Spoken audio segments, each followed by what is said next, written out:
after all, he muttered to Tori as the young Medicis carted him off. He chuckled, then fell into another coughing fit. Tori was still for a moment, finally catching her own breath, overwhelmed by the energy she had used up. She stirred at Misha's hand upon her shoulder. "You should rest too," Misha said, kneeling beside her. "You're trembling." It was then Tori realized that the entire Shadow Watch was still staring at her, their mouths gaping.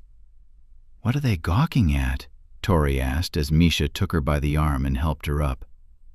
"The gallows girl," Misha said, smiling. Tori had been so overcome by relief about Ren that it hadn't sunk in exactly what she had done, or how she'd done it.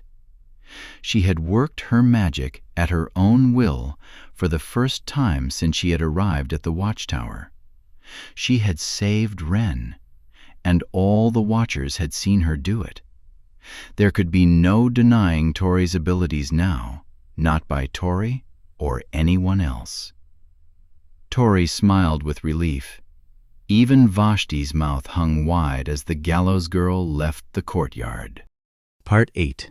The Slave's Blade. The great Sultane was chosen by the sun goddess Arayava. The chieftain who was chosen became like a god in the eyes of the people of the steppe, with unquestionable influence and power. The chieftains of the 12 tribes vied ruthlessly to become the chosen of Arayava. Anyone who stood in their way gambled with death. Chapter 21. "Get up, Skyblood." A jarring kick to his ribs startled Kale from sleep. His senses were on high alert.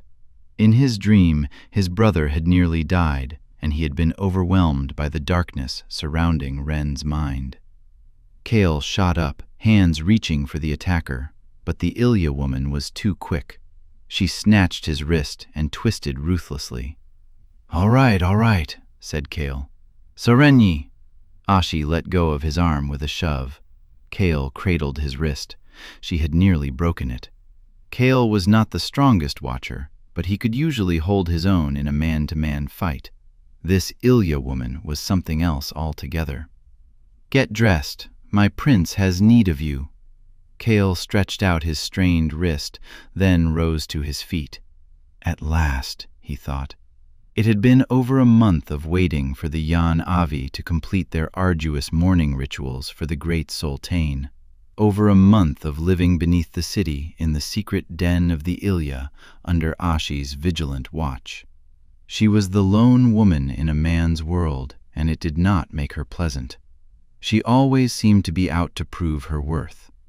The host of assassins in the den changed each day, coming and going from the gloomy tunnels at all hours of the day. But each day, the Ilya woman remained. Kale had not seen Sala since the prince had revealed his plans to use Kale's and Kira's gifts to ensure his place as the next great Sultane. Though Sala, by inheritance, took his father's place as Sultane of the Burodai tribe, the leader of all the tribesmen was chosen by lots, and the honor had never before passed to the son of the previous great Sultane. Sala would need more than the help of fate, or Arayava, to gain the throne. He needed Watcher magic. Sala had remained in the world above, performing his princely duty in the palace, and in the short time they'd spent together, Kale had been unable to discern Sala's true schemes. Sala was practiced in the art of protecting his mind, and Kale had been too preoccupied with thoughts of Kira. Though Kira was part of Sala's plan, Kale had not seen her. He had not sensed her since the day he'd arrived in the Red City. This fact drove him nearly mad. But as long as Kira was in Sala's hands, Kale was forced to comply with Ashi's brusque nature.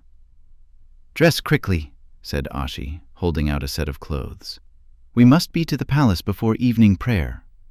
Kale took the bundle of clothes, but Ashi remained where she stood, arms crossed over her chest. "No privacy," he muttered. "I will not take my eyes off you today. My prince trusts you, Skyblood, but I do not." "No to the privacy, then?" Ashi did not smile. The set of clothes was nothing but a pair of faded brown zajar pants, which were billowier than Kale preferred, and a pair of leather sandals. "You forgot my tunic." "I did not forget. You are a slave," said Ashi, smiling for the first time. "To the eyes of the palace court, you are an exile from Osha and one of Sala's personal attendants. So you will dress the part."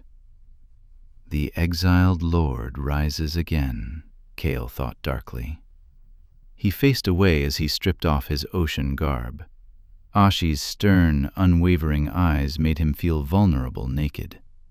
Though truthfully, she made him feel vulnerable at all times. She was Sala's most trusted and loyal assassin, so far as Kale could sense, and she had made sure he knew it over the past month. He slipped into the zajar pants quickly. When he turned, Ashi picked up a jar and lathered its thick contents in her hands. "The bodies of palace slaves are oiled. The sultanes wish all their attendants to be strong, and as pleasing to the eyes as possible. You are strong, at least. The oil will help deceive their eyes with the rest." Kale smirked, but did not argue as the Ilya woman oiled his bare upper body. When it was finished, Ashi led him to the central hall of the den, where a dozen assassins dressed in black waited for them. Ashi handed him a black hood. "Or, if you would prefer the sleeping draft again, I would be happy to oblige." Kale draped the hood over his head. Ashi took hold of his wrist and led him forward. Somehow, the darkness of the hood managed to increase as they entered the tunnels. "The Ilya don't believe in torches?" said Kale. "These tunnels are a part of our very being. We are creatures accustomed to darkness. Ilya do not need light. And it allows them to easily appear and vanish within the Red City," Kale supposed. "Just a dark cloak in the shadows. You, Ilya, in many ways, act like the Watchers of old, you know. Do not compare us to your sorcerers. My people value honor, unlike Osha." "I am not like most Oshans," said Kale. "And this makes you honorable?" There was a bitter edge to Ashi's voice. "I know what your kind did to the old world, Skyblood. Not all have forgotten so readily. The Yan Avi remember why our people roamed the desert for so many years. You caused the war between the worlds. Somehow, you endured the war and the Chancellor's purgings of old. Are you going to tell me your kind survived all these years because of your honor?" "No," Kale said. "I am like you, Ashi, willing to do anything necessary for the one I care for. Nothing more." Ashi said nothing after this. The Ilya marched on through the winding passageway. It was half an hour before Kale sensed the absence of the other assassins. A rush of light and heat seared through the thick fabric of his hood, and he felt suffocated by the onslaught of Yan Avi minds teeming around him. The hood came off. He and Ashi stood alone upon a narrow street in the heart of Vliani. Beyond, there was the bustle of crowds, chanting as they made their way to the shrines for evening prayer. Without a word, Ashi removed her dark cloak and tucked it into a nook in the sandstone brickwork. Beneath, she wore a scanty leather linty that left her shoulders and midriff exposed, along with a pair of zajar pants identical to Kale's. Her skin was a deep bronze and smooth with oil. Her beauty surprised him, a proper slave of the Red Palace. Ashi grabbed hold of his wrist again. "We must be quick." They entered the Red Palace through a slave's entrance, greeted by the captain of Sala's personal guard, an Ilya named Jera. Kale recognized him from the den. The captain ushered them in, with a smirk at Ashi's attire. "The slave has returned from the underworld," Jera said, his eyes hovering unabashedly over her cleavage. Ashi's mind became unguarded beneath the captain's gaze.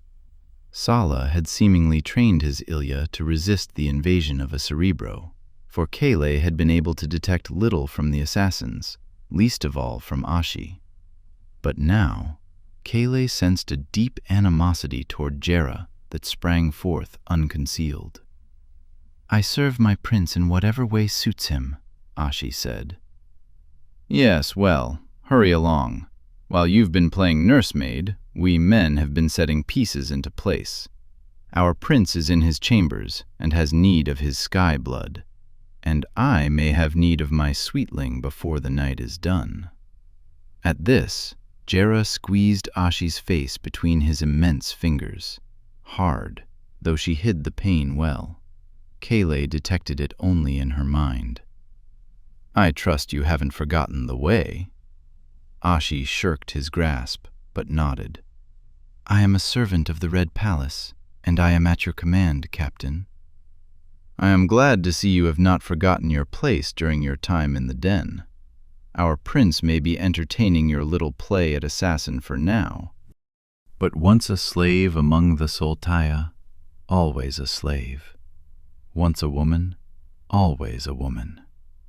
"I have not forgotten what does not lie between my legs, Captain," said Ashi. "Palaces are the realms of men, sweetling. Welcome back." Jera pinched Ashi's cheek once more. Then he left them at the gate. Without a word, Ashi led Kale down a labyrinth of halls to Sala's chambers. When they came to the door, Kale stopped her. "You are a slave," he said, the surprise evident in his voice. "And you must be a Skolai. Surely Sala would not let that brute treat one of his Ilya." "Sala does not know," Ashi hissed, shoving Kale up against the sandstone walls. "And he must never know. I am a servant of the Red Palace, Skyblood. All my life I have served the Soltaya as I am required. It was a great honor to be chosen to serve my prince among the Ilya. I will not piss upon that honor by renouncing my other duties. I am still a slave." "But surely if he—" Ashi slapped Kale across the face. "Do you Skybloods all think your magic gives you some special sway over my people?" "All?" said Kale. Did Ashi speak of Kira, or had Sala encountered other watchers? She slapped him again. "We never needed Skybloods, not in the old world and not now. When the time is right, I will win my freedom on my own terms. Do not pretend to care for me now that you know my tragedies. I do not need your help or your pity." "As you wish. You will speak nothing of what you've seen. You will shut your mouth and do as you are bidden, and then you will leave us. Not soon enough, in my opinion." Kale nodded his assent. The woman had struck him first as a blind follower, but he realized she was calculated and honorable for all her fierceness. A lesser woman, or man for that matter, would never put her prince's cause above her own suffering. Ashi knocked, and 2 Ilya ushered them into Sala's chambers. The place was immaculate. Every sandstone wall was intricately etched with the dune wave patterns of Jan Avi artwork. Elegant tapestries and ornate statues of great sultans past lined the halls. At the end of the room, before the eastern window, stood an immense statue of Arayava in all her glory, naked but for the blazing sun held at her waist. Somehow the stone itself seemed to radiate. At the base of the statue was a small shrine, so that even when she is shrouded by clouds, I may say my morning prayers, basking in the light of the soul, said Sala, emerging from his bedchamber. A young servant boy stood at his side, matching his every stride. "She is beautiful, isn't she?" Kale nodded. "An elaborate facade for a non-believer." He reached out, but Salah's mind was closed to his sense. Salah grinned, but his voice was stern. "Careful, old friend. There are ears everywhere in the Red Palace." "Even in the prince's chambers?" Calais asked, scanning the empty hall. "I am no longer a prince, only another chieftain vying for the great saddle." Salah motioned for Calais and Ashi to follow him into his bedchamber. The guards remained at their post. The servant boy closed the great doors behind them. Salah pointed to an immense rug at the foot of his bed. The boy strained with all his might to roll it back. Salah smiled approvingly when he finished and clapped him on the shoulder in a fatherly fashion. Beneath the rug was a lone stone without mortar, which Calais and the boy inched out of place, revealing a space just large enough to shimmy through. Salah went first, dropping straight down. "It is only a 6-foot drop," Salah said from within. Ashi followed, and then Calais dropped into the dark. The servant boy remained above. "Close it up, Pala," said Salah. "We will exit another way. If anyone comes, tell them I have gone to the temple to pray." Pala shoved the stone back into place. There was a loud unfurling as the rug rolled back over the entrance. Salah lit a candle, revealing a long tunnel that stretched between the levels of the palace. "I feel safe only in the den of the Ilya, but these tunnels are as close as I can get. This month-long mourning ritual has been torture, believe me, Skyblood." "And yet you seek permanent fixture in this place," said Kale. Salah smiled in the glow of his candle. "It would seem I am fated to live a double life, wouldn't it?" "Fated by whom? The soul?" "Fated by myself." "And by Kira. And me, it would seem." "Fate is but a game, old friend. Do you know how the great sultanes are chosen?" "I cannot say I have had the privilege of participating in the process before, though I imagine it has as much to do with fate as your double life." "And that is why I like you, old friend. No Shenza. You are right. I have found, behind most things attributed to gods and fate, lies nothing more than ambitious men. And women," Salah added with a glance at Ashi. "Ashi knows better than anyone. We choose our own fate, even slaves." "If that is so, then my fate is to see you to the throne, my prince," Ashi said.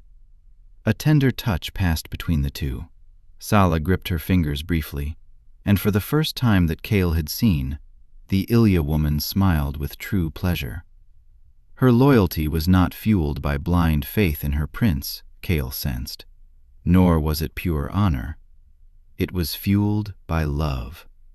Whether or not Salah felt the same passion, Kale could not tell, but in Ashi's mind it was unmistakably clear. "Yet," said Salah, releasing Ashi's hand, "I wonder how ambitions do happen to cross. What do you think, Skyblood? Is it blind fortune you and Kira have come to me?" "If there is blind fortune, then there is also blind misfortune," said Kale, his thoughts on the innocent watcher lives lost on the Isle of Jallah. Was that simply misfortune? That the night he and Kira had finally welcomed their budding love, the Morphs had come like a curse, slaying their ancient master and all his followers, leaving only them behind to wade through the guilt. "I do not trust in fortune," Kale finished. "Then what do you trust in? Ancient gods like the Watchers of old?" Kale pushed away thoughts of the Isle of Jallah. "I do not trust in anyone." "I pity you, old friend. Life is a sham without ones you can trust. Ashi is my truest servant, and I would trust her with my life. If it was fortune that brought her to me as an attending slave in my youth, then I count myself blessed. And if it was the Saul," Salah met Ashi's gaze, Then I thank Areva immensely that our ambitions have crossed. I trust Ashi treated you as I would have during your stay in my den, Skyblood." As he spoke, Kale thought of his wake-up kick and smiled. If that was from Sala, then Kale was correct in his continued distrust of his old friend.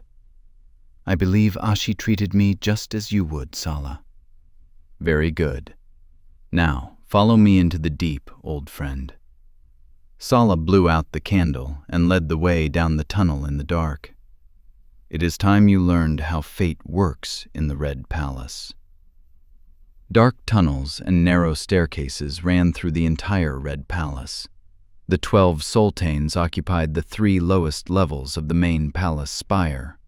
The remaining 2 levels, including the great pointed dome, belonged to the great sultane. When time came for the festival of the rising sun, even if the tribes were warring, the sultanes took up residence in the Red Palace. But that did not mean all wrongs were forgotten. More than one sultane had been found mysteriously dead in his bedchambers. But never before had a great sultane suffered such a fate. Sala was the first to commit that crime. "How is it these tunnels have passed unknown all these years?" Kale asked as they descended a spiraling staircase. "They are not unknown," said Sala. "I told you. There are ears everywhere in the Red Palace. All the sultanes know of these passages, and they keep their own guards posted at the entrances to their own chambers. No chieftain has been murdered by use of these tunnels since the days of our second great sultane, which is why they are empty now. They have become rather useless." "Then why are we down here?"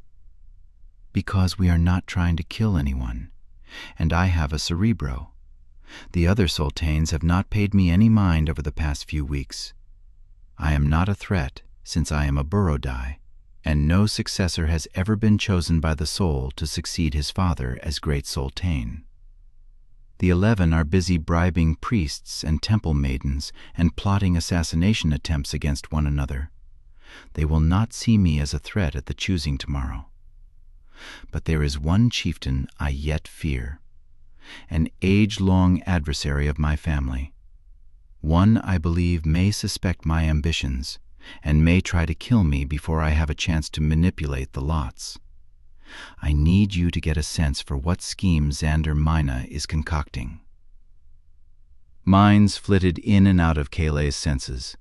Quarrels between princes, whispered prayers of dutiful wives, the ecstasy of men, and the defeated inner cries of accommodating slave girls as their masters had their way with them. Kale tensed, reminded that Ashi would be among them come nightfall. Why this bothered him so much, he could not truly say. These slave rights were not so different from those of other nations. Oceans had their night houses. The Triumvel was famous for its pleasure barges. But Jera's lustful gaze sprang back to mind, and Kale was glad when they reached their destination, and the minds of the slave girls passed on.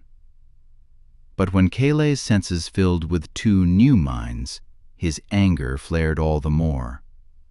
In the chamber above, he heard Jera's cool voice. The captain of Sala's guard was speaking with the sultane of tribe Mina.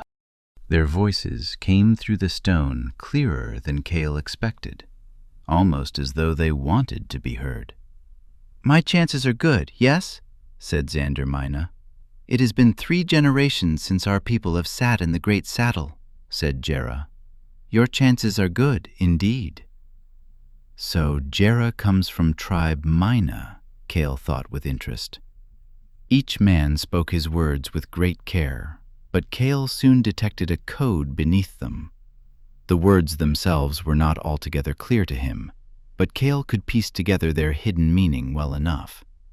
"Everything is in order," meant Mina. "The pieces are set in place," meant Jera.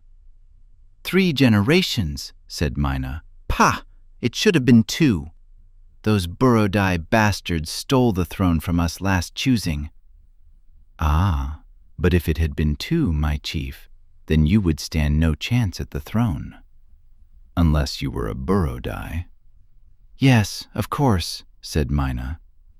Then my suspicions about Sala's aims are well founded. No chieftain has been as blessed as you. Your lambs are strong. Your crops are abundant. The soul shines upon you, my chief. You will be chosen. Yes, said Mina. Well, let us thank the soul that this will be the last night we must endure Burodai rule, however the lots fall tomorrow. Indeed. Well, I have overstayed my welcome, said Jera. I should make myself seen elsewhere. Sala trusts me yet. Perhaps I will go thank the soul. Mina laughed. You utter prayers? Not all prayers are uttered at shrines, my chief. They say it is poor luck to bed a woman the night before the choosing, but we have no need of luck, do we? Our fate rests with the soul. And Arayava shines whether we go to bed or not. Let us pray indeed. The two men roared with laughter as they left Mina's chambers. Even when their voices had gone, Kale could sense Ashi's tenseness lingered. Your captain of the guard, said Kale carefully. Has played his part well, said Sala. The Ilya are bound by ideas, not tribes. Jera has spent months winning the confidence of his chieftain, but even Mina is not fool enough to trust him with the whole of his plan. Now, what did you sense, old friend?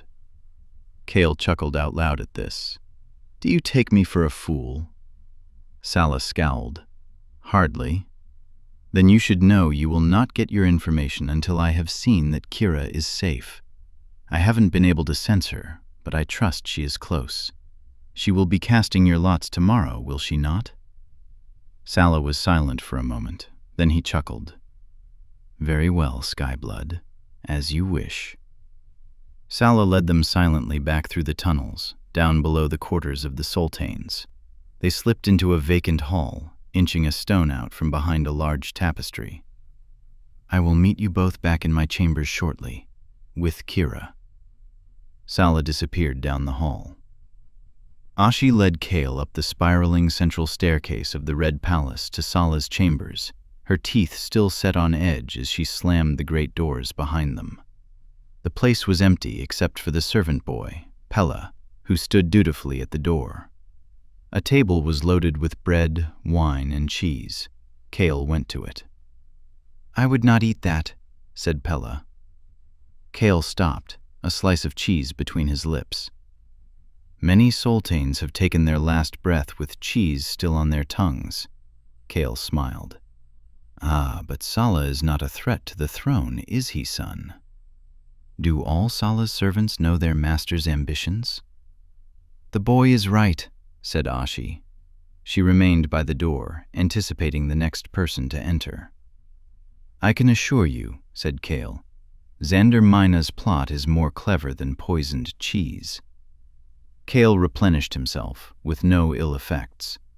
He offered some to Ashi, but she shook her head, without a word, her gaze fixed on the door. It was several minutes before there was a loud knock, followed by, Sweetling? It was Jera. Ashi paused to collect herself. She breathed, and her body relaxed a little. Accepting her fate, she opened the door to him. I am attending my prince this evening, Captain. Jera chuckled, looking around the room. It would seem he is away at the moment. Perhaps praying? Why don't we pray, you and I? We won't be gone long, Sweetling. You will have plenty of time to attend our prince tonight. Or would you deny a man of the Red Palace? Ashi released a labored breath. No, Captain, of course not. I will meet you for prayer in a moment. And Jera left them. Pella, Ashi said, turning to the servant boy. I must attend to other duties. Please do not take your eyes off our new slave. I know what he is, Sarah. Pella addressed Ashi formally, as servant boys addressed free women of the Yan Avi. Do not call me Sarah. I am a slave just like you. Though Ashi feigned contempt, Kale could tell she longed for the title to be true. We are alike. Both of us will not be slaves for long, said Pella. I will look after the Skyblood until my prince returns, Sarah. Ashi shook her head, but Kale sensed a fondness for the boy. She clapped him on the shoulder, then turned to Kale. Don't worry. I'm not going anywhere without Kira. He's a good man, Skyblood, said Ashi. Sala is a man of his word. If you do what he asks, he will do as he's promised. Don't play games with him. You speak to me of playing games? Kale said. Ashi glanced away. I must go. He felt a surge of pity for the woman. There was fear buried deep within her spirit, though she strove hard to walk with her head high. Kale called after her. I hope for your sake, as well as mine, that you are right about Sala. I do not hope, Skyblood. I trust. And Ashi left for Jera's chambers. Did Sala promise you freedom too? Kale asked the servant boy once she'd gone. There are many things wrong with the ways of my people, said Pella. Much corruption. Sala will make the Jan Avi better than we've ever been. He is a good man. And he will make a fine, great sultan. Kale smiled and nodded. He would not squelch the poor boy's dreams, but truth be told, he was coming to trust Sala less and less by the hour. The longer he waited, the more anxious he became.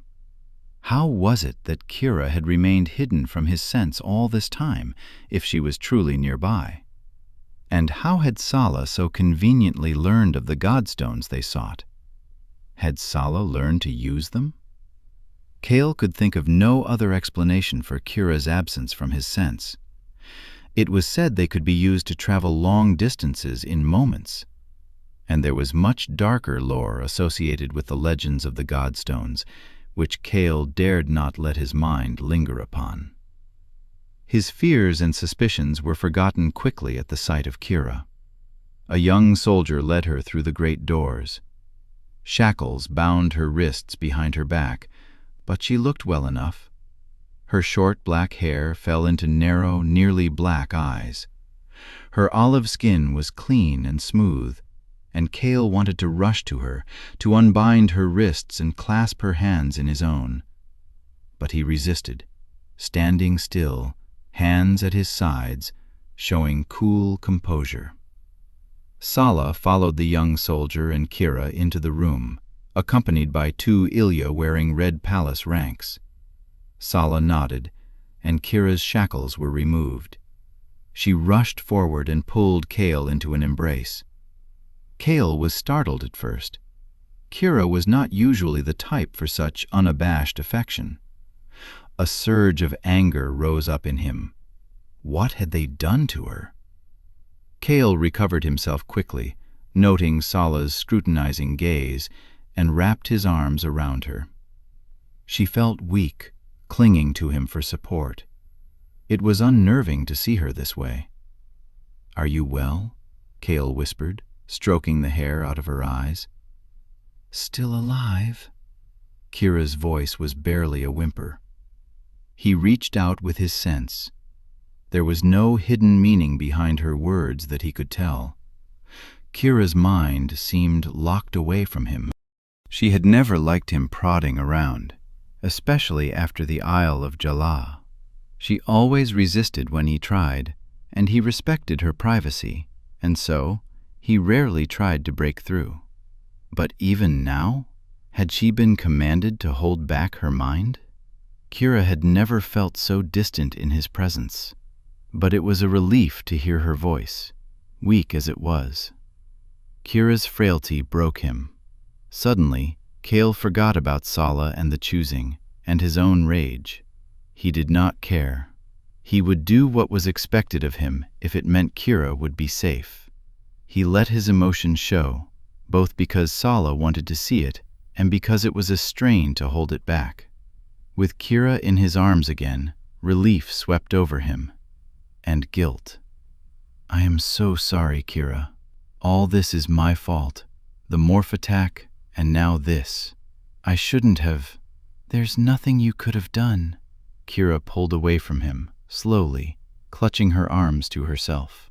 Her sleeves pulled away from her wrists, revealing fresh, swollen wounds. Kale fought to hide his rage, glancing down at the floor, hoping Sala didn't notice. He would not give that bastard the satisfaction. "Don't resist him. Don't play games," Kira said, fear evident in her voice. And then she whispered, "He knows what we're looking for.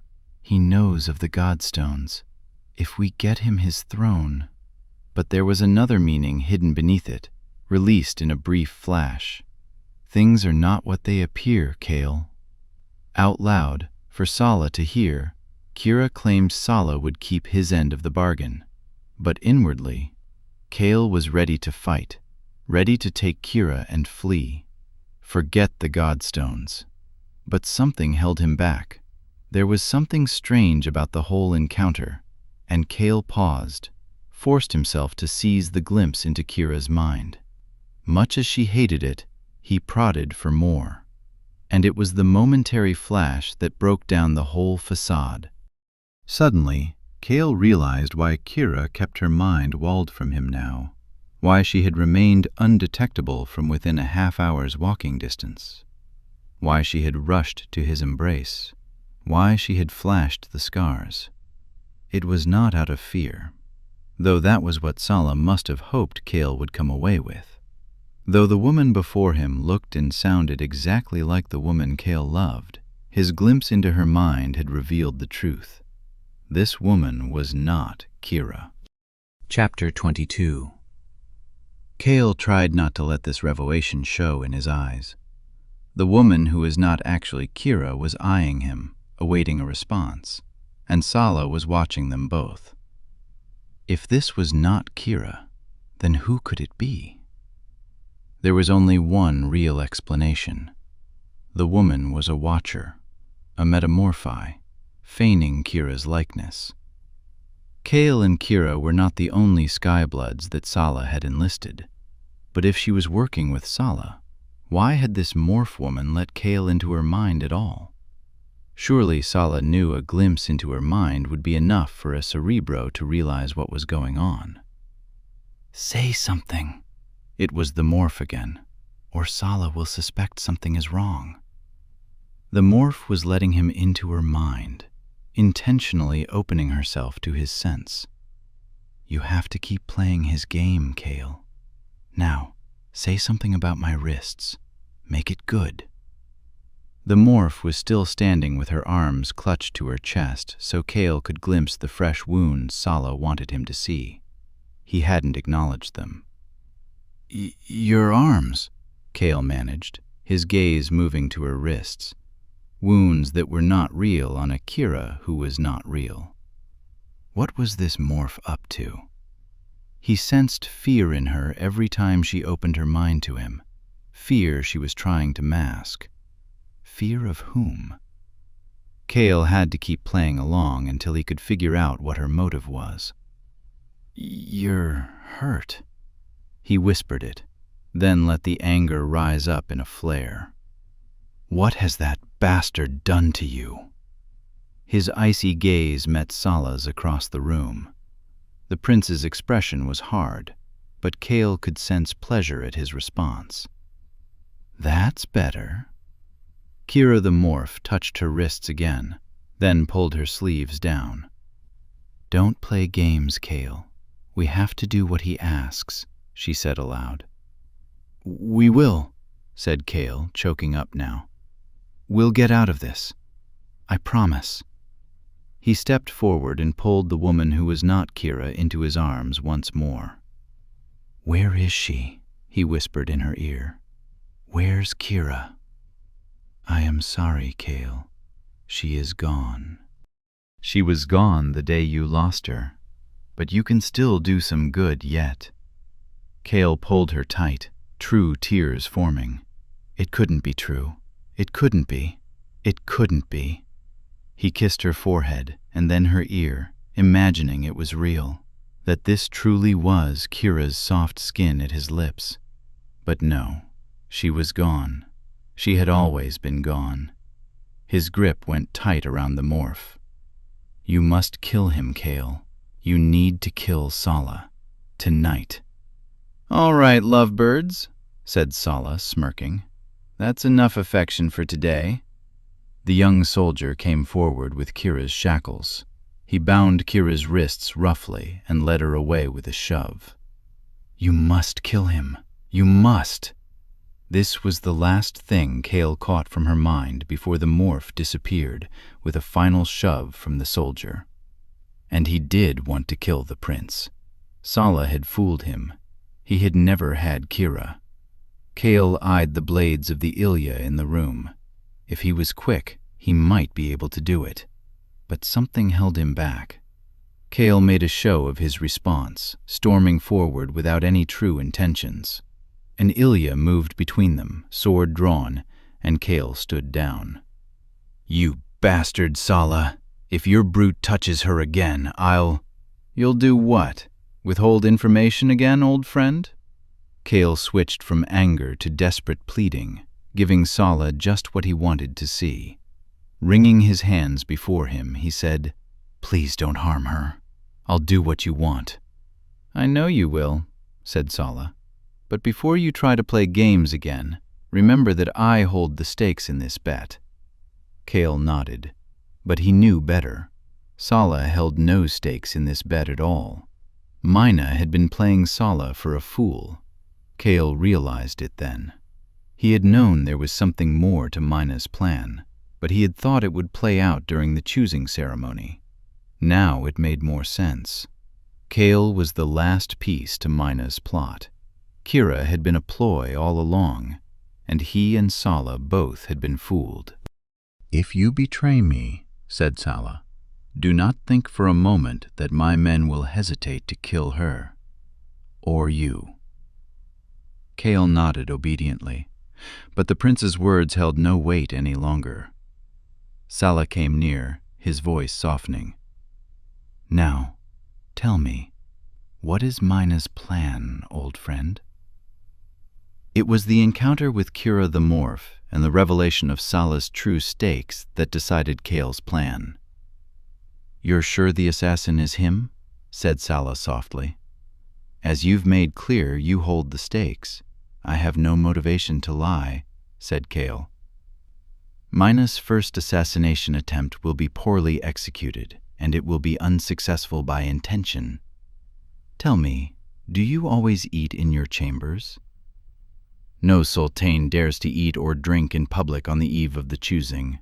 All chieftains, including me, will have food sent to them, first tasted by a servant.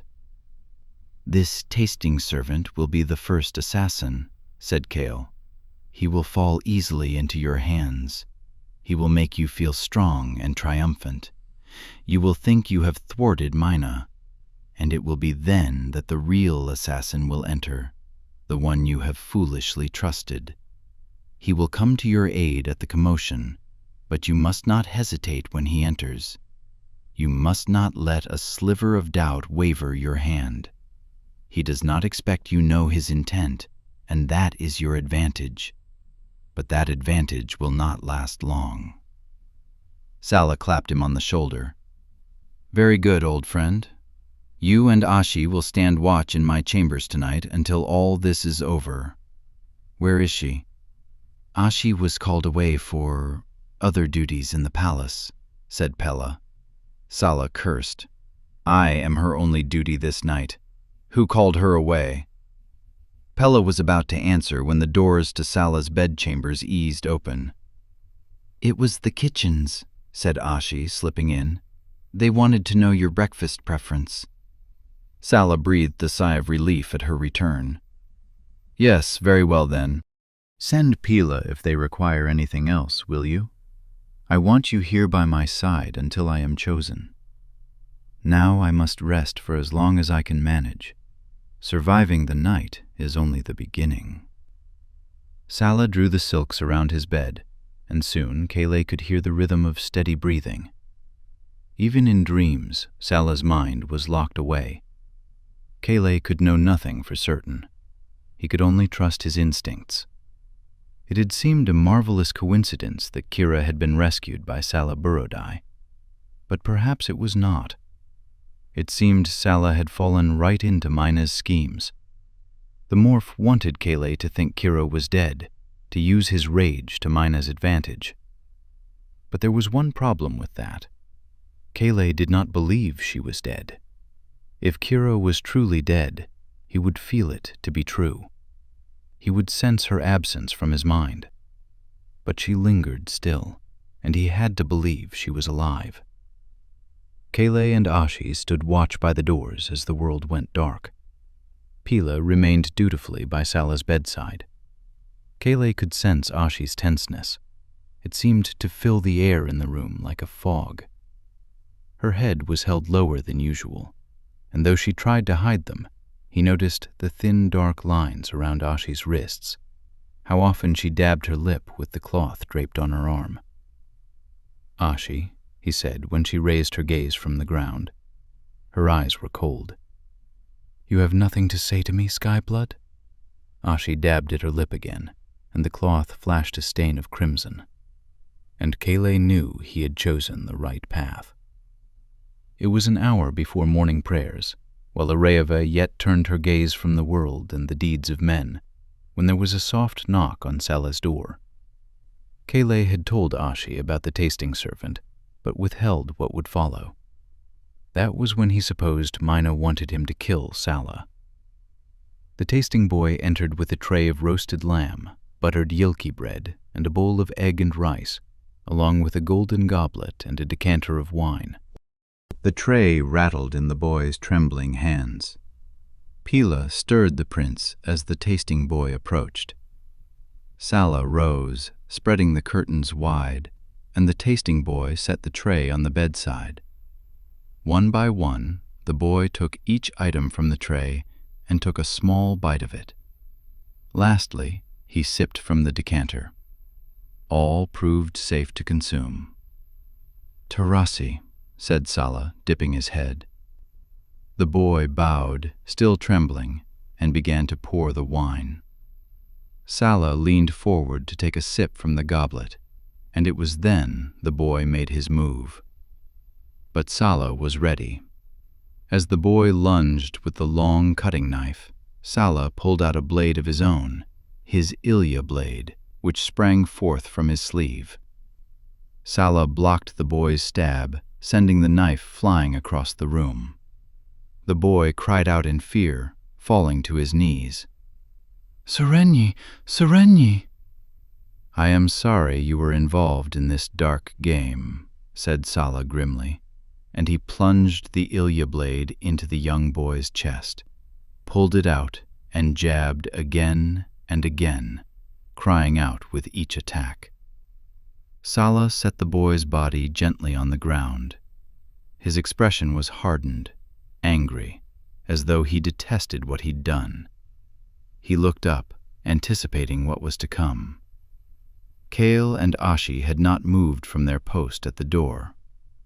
Pila rushed and knelt beside his prince and the dead tasting boy. When Jarrah burst into the room, Ashi remained still. It was expected for the captain of Sala's guard to keep watch on the eve of the choosing. It was expected for him to rush into the room, saber drawn, at the cry of his prince.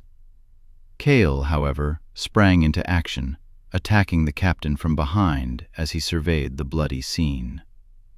Kale disarmed him with a flourish of the blade Sala had provided him. "Arayava!" Jarrah cried. "You filthy sky-blood!"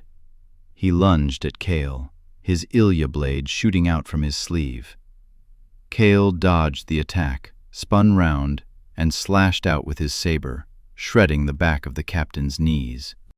Jarrah roared with pain and collapsed to the floor. Ashi gasped in horror. "You bastard!" Jarrah cried. Blood streaked the floor as he dragged himself, still, toward Kale. Kale finished his attack with a thrust clean through Jera's back. Ashi rushed forward, kneeling beside the captain as his blood pooled on the floor. "What is the meaning of this?" she wailed at Kale. "This is our true assassin," said Sala, rising to his feet and crossing the room. "He was playing a part," said Ashi. "He is one of us, an Ilya."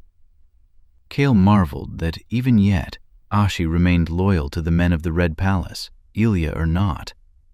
He set down his bloody saber and stood to face Sala. "No," said Sala. "No, it would seem my captain learned his part a little too well." Blood gurgled from his mouth as Jera tried to speak. "What was that, you traitorous bastard?" seethed Sala. "Speak, and let me hear your dying words." Jera reached out with a bloody hand, pointing with a long, trembling finger. "Boy!" Jera cried. "Boy!" Sala turned too late to see Pela rushing at him, the tasting boy's knife in hand. Kale realized with horror that he had been wrong. He was not the final piece to Mina's assassination of Sala. It was Pela. Kale reached for his blade, but he was too late. The boy would run Sala through. But just before Pela reached him, Ashi let her own blade fly. It lodged in the boy's neck. Pela's dagger slashed his prince's robes as he fell. As Jera and Mina's two assassins bled out in Sala's bedchambers, the room filled with Ilya.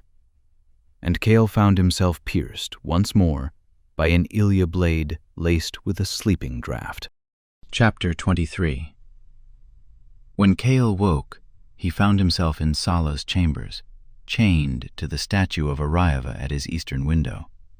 The sandstone room was radiating with the light of the rising sun. With Ashi at his side, Sala watched as Kale stirred. Sala's eyes lit with rage, and he was upon Kale in an instant. His hand gripped Kale's chin like a blacksmith's clamp and shoved his head back against Arayava's stone thigh. Pain shot through his skull.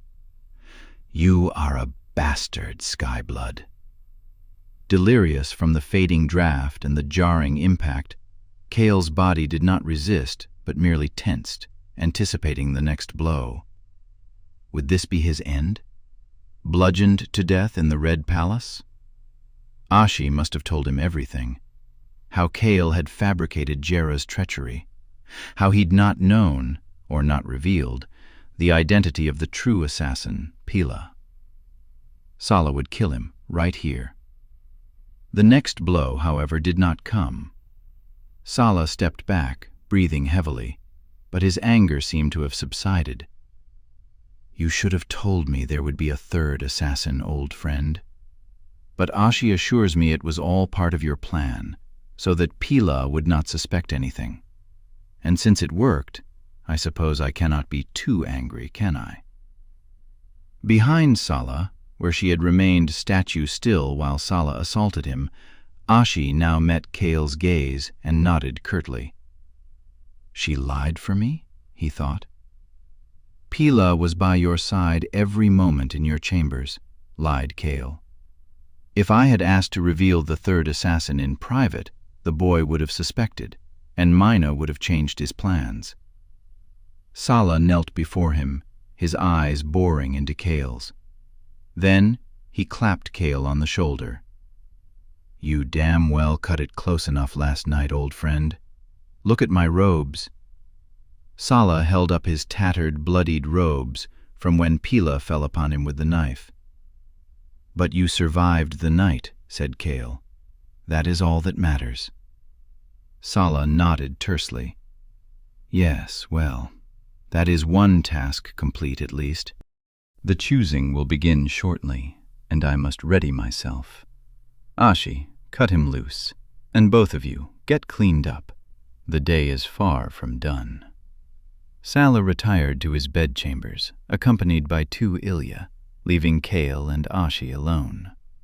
Ashi fiddled with the lock on Kale's shackles, and then she stopped and met his gaze. The slap was sudden and unexpectedly forceful, throwing his head back against Arayeva's thigh once more. His head throbbed. "Gods!" Kale moaned. The lock released and the shackles fell from his wrists.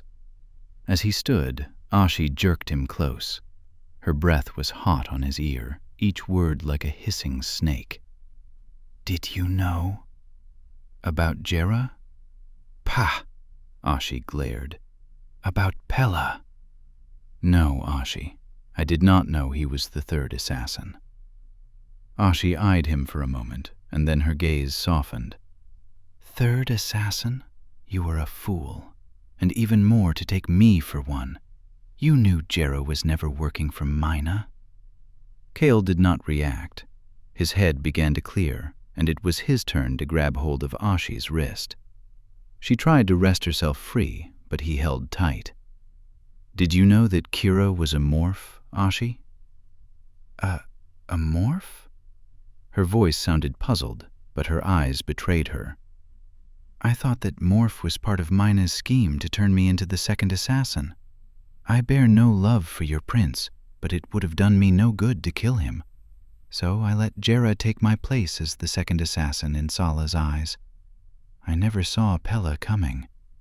But if the morph was not Mina's, then she was Sala's, which means you knew Kira was a morph all along." Ashi nodded. "Yes, I knew, and I am sorry." Kale released her arm and leapt to the edge of the window behind Arayeva's statue. "Well then, there is nothing for me here.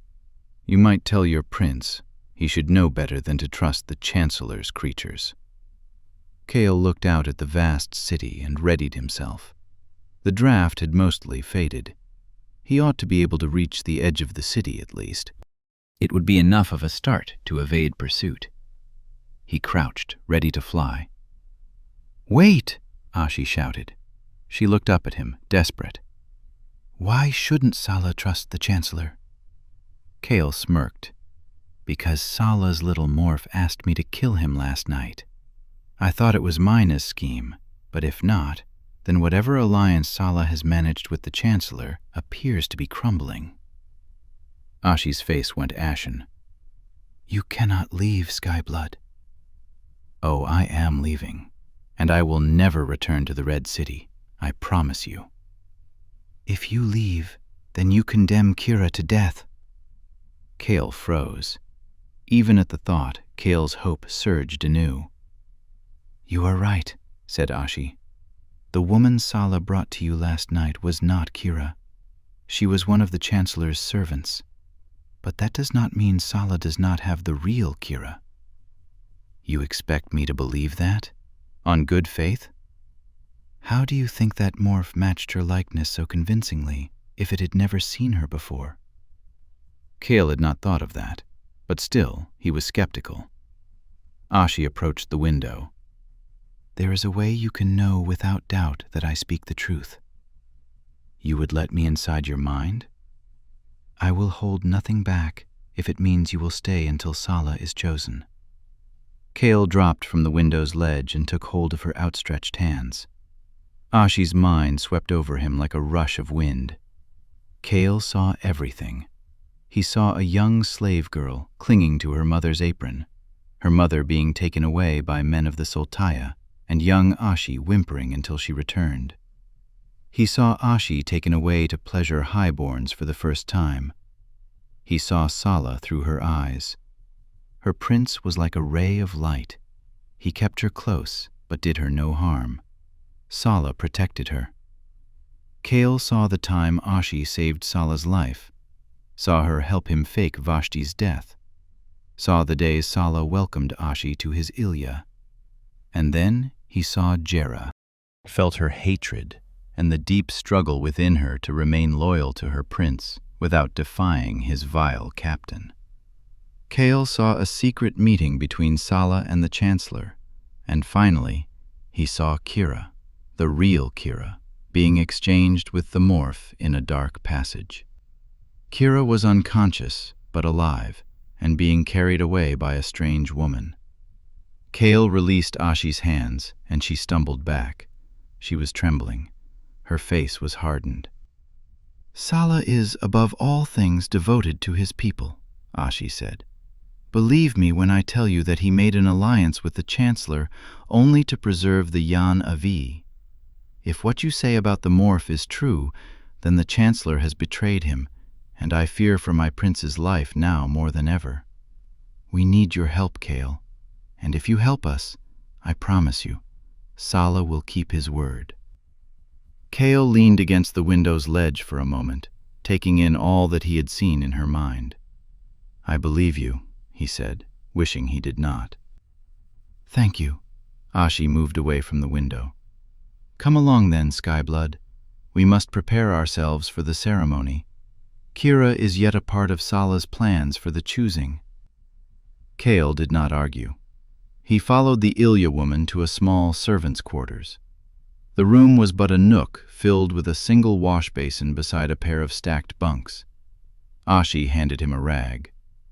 "There are fresh clothes on the bottom bunk. We are slaves, so we are afforded no privacy. But if you will show me the courtesy of turning away while I wash Jera's blood off me, I will do the same for you." Kale nodded. As hardened as the woman was, he had come to respect her. "You first," said Ashi, turning away. Kale stripped his bloodied slave's garments. He grimaced as he washed his hair. The back of his head was tender from when Sala and Ashi had hit his head against the statue of Arayava.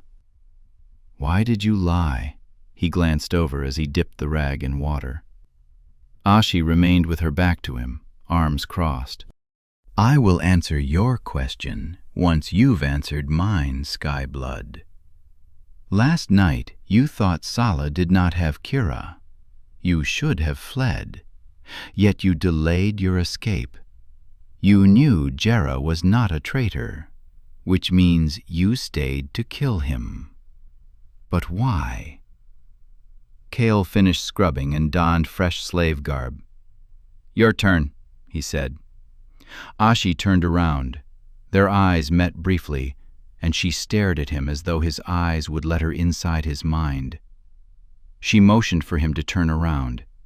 He faced the wall and heard her clothes fall in a heap, followed by the trickle of water from her rag.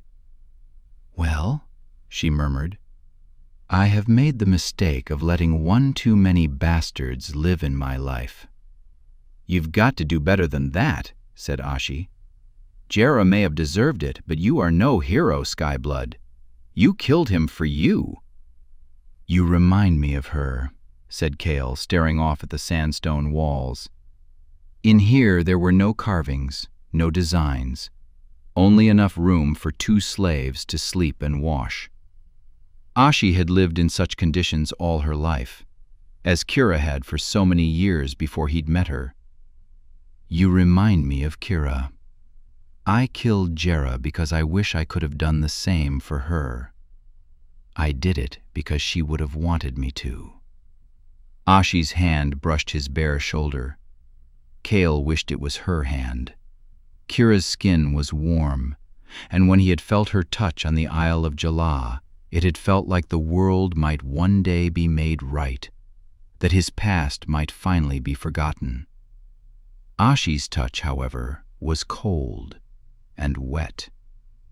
"You can turn around." Ashi was clothed and holding a jar. She began oiling his upper body for the second time.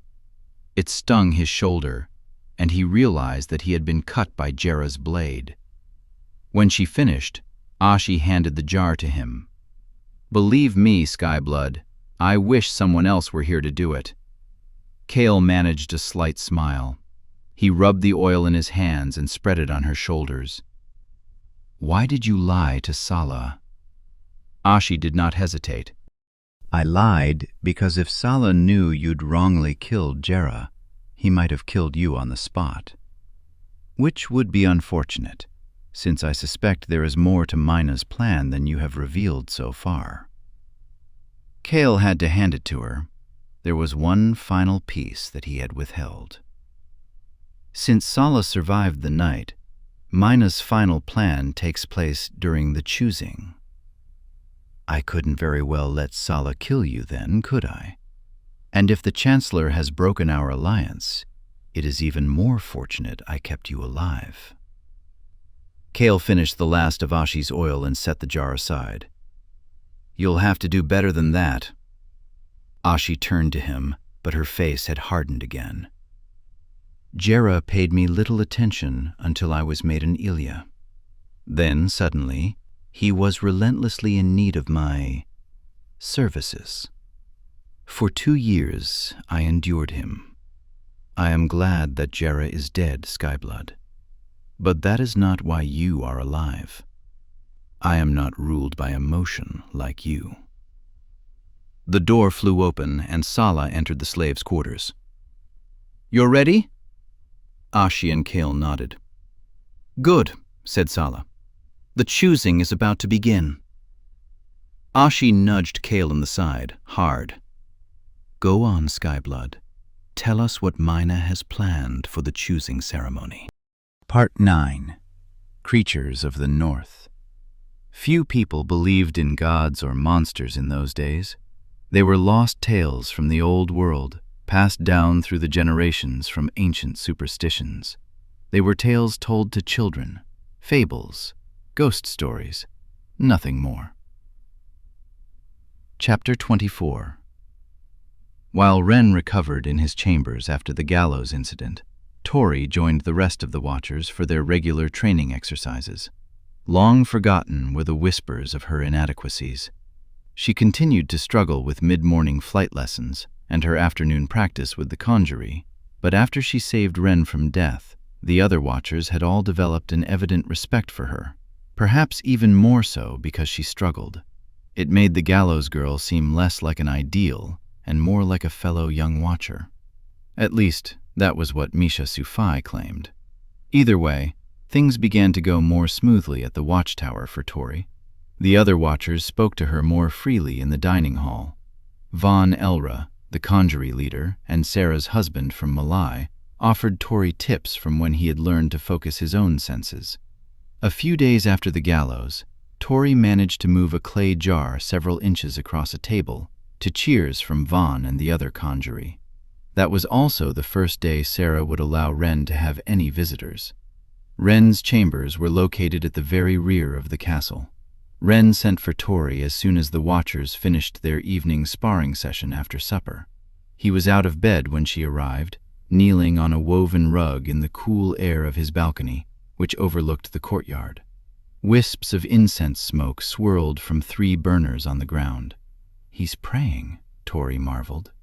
Tori stood in the doorway and watched for a moment. She had only known 2 people who actually prayed to the old gods. Ol Mary had prayed to them in her closet at Scalero's estate, though she'd burned no incense. Tori's mum had prayed the old world way, the way Ren was praying now, burning incense and reciting ancient prayers in their tent back on the steppe. As a child, this had seemed normal, but thinking back, Tori realized how odd it was. Her mum had been Oshan, after all. Serving the old gods, or any gods, was strictly forbidden in Osha. Many swore by them still, though this seemed to survive out of tradition more than belief. They were spoken of in the same way mothers scared their children with tales of Ruloks. No living person had seen the great white monsters of the north, as no person had seen gods come down from the heavens to answer prayers. They survived in myth. Yet here was the captain, praying as dutifully as Vashti prayed to Arayeva each morning and evening. It surprised Tori. Ren had never struck her as a particularly religious man. Without turning, Ren broke the silence. Are you going to join me, or are you going to spy on me while breathing like a winded horse? Tori chuckled and entered the room.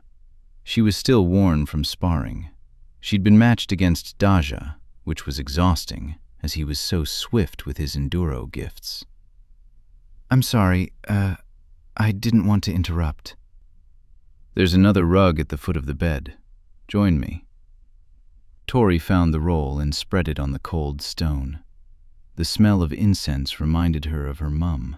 a thought that filled her with guilt. For so many years, Tori had despised her, only to discover that morphs had killed her long ago. Her mum often haunted her dreams. Celine Burodai was always mortally wounded, torn apart by the morphs, an image that fueled Tori's fears that, somehow, she had gotten her mum killed.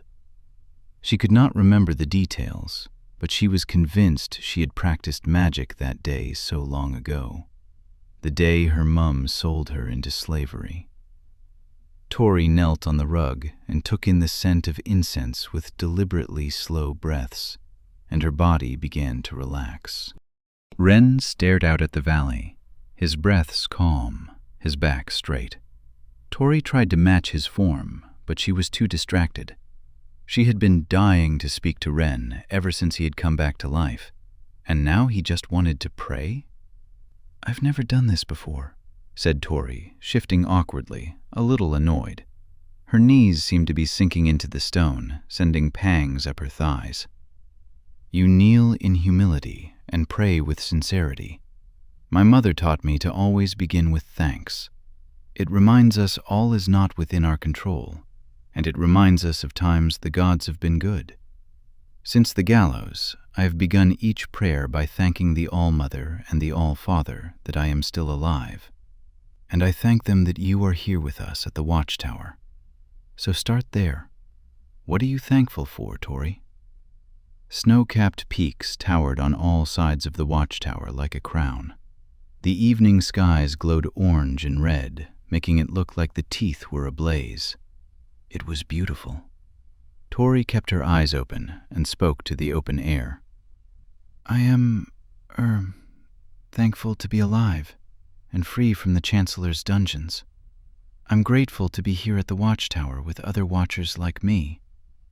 Gods, this sounds stupid. My mother also said the gods are not impressed by fancy words. They already know what's inside you.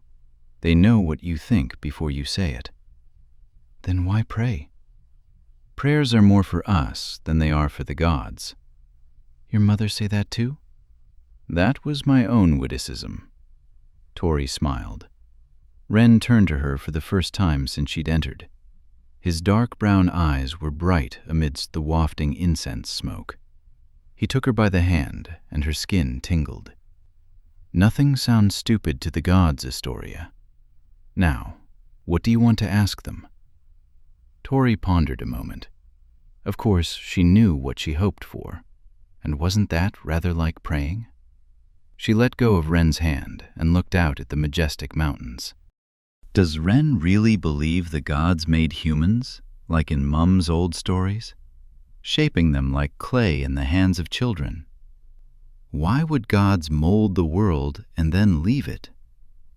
Tori had believed the stories when she was a child, but belief in gods had disappeared with the betrayal of her mother. She had never renounced their existence the way Darien used to, but she had stopped thinking of them. If she needed something, she had trusted herself, and she had trusted Darien. But Tori supposed it couldn't hurt to try. Her prayer was short and feeble, but it was true, whether anyone out there was listening or not. "I pray that Darien and Mary are alive, that they'll escape the legions, and that I'll see them again, that I can rescue them from the Chancellor someday." When she finished, she realized Ren was studying her.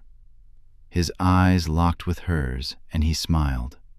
In return, Tori managed only a crease of her lips. Her thoughts lingered upon Darien. "You loved him, didn't you, the gallows boy?"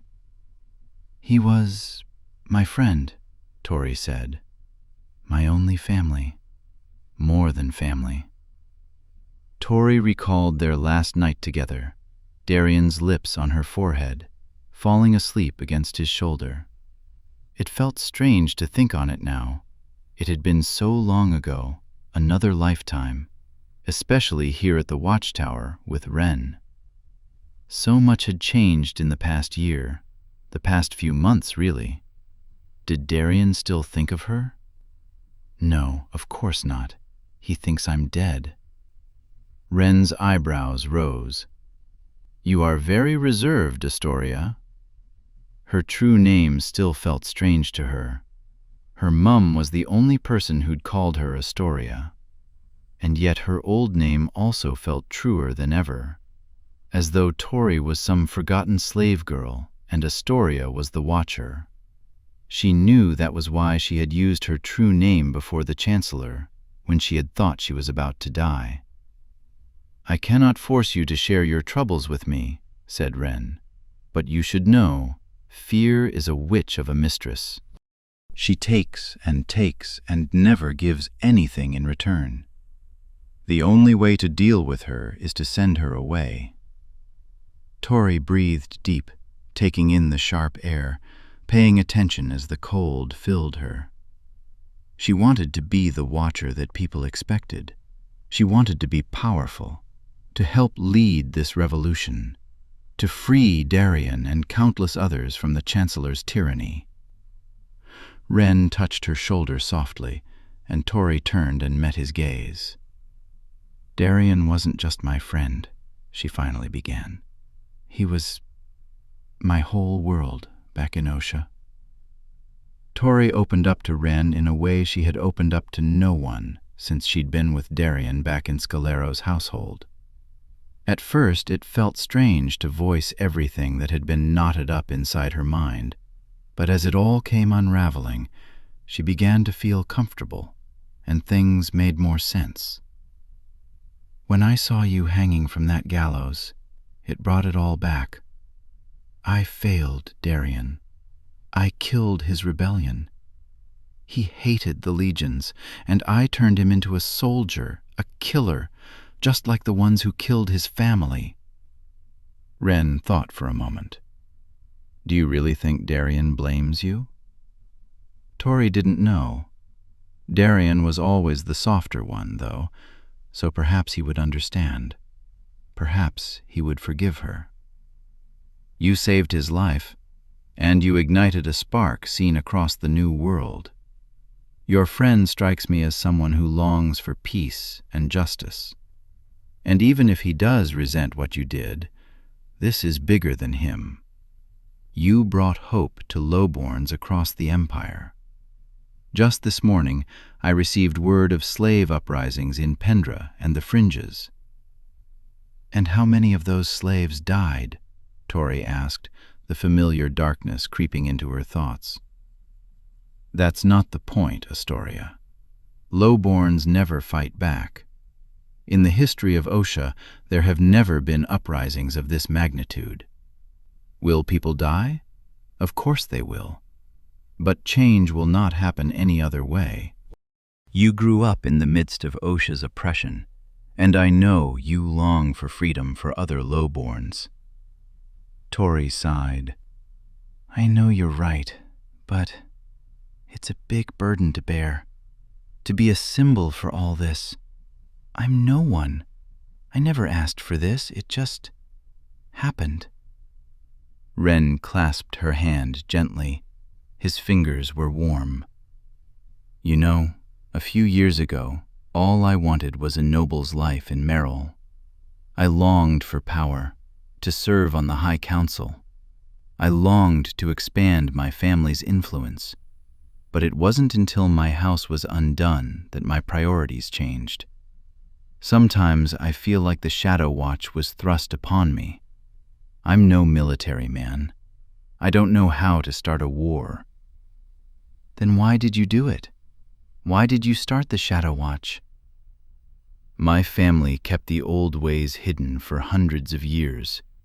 We worshipped the old gods in secret, read ancient scrolls. But for our own preservation, we resisted the temptation to discover the gifts we possessed. We blended in. We vied for power. We were full of ourselves and our ambitions. But I realized that there was more than my own family's preservation at stake.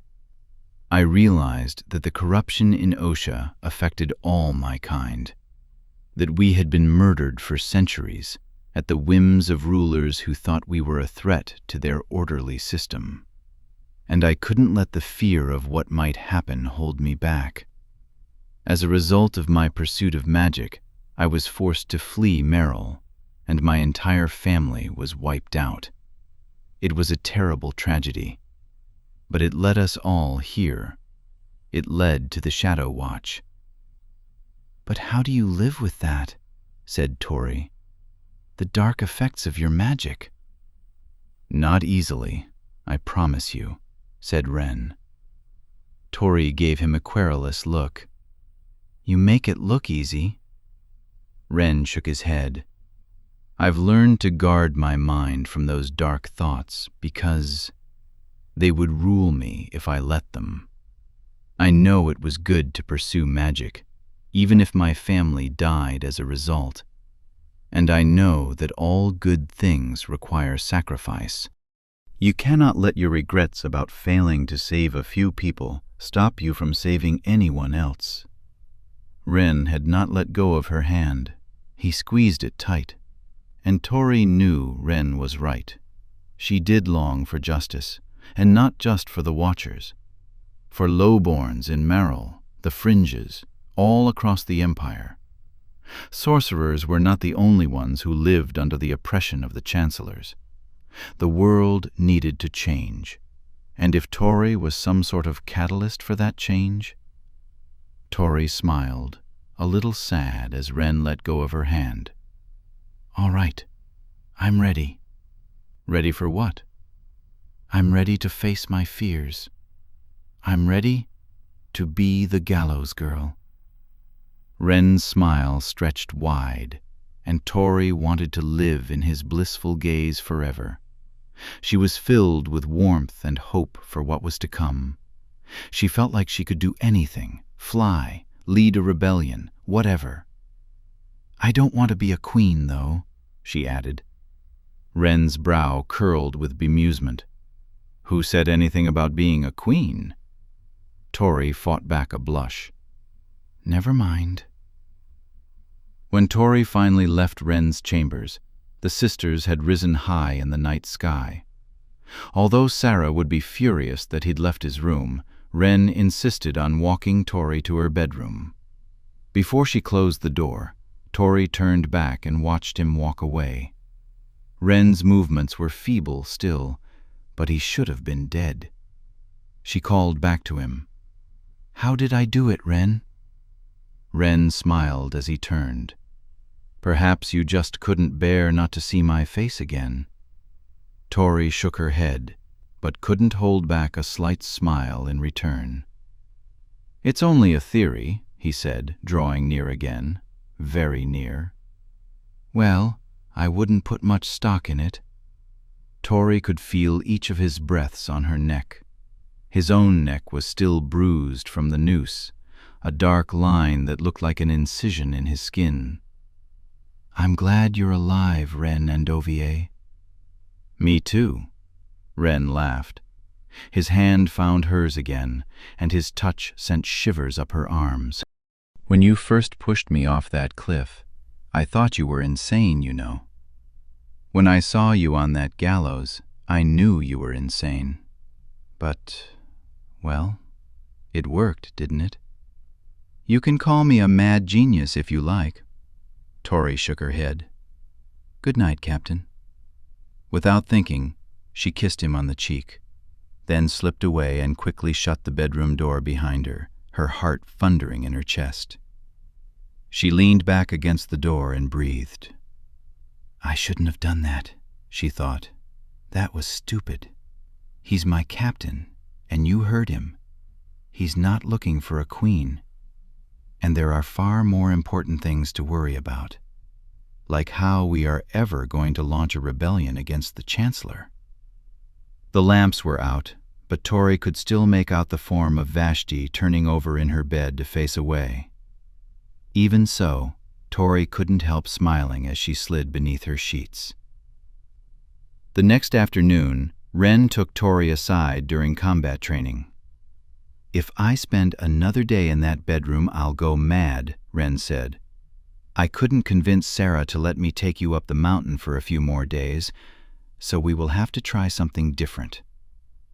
He led her to a long and narrow hall lit by oil lamps. At either end, there were tables spread with an assortment of throwing knives. He handed her a blade, and she tensed at what she guessed was to come. "Throw it. Directly at my head." "Ren, you're still healing. Maybe it'd be best if I—" "Just throw it." Tori gripped the handle in her fingers. "Hold it by the blade loosely like this." Ren grabbed his own blade and showed her the technique. Then he crossed to the end of the hall. He stood still and calm. His broad chest rose and fell in perfect rhythm. His shining eyes met hers, and he nodded. Tori cocked her hand back and threw the blade with all her strength. It sailed high, a little too high, nearly hitting the ceiling, but just before it brushed the stone blocks, it arced and flew right at Ren. He reached out. Just as it was about to hit his face, it slowed slightly, and he caught it by the handle. Tori huffed. "Don't make it look so easy." "It is easy. It's like breathing, Astoria. Vaughn told me you were making progress in your conjury lessons." Vaughn was too generous with the word progress. Or perhaps he believes in the gallows girl, just as I do. Ren pitched the blade she'd thrown on the ground. "My turn." Ren chose a longer, larger blade. He made a show of stretching out his arms, giving her a moment to calm herself. Tori concentrated, but she was trembling. Of course, she could always heal.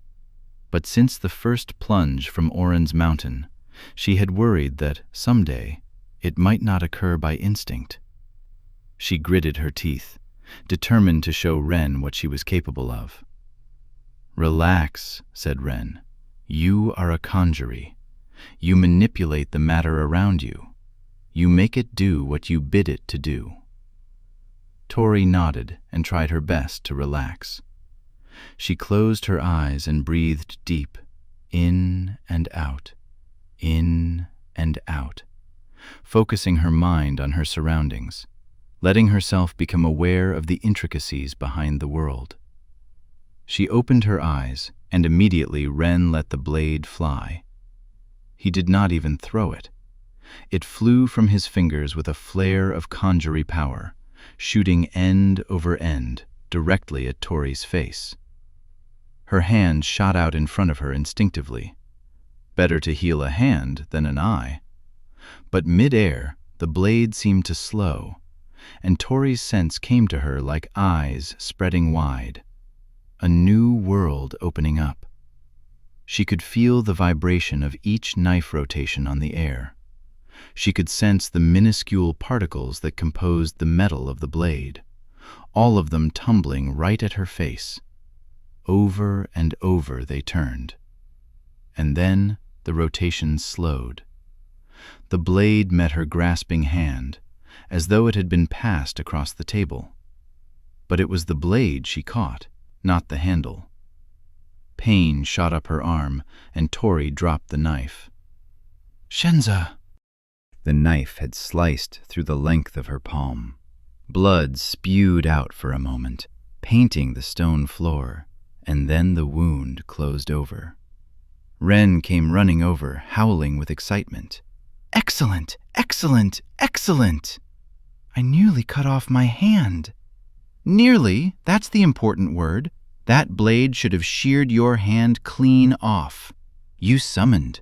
You manipulated the world around you. The blade did your bidding. Remember that feeling, Astoria. Memorize every success. Play it over and over again in your mind before you fall asleep. Visualize yourself mastering your power. When the doubts and fears creep in, replace them with this memory. You have opened up the gates. Now let the flood come pouring in. Vaughn was right. You are making progress indeed." Tori filled with pride at his praise, watching with wonder as her skin weaved itself back together. "Now, if I can just focus my sense a little earlier," she thought, anxious for another chance. Wren picked up the bloodied blade, wiped it on his trousers, and handed it to her healed hand. "Your turn." Chapter 25. Over the next few days, Tori managed to land her first jump from Oren's mountain without breaking any bones. She caught 5 knives in a row without injury.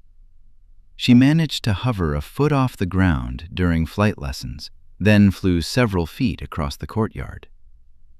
Her nightmares continued, but they held less sway over her mind. Tori faced her ghosts, and when they derided her abilities and poked at her fears, she told them to leave her. And the more she faced them, the more her magic swept over her, like a monsoon over the tidal walls of the Triumvelle. Every day Tori felt stronger and more in control of her gifts, and she craved a real opportunity to prove her abilities. She found herself longing for the revolution to begin. A week after flying across the courtyard, she flew the entire distance from her tower window to Wren's balcony. Wren beamed at her as she landed, and he pulled her close. It took her by surprise at first. She felt stiff in his arms, but she recovered and returned the embrace. His warmth filled her up, and suddenly she felt short of breath. The captain had not mentioned anything about her kiss on the cheek the previous week, and since that day he had seemed more focused on her training than ever. And she had been relieved, in all honesty. Her emotions were a twisted mess, particularly toward Darian. When she thought of Darian, she felt strange. She loved him, yes, she always would, but he was gone. Only the gods knew where. And did I ever truly hope to wait for him? Did I ever truly want anything to happen between us? It had always been something forbidden in Merowell, and even entertaining the notion felt odd. One day, if he was alive, Tori hoped to free him from the legions. But first, Wren's revolution would have to overthrow the Chancellor. As her power grew, Tori's contempt toward Cyrus Merrow increased. She hated the Chancellors and all they had done. They had eradicated her kind, hunted them down, and as if that were not bad enough, Cyrus Morrow had harvested their blood. The Watchers would return to the known world. Tori felt sure of it, and she would help Wren lead them. She and Wren. Somehow, it felt like something beyond her, something the All-Mother and the All-Father might have orchestrated all along. How else could she explain the events of the past few months? Tori had been trying to deny it ever since the night she kissed him. She had thrown herself into her training as hard as she could. It was silly to consider such things now, on the brink of a revolution, but it was becoming increasingly difficult to renounce her attraction to Wren, and her hope that he was attracted to her as well. Her favorite parts of the day were their morning climbs up Oren's mountain and evening lessons in the courtyard. The past couple months, Tori had grown physically stronger than she ever could have dreamed. She could climb the staircase to the clouds 3 times a day without feeling winded, and then make it back for the second leg of the morning run. Meanwhile, her Watcher abilities were coming more and more naturally every day. Through Wren's belief in her, she was learning to believe in herself. Wren did not take any credit for her progress, though without his persistence it would have been impossible. Wren was not making her what she was. He was helping her see the powerful Watcher she already was inside, helping her become more herself than she had ever been. And that was what attracted her most to him. But the captain was difficult to read. Sometimes, Tori felt as though he might be warming to the connection they shared, times like now, after her successful flight. But other times, he felt like her captain and nothing more. His concern was always with what would make her a better Watcher. Their talk was always focused on her abilities and what was helping or hindering her progress. He did not share about himself. In a moment, he would pull away and become hard to read again. Still, Tori had never seen Wren as excited as when she landed on his balcony after flying across the grounds of the watchtower. Tori could feel Ren's breath on her neck, and it sent shivers through her. She pulled away slowly, and his fingers traced the bare skin of her arm. "We are getting close," he said. "Close?" "To the revolution." The enthusiasm waned from Ren's voice, and the shivers left Tori at once. The embrace was only his excitement, and nothing more. And now he spoke what should have been exhilarating news with an air of reluctance. "The watch is growing larger and stronger. You are getting more powerful every day. You will be ready to announce your survival to the new world soon. If only—" Ren leaned out from the balcony and gazed out at the valley. But his gaze was empty, as though seeing the world but not looking at any of it. Tori touched his shoulder. "What's wrong, Ren?" Ren did not speak for some time. "I received news that the great Sultan is dead." "Vashti's father?" she said with a slight fall in her voice. "Why is he concerned with her father?" Ren nodded wordlessly. "Have you told her?" Tori asked. Ren looked up, puzzled. No. Gods, you're right. I should speak with her. I hadn't." "So it's something more than Vashti?" Ren sighed. "We cannot accomplish this revolution alone. Before he died, the great Sultan was raising an army. He was going to ride to war against the Chancellor, while his legions were weak from their war against Morgath. It would have been the perfect time to reveal ourselves to the new world. The perfect time to turn the nobles against their Chancellor. The High Council of Osha is filled with unrest. The nobles are tired of Cyrus Morrow. But with the Sultan dead, that opportunity is lost." "Then perhaps now is not the opportunity the gods want you to take," Tori said. Ren did not seem to be listening. He continued on, consumed by his own thoughts. "I have not heard from Kale in weeks, not since he left for Vliani. It's not like him to be gone so long. Something has gone wrong." "What is he looking for among the Yan Avi?" "He and his partner, Kira, have been searching for a very powerful weapon, one that they believe may be the key to our rise, called the Godstones." "Godstones?" Tori had never heard of them. "A mythical weapon from the old world. According to lore, there were two sets, one belonging to the All-Father, one to the All-Mother. It's been said the stones could wipe out entire cities with the right wielder. Legend says they did as much in the war between the worlds." "That's horrible." "Yes, and there's more I've been pondering since my brother left. When Scalero sent word of his plan to break you out of the Citadel, he warned us that the Chancellor had accepted the company of a strange sorceress. He said that Cyrus Morrow was dabbling in dark, old-world magic." "Have you heard anything more from Scalero?" At the mention of his name, Tori grew worried again for her old master. Ren looked away. "I'm sorry, Tori.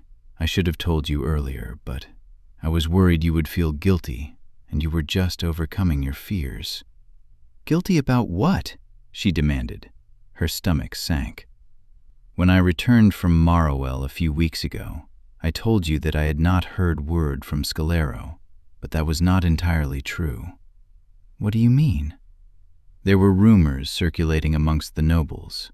It seems, since your escape from the Citadel, the commander has not been seen anywhere in Morrowell." "You mean he's dead?" Tori did feel guilty. Scalero had helped her escape. "This is my fault." "The Chancellor doesn't like to waste," said Ren. "I would wager that Scalero has taken your place in the Citadel, another supply of magical blood." Tori did not know what to say. She was not sure whether she should feel grateful that Scalero had sacrificed himself, or horrified. He was a good master," was all she could think to say. Ren's face hardened at this, however.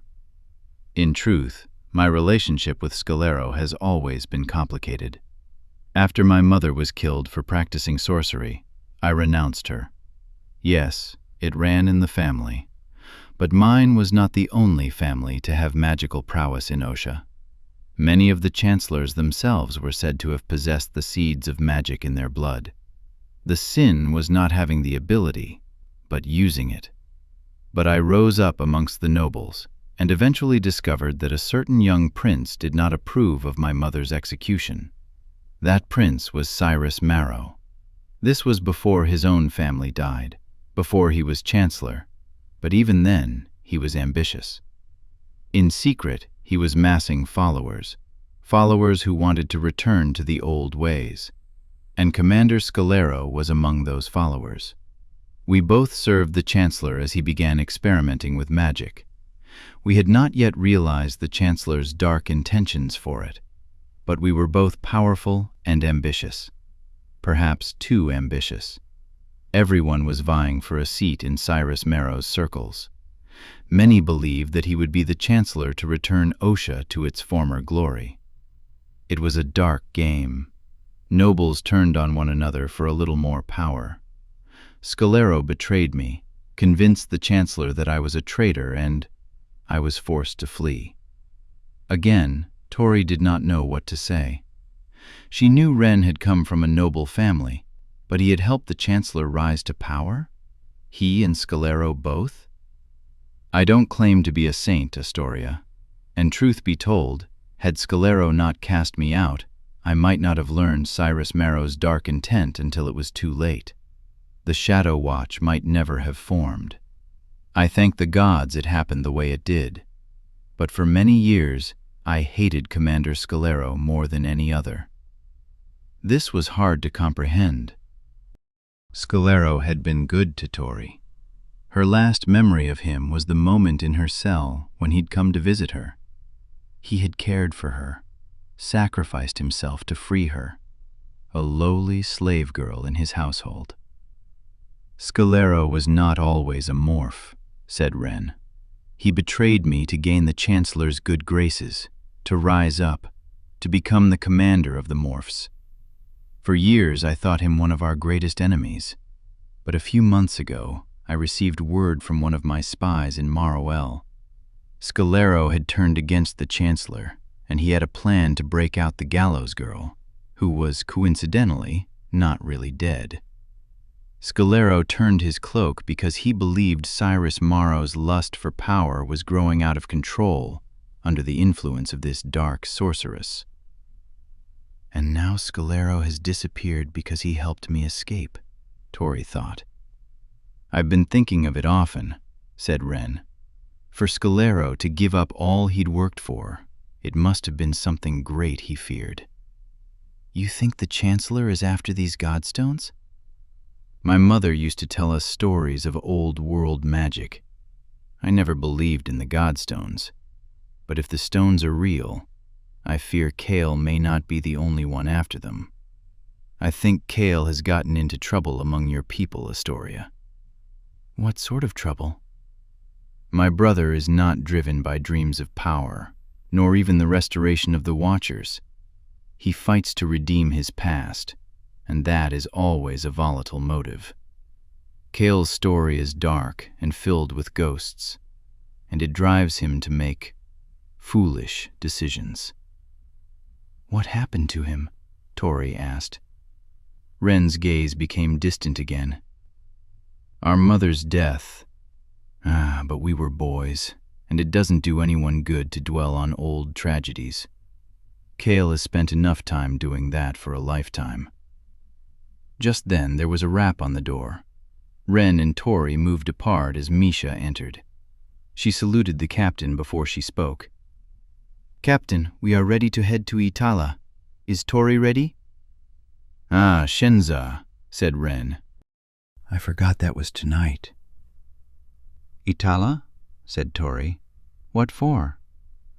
The next phase of your Watcher training, said Ren with a slight chuckle. Misha's eyes were sparkling with anticipation. The taverns!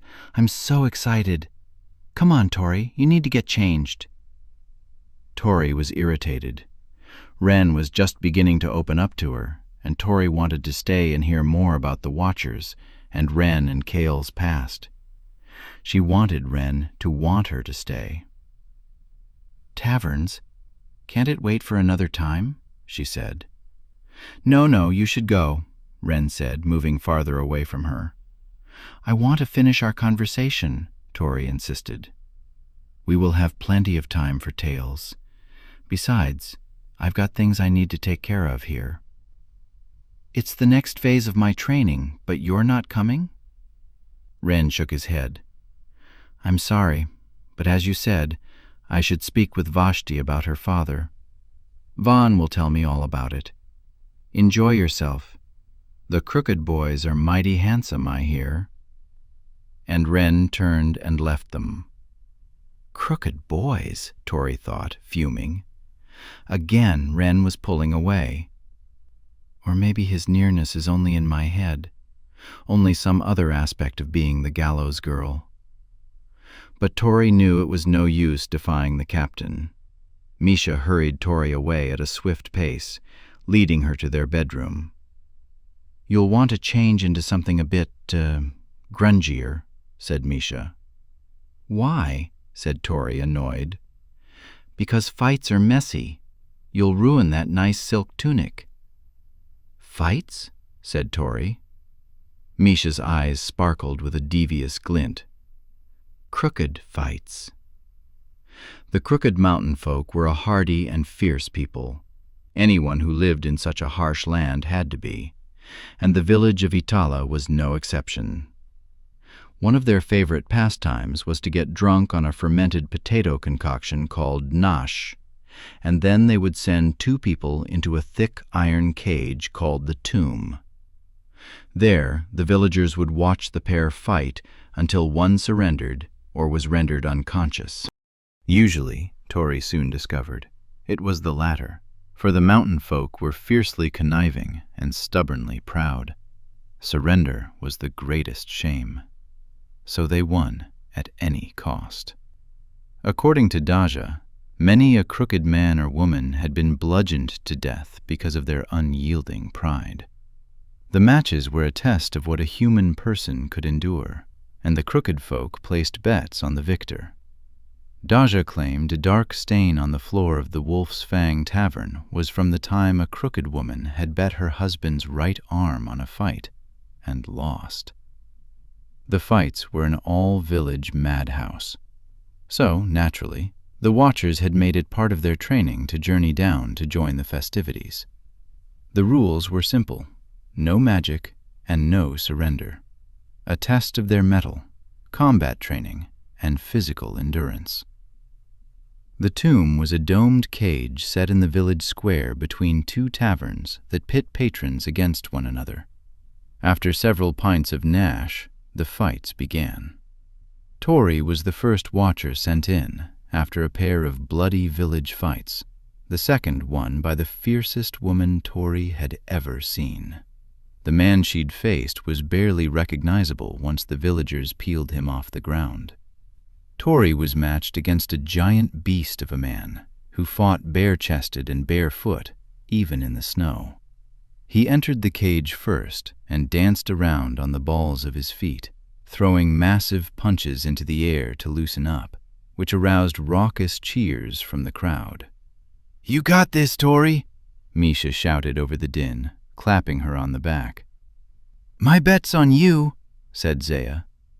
Daja guffawed. "On her first go? No magic? Not a chance. My bet's on the brute." "But she can heal," whispered Zaya mischievously. "She can't help that." The Klavash girl glanced at Misha, but she seemed unamused. "Don't mean she can't get knocked cold from one of them clubs," Daja said, pointing to the size of the brute's fists. "If she wins, I'll take your stable duty and your kitchen duty next week. You're on." Tori tried to steady her breaths as she entered the tomb. The gate slammed shut behind her. There is no going back now. Though she was irritated that Wren was not there, a host of watchers had come down from the watchtower, and Tori was determined to show them what she could do. Vaughn caught her eye from the crowd and grinned. Zaya cheered, and Daja howled about how much he was going to enjoy getting out of his duties. Misha simply nodded to her. Tori shifted her focus inward. She did not match her opponent's warm-up antics. Instead, she practiced what Ren called Shivanya, an old watcher discipline of self-awareness, focusing hard on her own body, what it felt like, what she knew it could do. It was a gateway to her magic sense, but it was also key to controlling her physical body. She could use no magic in the fight, but her body had grown strong and quick without it, thanks to Sarah's emphasis on physical ability before magical ability. Tori's speed would be her advantage over this brute. She focused until her world was her opponent and nothing else, just her body and his. The beast was pumping his arms. The crowd formed around the tomb roared and pounded on the iron grates of the cage with violent anticipation. The crowd parted for the clan leader of Itala, who carried a long musket with a jagged blade fixed to the muzzle. He hefted the musket in the air and fired, and the fight began. The tomb was about 20 feet across and 10 feet tall at the peak of the dome. The two combatants faced off from either end, circling around, always facing one another, waiting for the other to make the first move. The beast gestured for her to come to him, but Tori held her ground. He was smiling. He was used to this, and he knew this was her first time. Tori's senses felt like they were on fire, but she tried not to let her fears show. She narrowed her focus, analyzed the beast's every move, the speed of his steps, the length of his reach, and waited patiently.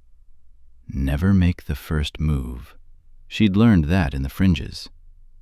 The man's cocky grin turned into a fierce grimace. His eyes lit up with rage. Finally, with a vulgar cry, the brute launched forward.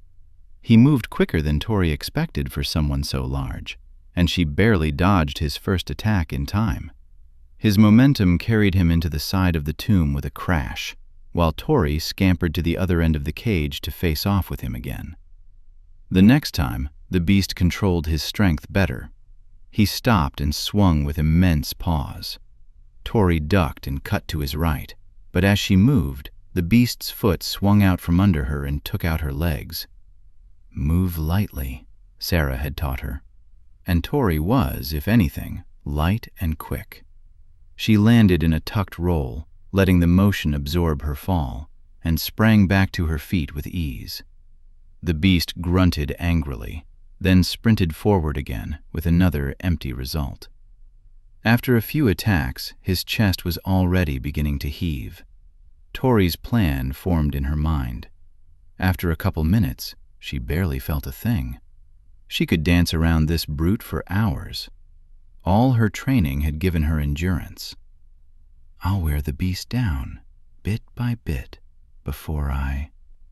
As he thundered over for another attack, a hand suddenly grabbed Tori's tunic from behind. It was one of the villagers. The unexpected grab broke Tori's focus and pinned her back. As she tried to wrench free, the beast's fist met her gut. The air escaped her lungs all at once as she was launched back into the iron cage. Tori slumped to the ground, only to be lurched back up by a brutal kick to the face. Her jaw rushed with pain. More hands reached for her from outside the cage. The villagers were shrieking with drunken laughter. Tori twisted away, scrambling on all fours, cursing, blood dripping from her mouth and nose. The beast was pumping his fists in the air to cacophonous cheers from the Italan villagers.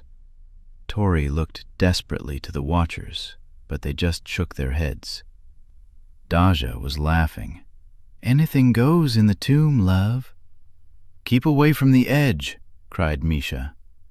With arms reaching into the cage from every side, Tori had even less space to maneuver. Luckily, Zaya was right.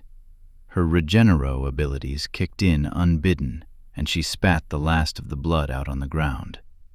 Anything goes, she thought, with a smirk directed right at the beast. He charged. Tori didn't let him get close enough to land a blow.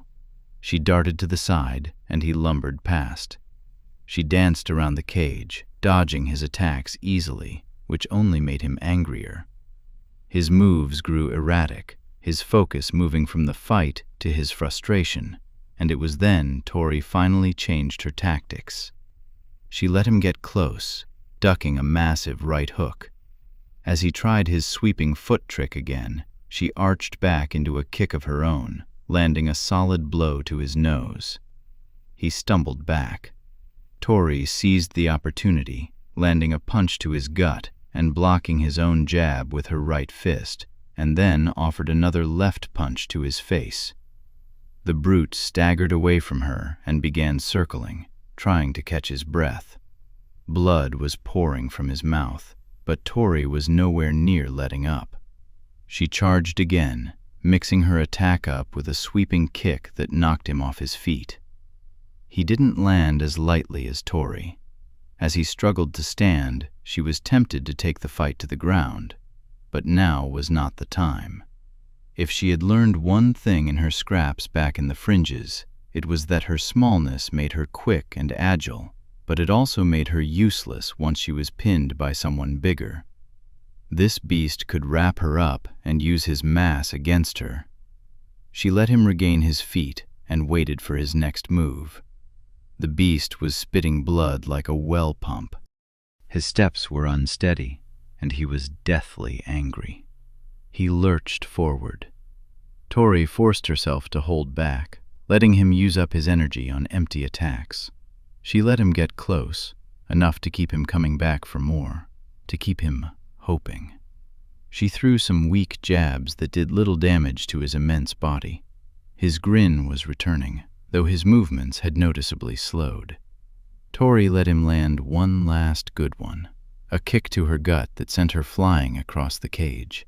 She landed hard on her stomach, though not as hard as it appeared. Tori lay still, letting him feel the foolish assumption of victory. The beast staggered over, exhausted, ready to finish her off. He wasn't ready when she sprang, lithely, as though she were a child leaping from bed. Tori used the low-hanging dome to her advantage, launching into the air and swinging from the thick iron mesh, letting her momentum carry her boot into the back of the brute's head as he came up with his final empty attack.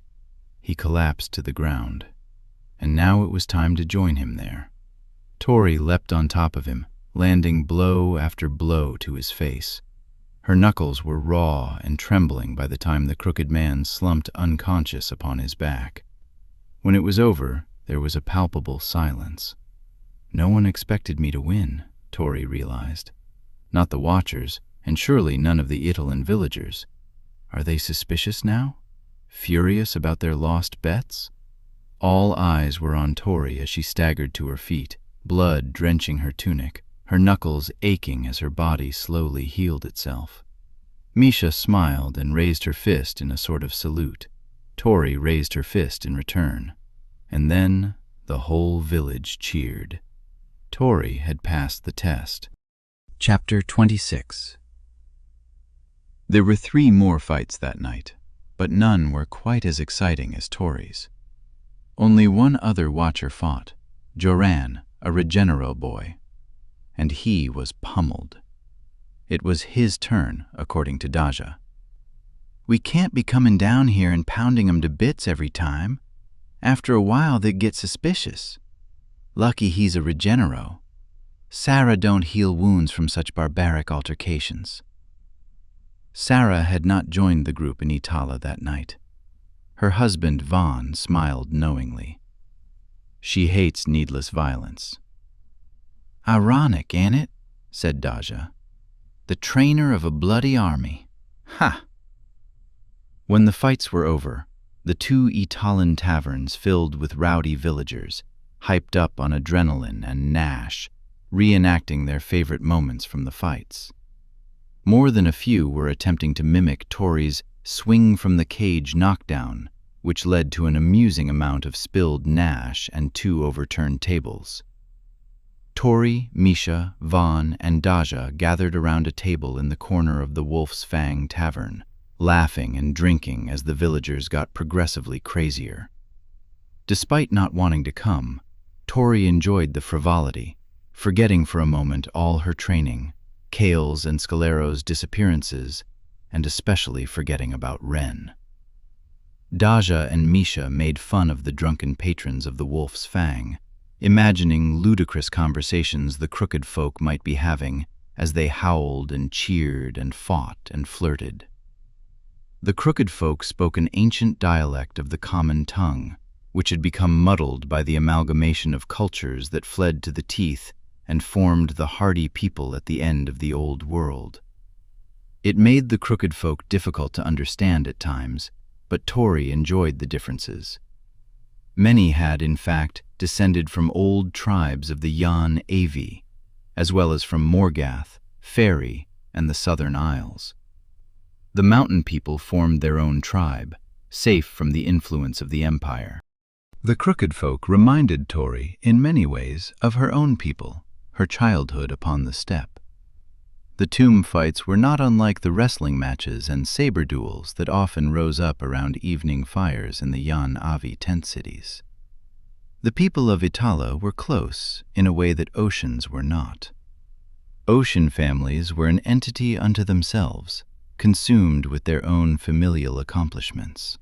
But here in Itala, much like the Borodai tribe of her childhood, the people felt like one big family, with all the bickering and hard work and laughter to go along with it. A broad-chested man approached a girl with straight black hair who was bustling around serving drinks. Daja's eyes had been following her every time she returned with another Nash, and Daja eagerly mocked the man as he made his move. "Ar, little love, look a me. I'm a big and strong. I can break this here table with me own head." "Well," said Misha, imitating the girl's husky voice. The serving girl gestured at the wall of mugs and shook her head. "Tell you what, if you can break this here log bar top, I'll leave with you right now." Tori chuckled at the enactment.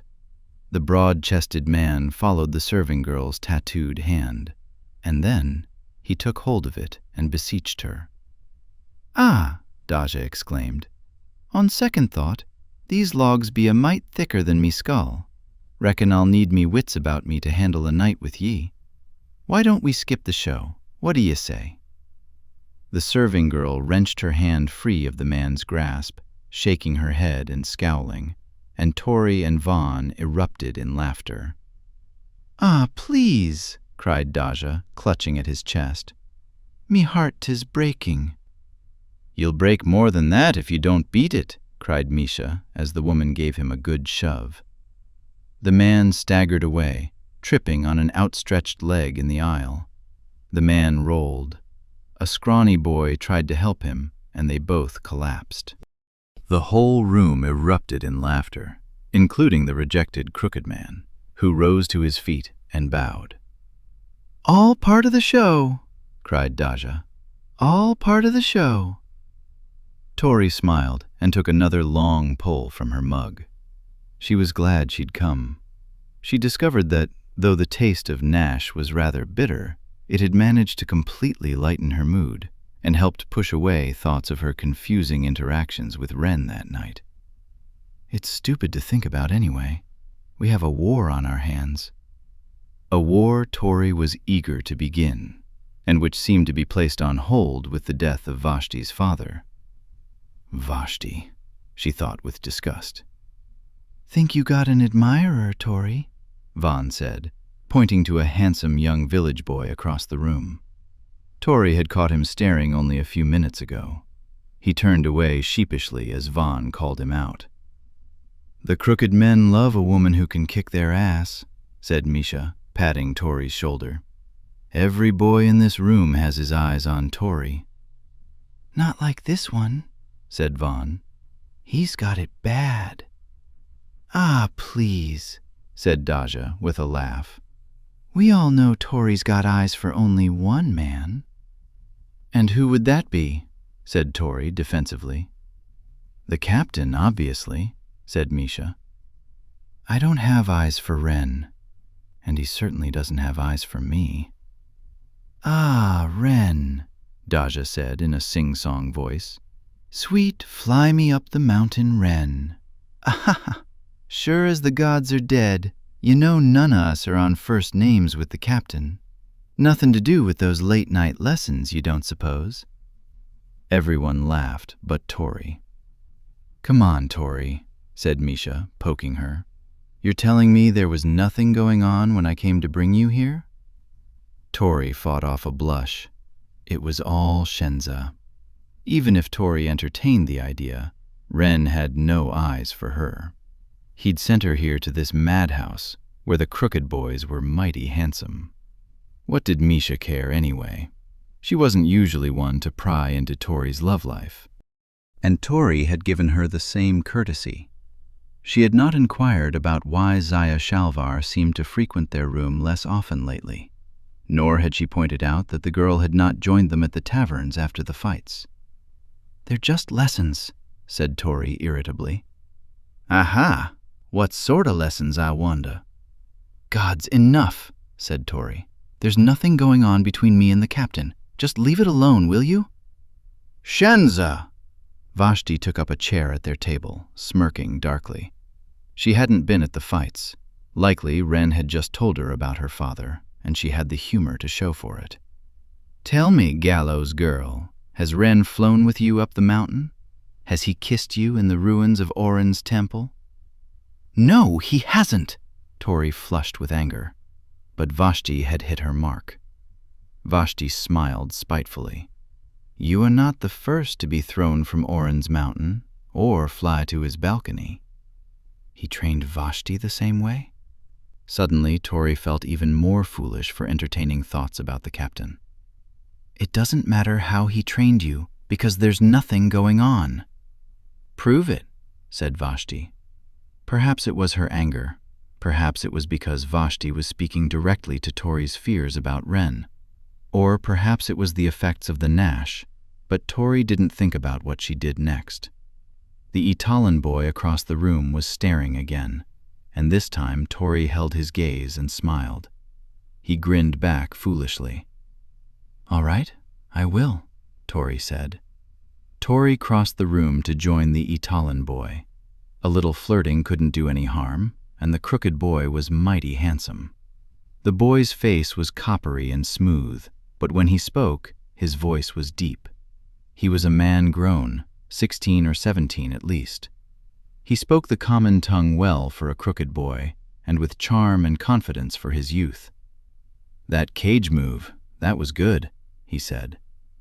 "Glad you enjoyed it," Tori smiled, letting a hand brush his shoulder. "I'm Fallon." Tori. "Want another drink?" Tori shouldn't have done it. She knew she shouldn't have.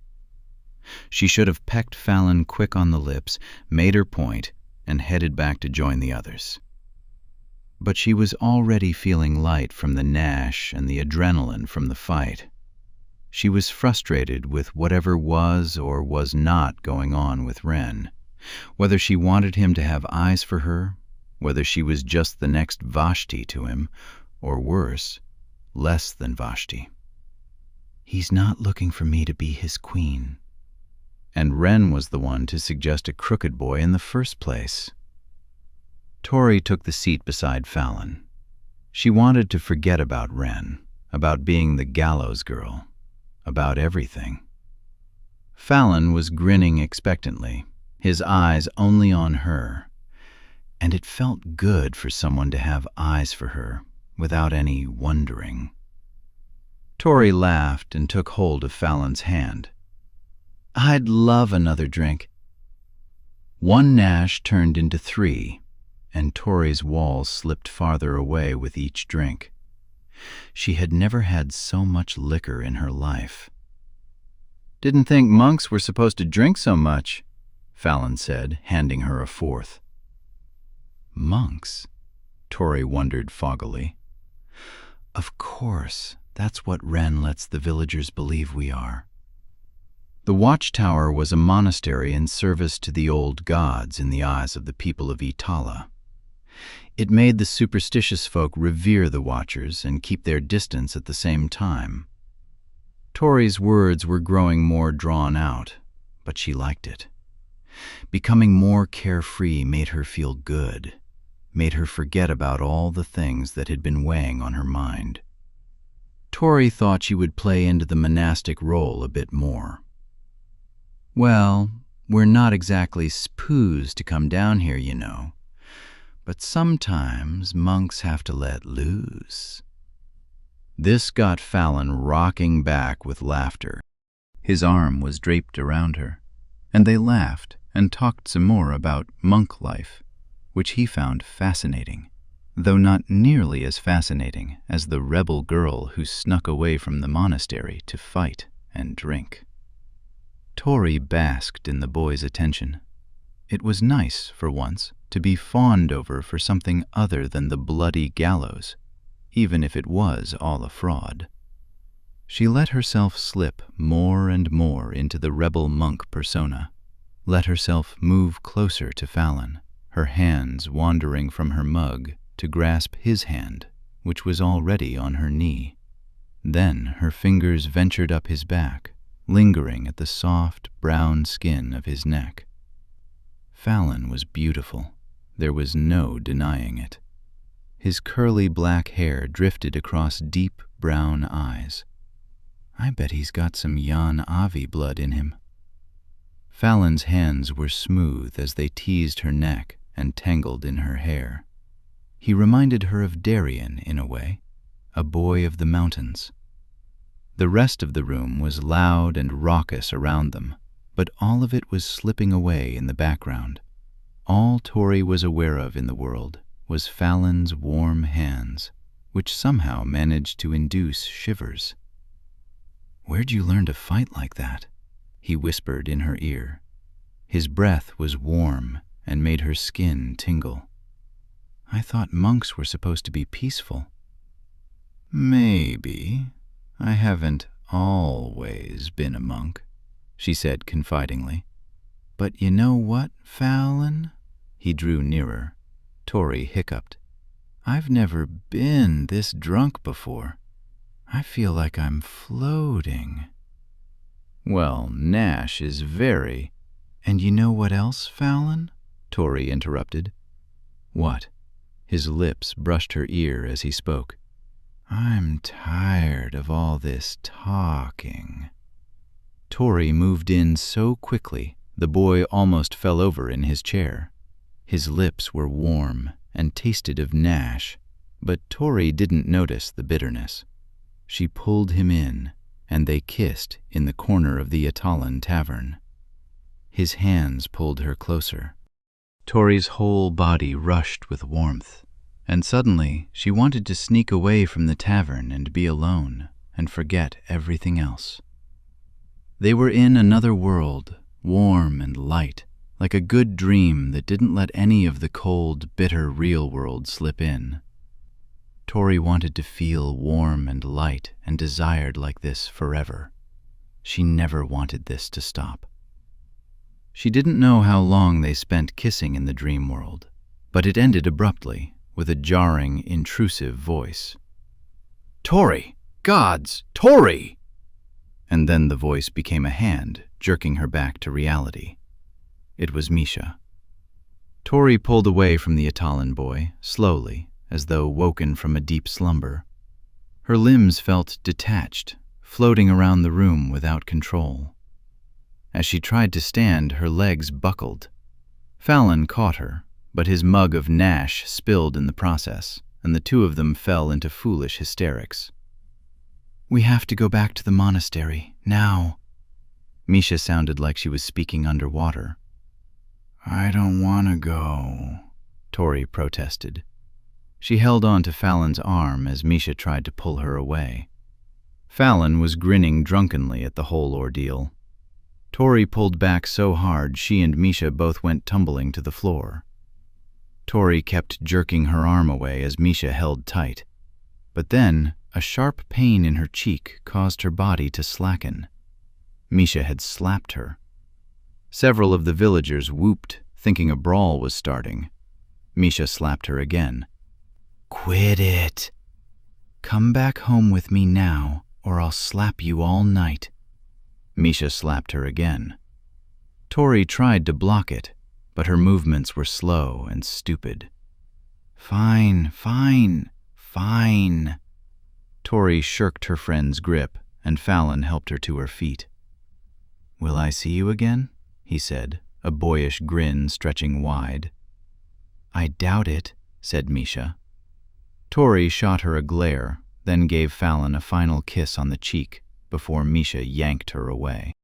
Misha's breaths were heaving as she dragged Tori along after her, out of the tavern and into the cold night. Tori quit fighting and followed obediently. The sharp bite of the wind awakened her some. Her legs began to regain their sense, and her face stung in the cold. At the edge of the village, they passed a trough. "Should I throw you in, or are you ready to act your age?" said Misha. "I'm here, aren't I?" "Gods, I can't believe you, Tori." "What, am I the only one who can't have fun? Daja ran off with that serving girl, and I didn't see you dragging him away." "You made a fool of yourself, Tori. You're the gallows girl." "So, the gallows girl is the only one who can't have fun. Let's just get you home, all right?" Tori didn't answer, but she followed Misha out of Itala.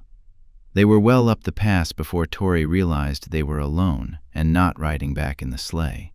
She was more out of sorts than she'd thought. "Where's everyone else?" "They left, Tori. Everyone else has already gone back." "Why didn't you?" Misha turned to her, fire teasing from her fingertips like angry butterflies. "I stayed because I wasn't ready to face Zaya, all right?" "What?" I ended things with her," said Misha, the fire dissipated, her lip trembling. "You'd know that if you hadn't run off. I wanted to get drunk with my friends and forget it all. But you left, and then Daja, and Vaughn went home to Sarah, and Vashti was acting strange as ever, and—" "I'm sorry," said Tori. "I didn't know. I didn't ask. I should have asked." Misha stopped in her tracks. "That wasn't you in there, Tori." "I wanted to forget too," Tori said. "I know it went too far, but I wanted to make my point to Vashti." "Well, you damn well made it, didn't you? Gods, what are you going to tell Wren?" "There's nothing to tell, because there's nothing going on. So I'm not going to tell Wren anything." There was a soft thud behind them, and both girls spun around with a start. "What aren't you going to tell me?" It was Wren. "Don't sneak up like that," said Misha, clutching at her chest. She'd released more flames, and the cuffs of her cloak were singed. "Sorry, I came looking when the sleigh returned with 3 missing.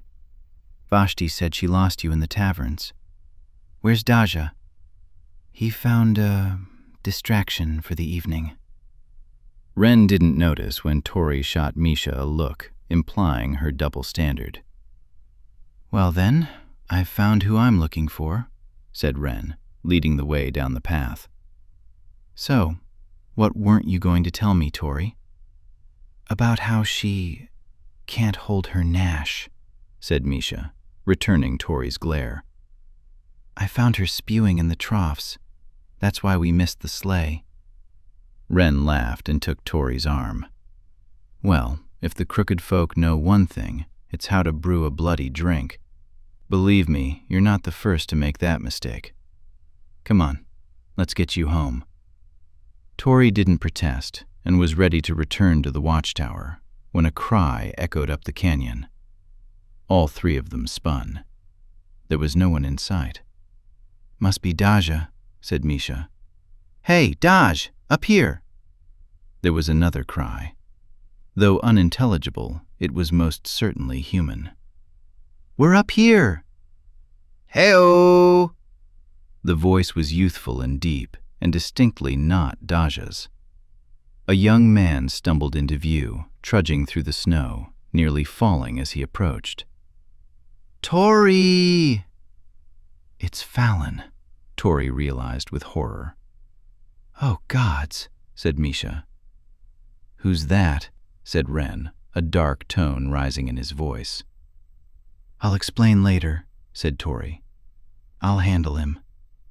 She ran back down the canyon, nearly stumbling herself. The speed made her head feel light. "I am never drinking Nash again." "Tori!" "Fallon, what are you doing?" "I came back for you." "Go back to Itala," Tori said firmly. "Only if you come with me." He grabbed her hand. "Just for tonight. We had so much fun. Just a bit more fun." "I can't go back with you. Look back there. That's my cap.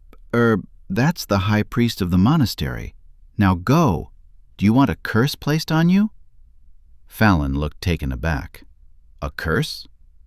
"The high priest is very angry with me. You don't want him mad at you too." Fallon looked a little hurt as he let go of her hand. "I'm sorry, Fallon. I shouldn't have." The still night was pierced by an ear-splitting shriek. The sound was unlike anything Tori had ever heard in her life, echoing off the mountains, seeming to come from all around. Her first thought was a Kendrak bear, but she had never heard a bear sound like that. It came again, closer, high-pitched and thunderous, and filling every void of silence. It reminded Tori of the time a man had been burned alive in the fringe pyres. He had been deathly sick, but not quite deathly enough, and his dying shrieks had filled her with the same sickening dread that came upon her now. The trees around them shook violently, some of them toppling over like saplings in a summer storm. The creature emerged from the woods, 100-foot snow pine crashing down in its path. It was larger and more terrifying than any of the tales could capture. But at the sight of the massive white monster, there was no doubt in Tori's mind what it could be. Its shriek pierced her ears, reverberating from 2 sets of jaws large enough to snap her in half. Tori's vision filled with the flash of fangs at the end of 2 furry, serpentine necks. "It's a Rulak." Part 10. The Casting of the Lots. The ritual by which the Great Sultane was chosen was performed by the priests of Arayava. Through a series of divinations, the 12 tribal chieftains were narrowed to 1. This way, the Yan Avi priests could ensure that the leader of the tribesmen was the one chosen by the will of the sun goddess. Of course, this was all a facade. The way the lots fell was, in truth, the result of bribes, trickery, and murder. It was a game. The winner was always the most ruthless and conniving player. Chapter 27. The choosing was held in the temple of the Red Palace. Located at the pinnacle of the dome above the Great Sultane's halls, it was only used by the Great Sultane except on the day of choosing. The golden dome was set on pillars, leaving the horizon exposed in all directions so that the soul might radiate upon every inch of the temple. At the eastern and western ends stood statues of Arayava, identical to the graven image in Sala's chambers, but more than twice the size. At the center of the dome was a flaming golden soul intricately etched into the floor. As they entered, Sala removed his fine robes, handing them to Ashi, and joined the other tribal chieftains, who wore simple white tunics and knelt in reverence around the golden soul. Ashi and Kale joined the several hundred attending servants, families, and tribal council members crowded around the sultanes. The rest of the Yan Avi people crowded in the streets of Liani, one great teeming mass radiating from Arayava's temple like rays of light. A tense anticipation hung over the entire city. Kale felt as though he could sense it on his skin, breathe it in the air. The temple was a flurry of murmurs as the Yan Avi waited for the high priest to commence the choosing. "According to lore," said Ashi, "the 3 sets of choosing stones were etched by the first sultane himself, when he was chosen to lead my people from their plight in the wandering dunes. The stones are kept in a sacred chest, opened only by the high priest the morning of the choosing. I wonder how high the price was for the sets of stones that came out of the chest this morning, whispered Kale. I suspect you could ask Xander Mina. Now do you sense her, Skyblood? Kale reached out with his sense. Kira was a Lumini. She had discovered her ability to manipulate light during her years of slavery in Jerka. In a desperate attempt to hide from her abusive master, she had discovered how to bend light around herself in order to walk the earth unseen. It was important that Mina believe his plan was working until the very end. So, according to Sala's plan, Kira would switch the stones, invisibly, only before Sala's lots were cast. She must have been somewhere in the temple, but he could not sense her. The cloud of minds around him made it difficult to fixate on anyone in particular. If all this is a farce, Ashi grabbed hold of his wrist. Kira is here, Skyblood. Now you must be silent. Light poured into the dome, and the room grew quiet as death. At the apex of the dome hung a fixture of mirrors, which captured the midday light of the Sol and beamed it to larger mirrors set between the pillars supporting the dome, making the entire temple glow. Flashing light shone upon all their faces, and Kale had to close his eyes, it grew so intense. When he opened them, the light had passed. It was midday, and time for the choosing to begin. The high priest strode to the center of the golden Sol. 3 temple maidens followed, dressed in flowing golden silks with a pair of golden Sol medallions covering their otherwise bare chests. Each maiden carried a black satchel containing 1 set of choosing stones. The high priest took each satchel, and the maidens moved to the edge of the circle. The priest held the stones above his head and looked to the sky. Everyone in the room, wordlessly, dropped to their knees and gazed up. Priests standing at the edge of the dome lifted their hands, signaling below for the entire city to kneel in prayer. The red city was still, as though the entire world had drawn its breath. Our beloved Arayava! The high priest's wispy voice filled the room and carried out to the city beyond. Light of lights, who came to us at the edge of the world, who led us up out of the wandering dunes. May your light shine upon your chosen this day, and may he lead us into many more years of prosperity. A great moaning sound rose up from the streets and filled the room.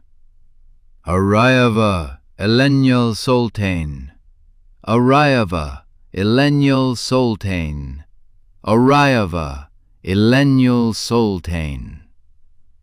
The entire city recited the prayer as one, asking that Arayava select her chosen.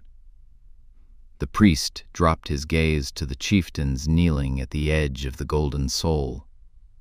Let the choosing begin. Silence abandoned the temple in a great rush, replaced with loud speculation as the Soltanes were paired up for the first round of divinations.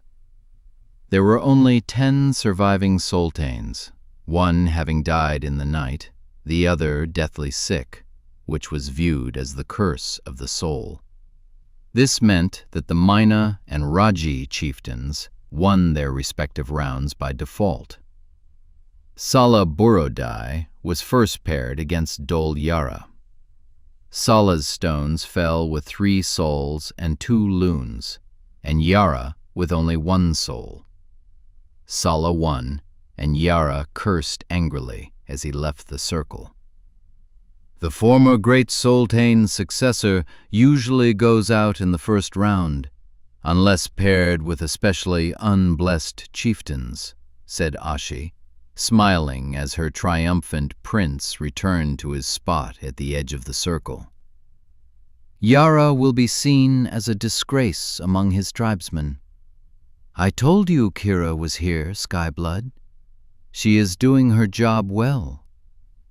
Kale nodded curtly, but he was frustrated. He could not sense her.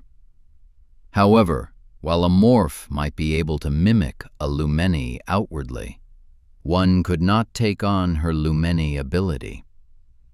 The stones had fallen in Sala's favor, And Kira was the only Lumini he knew who could have switched the stones in the middle of the entire temple. "You must believe me and focus on what is most important," said Ashi. "Do you sense the Chancellor's morph in the temple?" "No," said Kale, again frustrated. He had always thought his gift inadequate. It was so dependent on the openness of the mind he was trying to infiltrate. "She is well trained, and she could be anyone here. Do you really think the Chancellor would attempt an assassination so publicly? This is his greatest opportunity. If Sala should die, it would be seen as a curse from Arayava for seeking to succeed his father. All the Chancellor must do is make it look like a curse." After the first round was complete, the losers competed for the remaining 2 slots in the second round, a chance to correct any human error in the divinations. When the final 8 had been chosen, the lots were cast for the second round pairings. 2 of the 3 sets were identical, 5 stones, each containing a Sol and Loon rune on either side. The third set contained only 2 stones, each with 8 runes. "This is as important as the castings," said Ashi. "The pairings can determine everything. This is when the Sultanes begin to see whose bribes were the greatest and whose spells came out strongest." "Spells?" said Kale. "How else did you think the stones could be made to fall at command?" "Something with their weight, I suppose." Ashi chuckled. "You Skybloods are so full of yourselves. Your magic is not the only kind in the world. Ours is simply more subtle." "Other kinds of magic?" Yes, Kale knew this to be true. His mother had told him so. His search for the Godstones was rooted in this belief. But he had never known the Yan Avi wielded a magic all their own. For centuries, the Chancellor's morphs had hunted down watchers around the world, and yet magic had persisted in other forms. It seemed spells were beyond the scope of metamorphi senses. Sala was paired with Yuli Bartal, the only tribe that had never borne a great sultane. Sala shrugged as heads began to turn his way. "The Sol must be playing games," he joked, inspiring several chuckles from the other chieftains. Sala had clearly been better liked among the Sultea than his father. Sala cast his stones and won again, arousing laughter from the whole room at Yuli Bartal's expense. It was in the middle of the laughter that Kale noticed the pair of servants standing behind Xander Mina's attendants. The 2 stood with marginal distance between them, whispering. They bore the Mina insignia tattooed on their left shoulders, as all Mina servants did, but Kale sensed something awry. The boy's skin was brown and blended in, but the girl was pale, her hair nearly silver, it was so fair. A Southern Islander. It was not unthinkable that a fair-skinned slave would wind up in the Red Palace. Kale himself was posing as one, and yet... "You ever see those servants in the Red Palace before?" he said, gesturing across the room. Ashi shook her head. "I think I found our morph." Kale threaded his way along the edge of the crowd, near the pillars of the temple. Xander Mina won his round against Ferdan Zora, and the Mina tribal representatives cheered. The 2 servants followed suit. In the midst of the cheer, Kale felt a mind open up to him. "You didn't kill him, Kale." The Southern Islander stared forward as she cheered, eyes watching intently as the high priest began casting the pairings for the 3rd round. The field of sultanes was now down to 4. When Kale turned back, the boy she'd stood with remained, but the girl had vanished. He retreated to the outer edges of the crowd. There she was, the southern islander, standing beside a great pillar. Keep your eyes on the lots. It was Kira the morph, only in a new form. She sidled up near him, close enough to speak, and they watched from the back of the crowd. You didn't kill Sala. You lied, Kale murmured. Kira's not dead. Well, I needed you to feel desperate, but it doesn't matter now. True, because there's no way you're getting anywhere near Sala now. No, Kale, the morph hissed out loud. He wondered if she had intentionally used a voice so like Kira's. It doesn't matter now, because you had to be the one to do it. Now the lots are in motion, and I cannot give away my identity. But you can still do something. Just let Mina win. And why would I do that? Because an alliance between the Chancellor and the Yana V might be the end of the world. Why would a morph want anything less? The traitorous morph did not answer the question. She kept her head low and faced away from the Mina servants. I must return to my post. And then she was gone. Kale weaved back to Ashi's side and silently considered the morph's intentions. This time, he had been ready when she opened her mind to him. He could tell that she believed what she said. The morph was not doing the Chancellor's bidding. She was attempting to undermine him. Kale noted the caution with which she regarded the Mina boy as she returned to his side. Kale sensed that he, too, was a morph. Kale was so tired of all the games. The Watchers would deal in due time with the Chancellor, but they could not do it without Kira and the Godstones. You spoke with her? Said Ashi. I was mistaken. The Chancellor has not betrayed Sala. Ashi moved forward. That's it. I'm telling Sala what's going on. Kale took hold of her wrist. Do you trust the soul? Ashi glared at him. You know I am a believer, Skyblood. And you believe she has chosen your prince? You know I do. Sala has 2 more lots, and then he will face the ultimate test, the last piece of Mina's plot. His mortality is already plaguing his mind. How do you know? Said Ashi. Because the wall around Sala's mind is not as strong as it once was. He is strained, and his acting must be at its very best. We cannot place another burden on him. The morphs will not harm him, I promise you. Kale hoped he was right. Still, he could not determine the morph's full intentions. Why couldn't she kill Sala herself? Who was she working for if not the Chancellor? Was this all some ploy of Xander Mina? Or someone else? The stones were cast and the crowd cheered. Xander Mina would advance to the final round. Ashi hissed. If this turns out wrong... It won't, said Kale, clasping her hand. You told me to trust, not hope. Now it is your turn. Trust the soul, and trust me. Trust you? Pah! Ashi shirked his grasp with a jerk of her arm, but she remained where she stood. Kale stole a glance at the morph. She was speaking with her comrade in adamant, hushed tones. He could sense vaguely that he was upset with her for disappearing, and he sensed she regretted upsetting him. I win only if Sala wins, Kale said.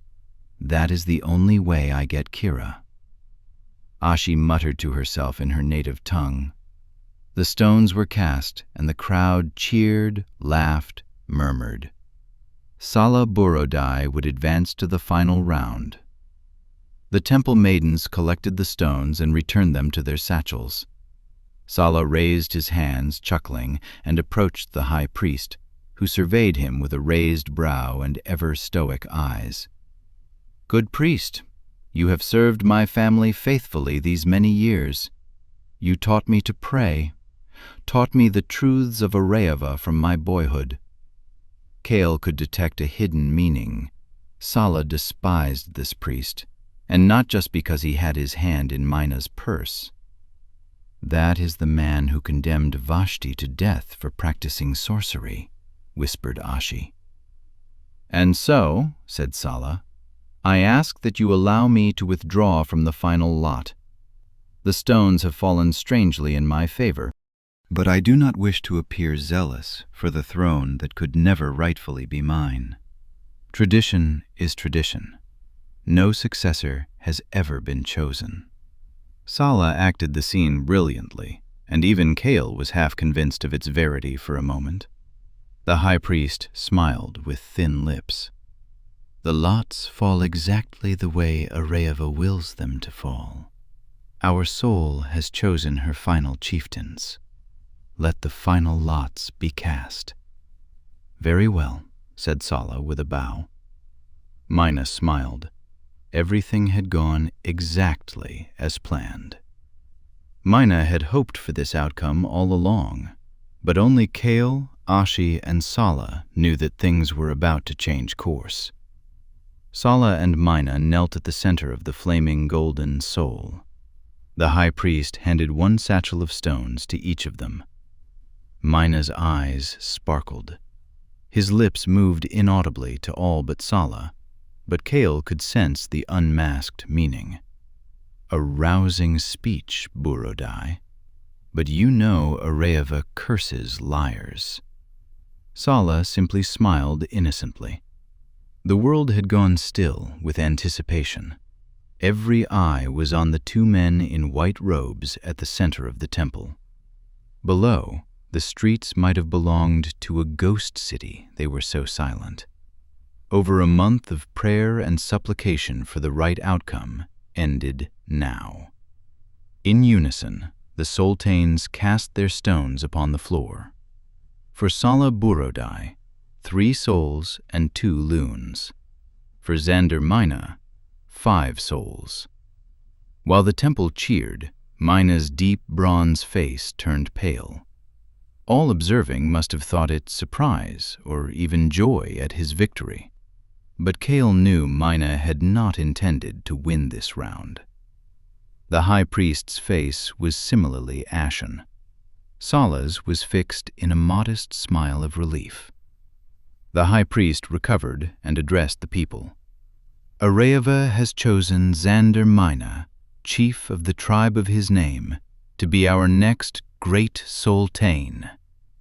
The priests at the edge of the dome relayed the message to the city below, and the entire city chanted a prayer of gratitude to the heavens. Smiling, Sala stood and raised Mina's hand high in the air. "Your great shepherd!" A cry rose up in the temple and the city below. But as the people cried out, the temple maidens came to the center of the golden soul, each carrying a golden goblet. The final divination, Kale thought. The high priest shook his head at Mina, but there was no going back now. The high priest addressed the temple, masking as best he could the quaver in his voice. To ensure there has been, no human interference in the casting of the lots, the chosen must pray and select the goblet blessed by our soul. 2 of the goblets of wine are poisoned and will bring an agonizing death to any who approach the great saddle against Arayava's will. Mina lifted his hands in prayer and lifted his gaze toward the heavens. The prayer was not long, for it was futile. Xander Mina had made sure of that. It was the last piece to his plan. Only Mina had not intended to be the one to win and drink from the 3 equally poisoned goblets of wine. He had meant to let Sala win, and then die, to shame the Burodais once and for all, the curse of Arayava fixed upon his rival tribe without doubt. But Kira had switched the final stones in Mina's favor. Mina chose the goblet from the maiden at the center, raised it high, and drank deeply. The effects were immediate. Mina lowered the goblet, and the poison began to take hold. His hands trembled. The goblet clattered to the floor, spilling wine upon the golden soul. And then Mina, his mouth frothing, lurched forward upon the high priest, grasping desperately at the belt of the holy man's robes. The priest shoved him away, but Mina stumbled back, holding the priest's sacrificial knife. If Mina could not have the throne, then he would be sure not to let a Borodai have it either. Kale and Ashi each sprang into action, but they were attendants and were far from the center of the temple. Kale shoved his way through the swarm of panicking tribesmen. Mina leapt at Sala, who, like all the sultanes, was unarmed and kneeling in his white tunic. He tried to scramble to his feet, but he stumbled, and Mina was upon him. There was nothing anyone could do. It all happened so fast. But then, the Morph Boy, the one who had stood at the southern islander's side, appeared as from nowhere. He moved so fast, so unexpectedly, Kale did not even realize who it was until it was over. The Morph Boy, wearing Mina's insignia, the one tribe who stood still as their chief tried to murder Sala Borodai, drew a guard's blade and leapt into the center of the temple. In one swift movement, he deflected Mina's sacrificial dagger, sending it flying across the temple, and then he ran the sultane through the chest. Xander Mina bled out on the golden soul, his mouth bubbling with poison and blood. With his last breath, he muttered, "Borodai bastard." The Mina servant boy helped Sala to his feet. The high priest was shaken for a moment, but he managed to recover quickly. He strode over Mina's body to Sala. He raised the prince's hand in the air. "There can be no denying what the will of the soul must be. I present to you the chosen of Arayava, your great sultane, Sala Borodai." Chapter 28. What followed was largely a blur for Kale. Guards rushed into the temple. Ilya, masked as members of the city watch, swarmed around the newly crowned great sultane. Sala instructed his followers to bring the Mina servant boy and his female companion with them. Kale found himself being ferried along with the Ilya leading Sala Borodai from the Red Temple. Great doors opened to a long hall, the throne room of the Red Palace. The Ilya formed ranks at the door, leaving Kale and Ashi, the Mina servant boy, the southern islander, the high priest, and Sala alone in the royal hall. Sala grinned, gazing up at the golden saddle, the throne of the great sultane. He turned upon the high priest, his hand flying to the holy man's throat. The priest spluttered a plea, and Sala released him with a shove. "Surprised, are you, Jondif?" said Sala. "My chief, I implore you. Spare me your groveling. We both know you had your hands in Mina's pockets long before the choosing. You've been stabbing my family in the back for a decade. But I wanted you to see how I managed to thwart your schemes. Boy, step forward." Sala addressed the Mina servant boy who had saved his life. The boy bowed his head respectfully. "Not even my cerebro foresaw that sacrificial blade, my friend.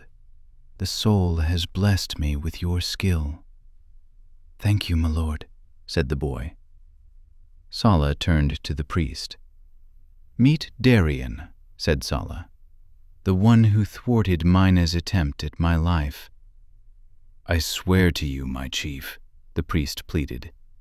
"I tried to wrest the blade from Mina. I would never defy Arayava's choosing. The boy was right to kill him." Sala smiled, regarding the priest coolly. He turned to Kale. "You will remember him as the guard who brought Kira to you last night."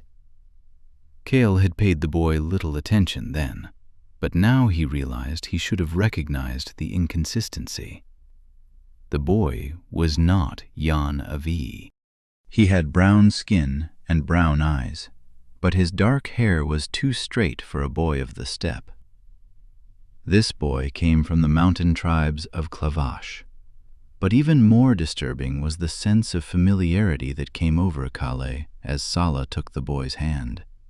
He had seen this morph in Tori's dreams in the haunted forest of Gen. He was the gallows boy. Sala turned to the southern islander.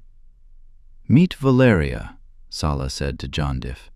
"The boy's comrade, and the woman you saw as Kira yesterday," he said, turning to Kale.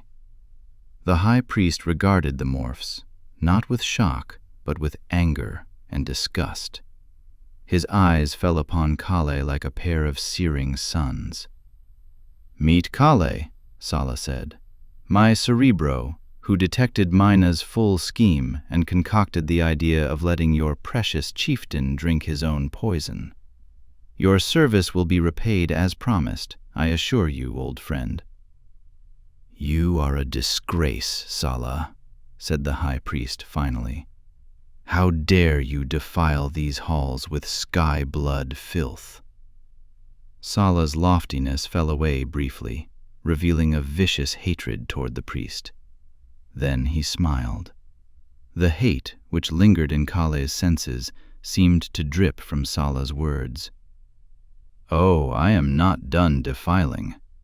Sala took hold of the holy man's shoulder, roughly, and turned him toward the empty golden saddle. "Now, Jondif, let me introduce you to the final piece of your undoing, the one who switched your stones for the final lot, the one who made all of this possible." He gestured toward the golden saddle. Kale's heart raced, his eyes following Sala's gaze up the high steps to the throne. Kira was here in the palace, right here. "What exactly should I be seeing?" said Jondif, his timidity apparently having left him with the revelation of the morphs. Sala chuckled. "Reveal yourself, old friend." The invisible person upon the golden saddle unmasked and descended the steps from the throne. It was not Kira. It was a man with pale skin and glacier blue eyes, clothed in fine Oshan robes, who walked with the most assured and commanding stride Kale had ever seen. His lips spread in a wide smile. "Meet Cyrus Morrow, the 16th Chancellor of Osha, and my closest ally." Sala and the Chancellor clasped shoulders in a warm greeting. The high priest lit with rage. "You traitorous bastard, Barreau!" Jondif's protests were stopped short by Kale's fist. The priest collapsed in a heap, unconscious, blood trickling between his teeth. "Enough," said Kale. He strode straight at Sala, who backed away timidly, with a glance at the Chancellor. But the Chancellor stood back, an amused expression teasing his lips. Before the Ilya could descend upon him, Kale had a blade at Sala's throat. "Stand down," Sala cried, and the Ilya lowered their weapons. "It's no hard feelings to your brother," he said to Kale, "but I must pick wars my people can win." "I don't give a damn about your alliance," said Kale. "Where is Kira?" "Come now, old friend. Lower your—" Kale pressed the blade hard on Sala's neck, drawing a line of blood. "You bastard! You never had her!" His hands were shaking. "Don't be absurd, Kale." It was the Chancellor. Cyrus Morrow spoke with a smooth, steady voice that seemed to fill the room with a wisp of calm. Kale's grip slackened. "What are you talking about?" "Kale Andovier, the exiled lord. Yes, I remember you. Got your own mother killed, and then you fled Osha to save your own skin. And now you've joined up with your traitorous brother and his little shadow watch. Don't tell me that after your time with the gallows girl, you don't know how I derive my powers." I used Lumeni power to switch the choosing stones, just as Kira would have done. I could only have attained that ability through the blood of a Lumeni. The room was suddenly filled with a chill that shook Kale with shivers. A swirl of mist had formed around the golden saddle. Kale's grip fell away from Sala's neck. From the mist, as though stepping from behind a waterfall, two figures appeared. The first was a strange-looking woman with ghostly skin dressed in dark silks. The second figure was thin and haggard, but there was no denying who it was. As soon as he saw her, Kale felt the presence of the mind he had so longed to sense again. Kira. Kale forgot about his hatred for Sala entirely. He rushed to Kira as the mists swirled and evaporated away.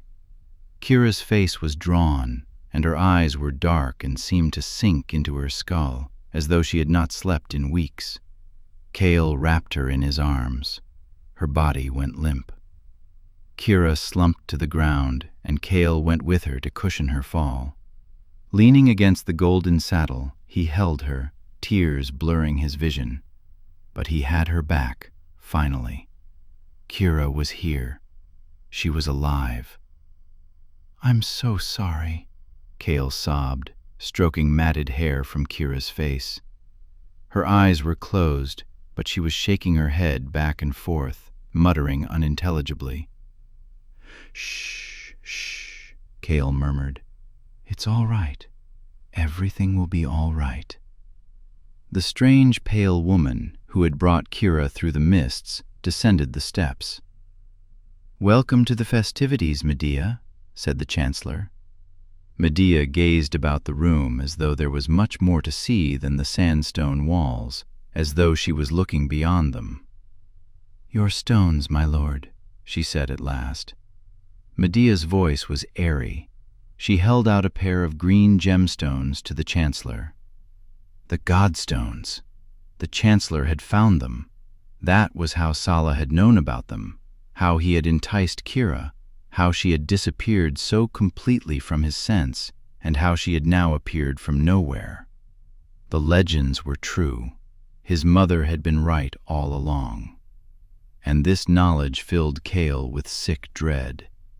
Kira's grip went suddenly tight on Kale's arm, and her eyes went wide. "You shouldn't have come." Her voice was but a fragile whisper. "You have to go, now, Kale." Kale held her tight. "Gods, what have they done to you?" He delved into Kira's mind, and she did not resist him. Kale saw the Chancellor harvesting her blood through long tubes of something like intestines. But there was more. The woman, Medea. Kira bore incredible fear of her. Kale kept sensing an image of the woman's bony hands clasping around Kira's forehead, and then a rush of memories. She had been tortured as the woman probed her mind for something Kale could not place. "I am not going anywhere without you," Kale whispered. Kira's eyes closed again, but her head kept wagging back and forth. "What have you done to her?" "She will be fine," said Sala. "Her body is weak from the bloodletting. A few days with one of your healers and she'll be better than ever. I am a man of my word, old friend. I am sorry for the theatrics, and I am sorry she is weak, but I couldn't very well have you communicating with her through your mind, could I?" So the Chancellor had Medea take her someplace far away until all the madness was over. "Where did she come from?" said Kale, pointing at Medea. "From the old world, of course." The Chancellor smiled, stepping to Medea's side. "Medea has merely confirmed what you already believed to be possible, that the Godstones might lead anywhere." He laughed. "You are not the only one who wishes they could change the past. My ancestors were fools to exterminate magic. But we can change all that, even bring back the dead." Kale held on to Kira, who was muttering incomprehensibly again. Could it be possible? Death was permanent. Of course it was.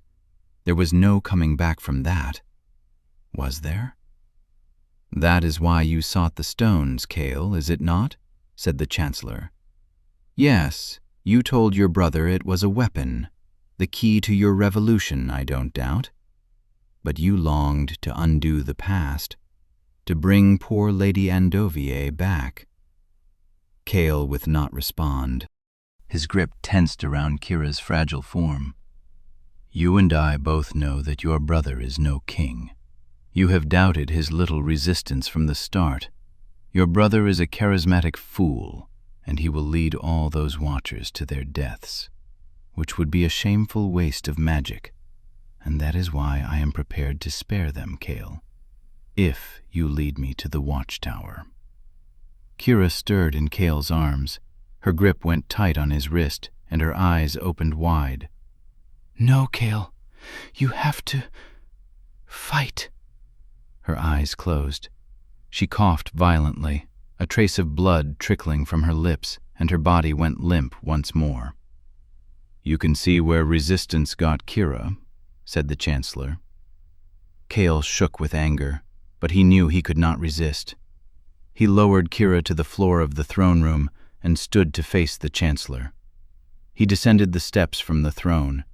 He glanced at the morph named Valeria, but the girl who had wanted to prevent this alliance, who had wanted him to kill Sala, now would not meet his gaze.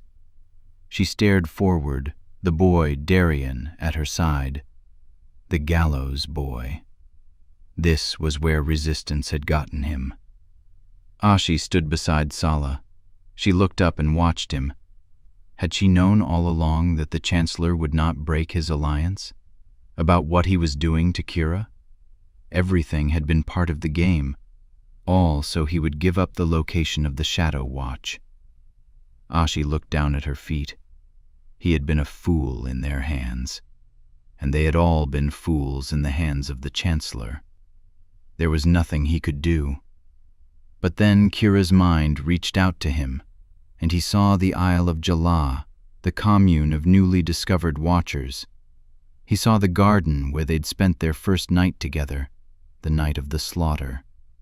In his memories, the garden had always felt dark and cold, tinged with guilt and blood. But when he saw it through Kira's mind, the garden glowed like something from a dream. It had felt like the very best of dreams that night. It wasn't a mistake, he felt her say. That night was the last light before the darkness.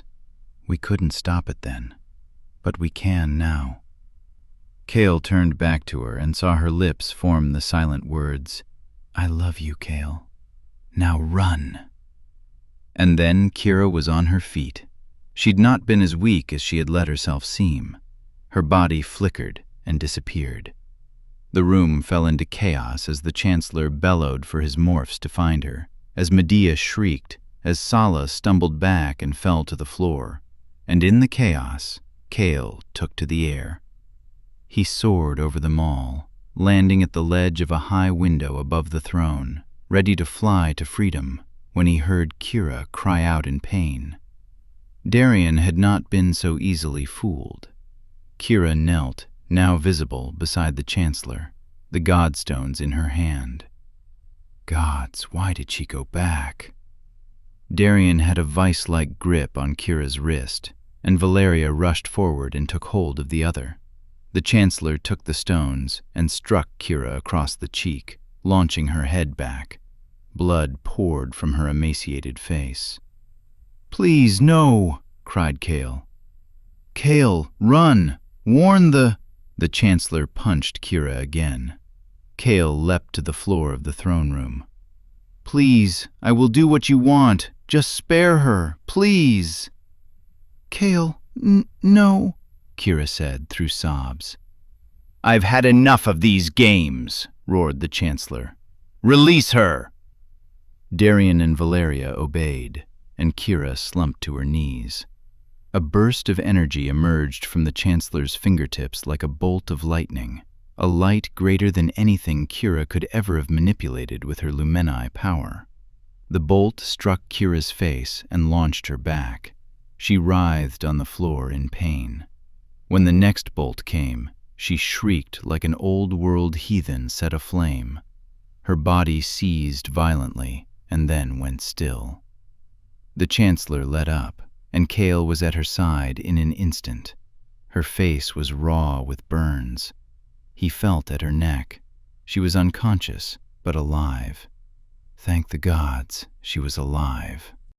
Cale did not resist when the two morphs took hold of his arms, nor when he felt Medea's long, needle-like fingers clasp around his head. Medea is a cerebro far more powerful than you, Cale.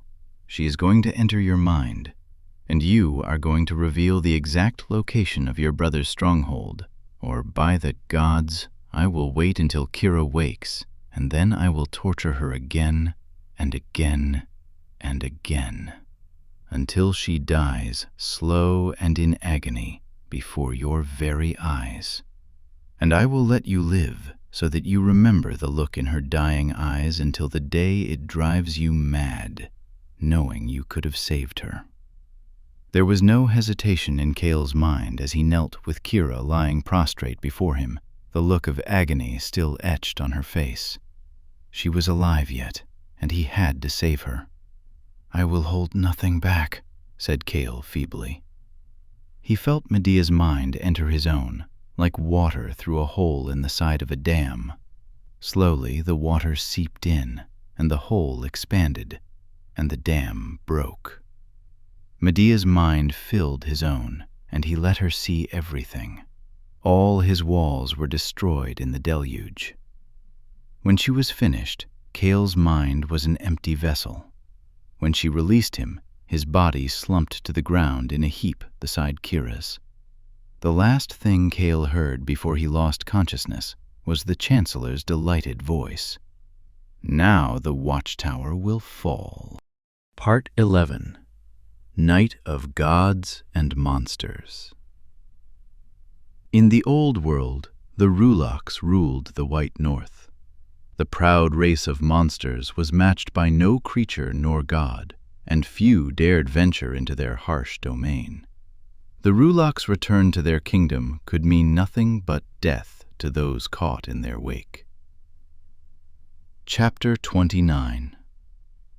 The creature's shriek split the night as the Rulak lifted its two enormous heads to the sky, its fangs glinting in the glow of the sisters. Its twin necks were the size of trees, supported by an immense body of muscle and thick white fur, and its paws were as large as Tori's entire body. Wicked claws the size of daggers extended from each paw. The beast was more terrifying than any tale Tori's mum had ever told, for the tales had been but ancient myths. No one alive had ever seen a Rulak. The creatures had endured only in terrible memory, passed on from generation to generation since the end of the last age of the world. But this was no myth. This creature was very, very real. The Rulak crushed a felled tree beneath its weight with a crack like thunder and lumbered into the clearing. "Run!" Tori screamed. She grabbed Fallon's arm and jerked him after her. This was her punishment for acting like a prissy noble girl back in the tavern. Now she had to make sure this poor Yatalan boy didn't die, along with dealing with a savage monster from the old world. Tori and Fallon darted across the clearing, the ground shaking as the beast pursued them. "Come on!"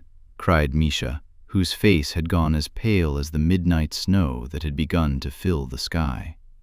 Ren stood beside her, at the edge of the clearing, but his face was calm and set, his eyes focused on the creature. Suddenly, the rumbling of the earth ceased. "Tori, duck!" cried Misha. Tori threw herself and Fallon to the ground. A cold wind rushed over them, and then, without warning, it stopped. Tori looked up. The creature was frozen in the air. Ren had summoned a power stronger than Tori had ever seen, holding the creature in mid-attack with his conjury power. Misha took hold of Fallon's other arm, jerking him to his feet. Ren's face scrunched with sheer willpower, as he strained to hold the beast. "Take your time, please," he grunted. Tori and Misha dragged the Italan boy to the edge of the clearing. With a surge of magic, Ren launched the Rulak away, and it slammed into 2 trees, knocking them over like they were kindling. The Rulak shook itself off, stood, and roared. Ren brought a tree down on the beast's head. It was still for a moment, stunned, and then charged again. "Get that boy out of here!" Ren cried. He flew toward the Rulak, keeping it distracted, drawing his saber and attacking with incredible courage. Tori sprinted up the path cut by the watchtower sleigh only an hour ago, jerking Fallon along after. The poor boy was shaking. "What is—" "Shut up and run," said Tori. "Up there," shouted Misha, pointing to the cliffs towering above them. There was a small ledge 100 feet up. "We'll fly him up there." "You'll what?" cried Fallon. "Right," said Tori, ignoring him. She gripped his arm, and Misha took hold of the other. Together, they leapt from the earth. Tori did not have time to think the process through. Her body reacted, and the 3 of them landed safely on the ledge moments later. Fallon collapsed. The shock of flying had the effect of the wind being knocked out of him. Another shriek pierced the night. In the clearing below, Ren was facing off with the creature. It thundered toward him. At the last moment, Ren flew to the side, swinging his saber. "The boy's safe," shouted Ren. "Now help me!" You can't leave me up here," cried Fallon. "Sorry," Tori muttered. And together, Tori and Misha leapt from the ledge, leaving Fallon alone. They landed in the trees behind the Rulak, and Tori marveled at how easily flight came to her now. Ren drew the Rulak close, then weaved between the attacking heads, swinging his saber as he flew. But the blade did little damage against the creature's matted fur and thick skin. "We'll never beat this thing with blades," Tori thought. An idea came to her. It was crazy, but it was worth a shot. They needed to be quick. Tori could tell Ren's strength was low because he had stopped using magic. Tori and Misha sprinted through the woods and hid behind the trees at the far end of the clearing, the ones that got the most sun and bore no lingering snow on their branches. "When Ren lands, set these trees into the biggest fire you've ever set," Tori said.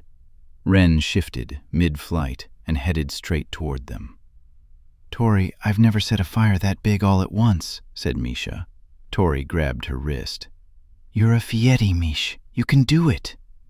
Ren landed and ran straight at them. The creature galloped after him, roaring. "Now!" Tori screamed. Misha closed her eyes, focusing with all her might, and she struck the flints around her wrists together. Instantly, the spark exploded and flames shot forth.